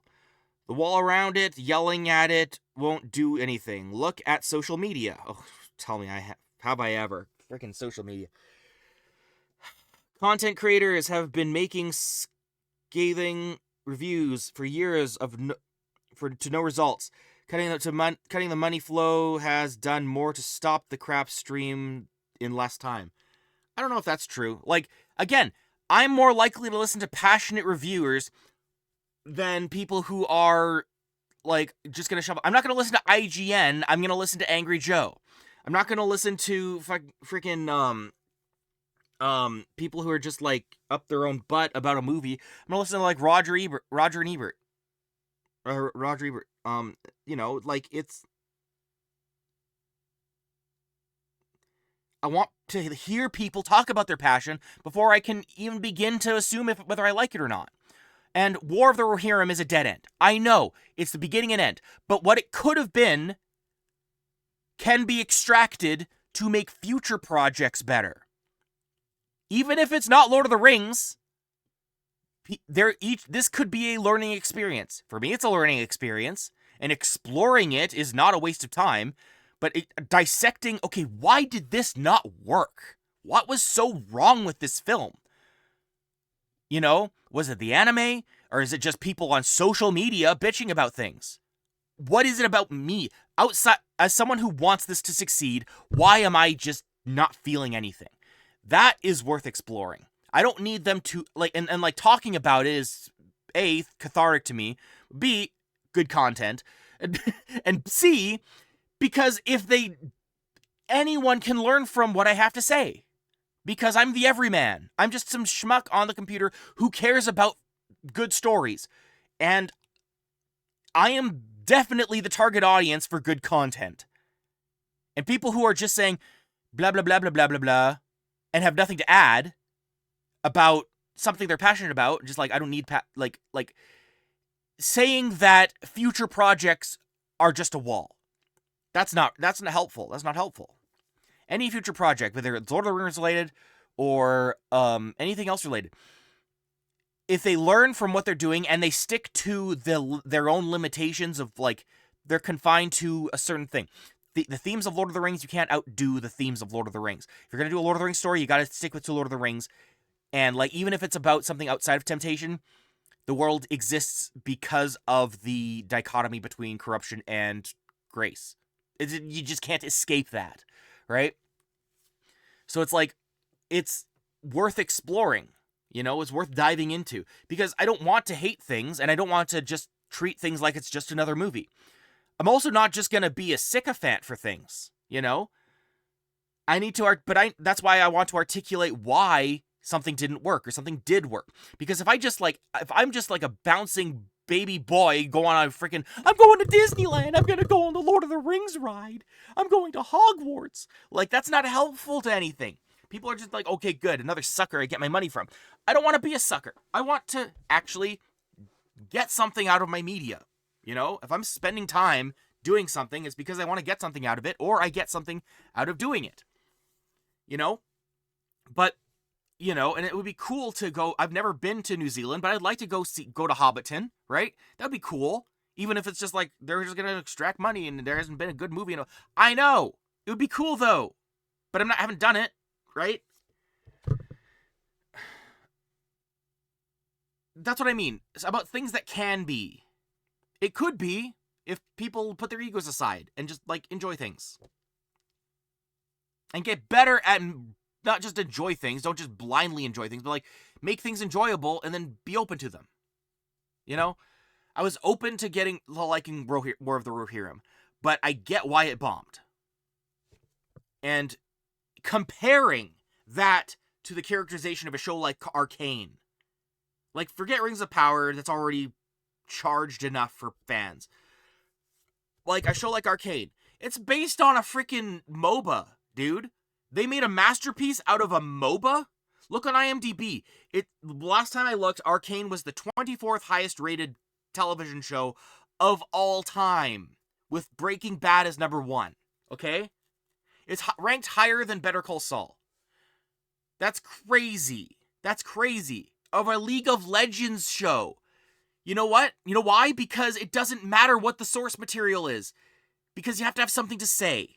Zon versus Piltover. What does that mean? What does that mean for Caitlyn and Vi? What does that mean for Jinx, Silco? What does that mean? And then you dive into it. Easy. Especially when you have so many resources. Like, just... It shouldn't be this hard for people creating the media. And as long as, you know, I'm still open to it, I'm just like... You know, you get burned enough times, but you still... After a while, you're like, oh, I'm not going to even try anymore. That's when you lose. That's when everyone loses, right? And then everything just starts going gray. You need gray in your life, don't get me wrong, just for things to be bland after a while. But, like, you gotta be excited. You know, you want something to be excited about. And creating, and artists, creators, and Tolkien's excited about Middle-earth. He's giddy anytime you see him talking about it in interviews and such. And he is also extremely vocal about the things he doesn't like. He's bitching about Dune. He's complaining about Narnia. He hated reading the letter. I want to actually find that. It's right next to me. The letters of J.R.R. Tolkien talking about how much he hated Snow White and the Seven Dwarfs because that's not how dwarves are. Do you think Disney gives a shit?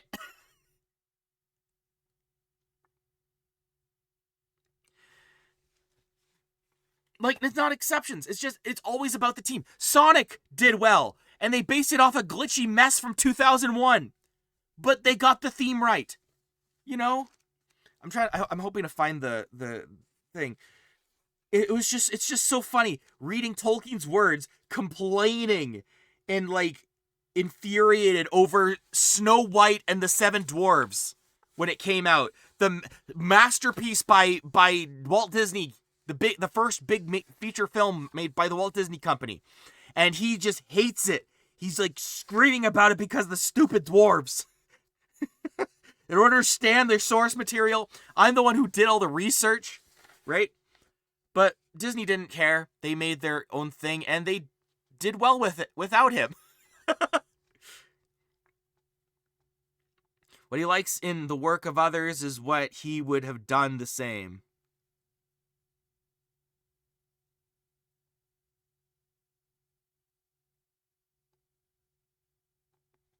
Yeah, pretty much. I would love a source for that though. Give me the reference. Like if you have the quote, I'd love to be able to like pull that one out of my hat. Just like, yeah, because I mean, you're right. He is very much his own dude. You know, he doesn't like other people imposing on his vision. You know what I mean? And he certainly wants to impose his thoughts on other people. Which, there's nothing wrong with that. He's just a damn nerd. That's what nerding out's all about. That's what, that's what makes him so fun to read. Like, at least in out of character, you know? It's like his, like, because he has a vision, and he's gonna stick to it, god dang it. Is it obnoxious passion? Are you currently telling me that Tolkien is obnoxious? And who cares? Like saying that cosplayers are obnoxious or conventions are obnoxious. I mean, a little. Same way that, like, anyone else can be obnoxious. Yeah, in his letters. Yeah, sure. But it's still what he has to say, and it's still fascinating. Minimum caps. Minus caps.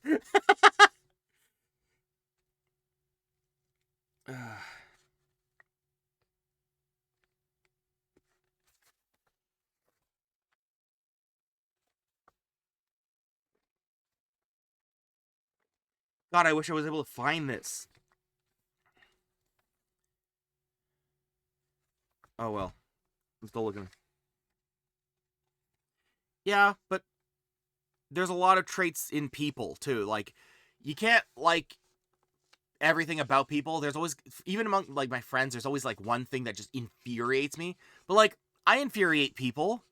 Am I gonna just be upset about it, or I'm gonna own it, right? I'm gonna, you know, I'm not for everybody. Tolkien's not for everybody, you know. No one's for everybody. But you are. But when you pick something and you're not just a nothing burger, that's when you have substance. That is like, to me, in the whole conversation about like freaking AI and stuff, there's no substance. It's one dimensional and nothing burger and just like prompts. That's how you overcome it. You have these two these, like, you create that nuance and you create that passion. Passion's the only way to beat that. Unable to yield. So, ego flexing or something. Pontificating dork. I feel like only a pontificating jerk. I feel like only a pontificating jerk would know what the word freaking pontificating. What does pontificating mean? One sec. I'm just riffing on you, dude. Hang on. Pontificating. I don't. It's like, anytime discourse starts about it, like, it's about, if it's about taste, that's fine. But if it's about like judgment calls, it's like better and holier than that. It's like, that's not for me. But I understand. But if you're excited about something, let the kid have fun, right? It wouldn't be as good if he's not having that much fun. That's where the substance comes in. Pompous and dogmatic speech. Yeah, that's kind of the problem with having a thesis statement, I guess. That's kind of, being unable to yield is kind of dogmatic, though. So, but again, that's a flaw. Humans are allowed flaws, you know? Which fiction is usually good at illustrating and exploring those flaws and doing something with it. Which, to trace everything back to the theme, War of the Rohirrim did not.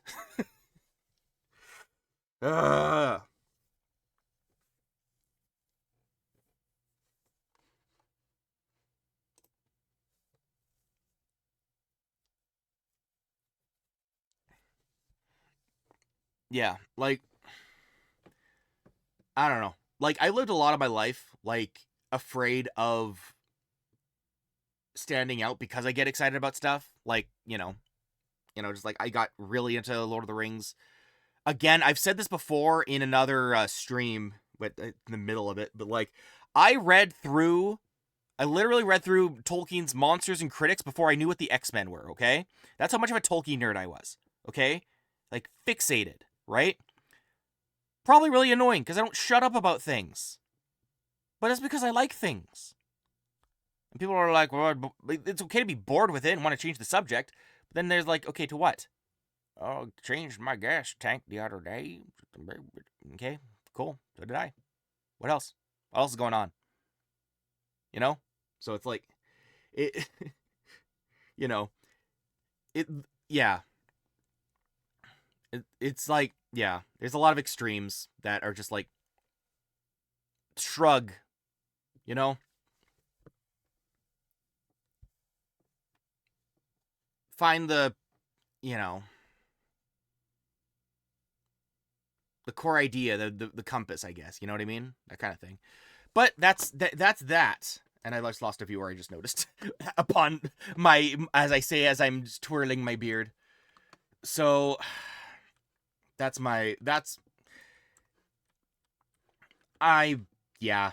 burnt out. I'm tired. How long is this stream?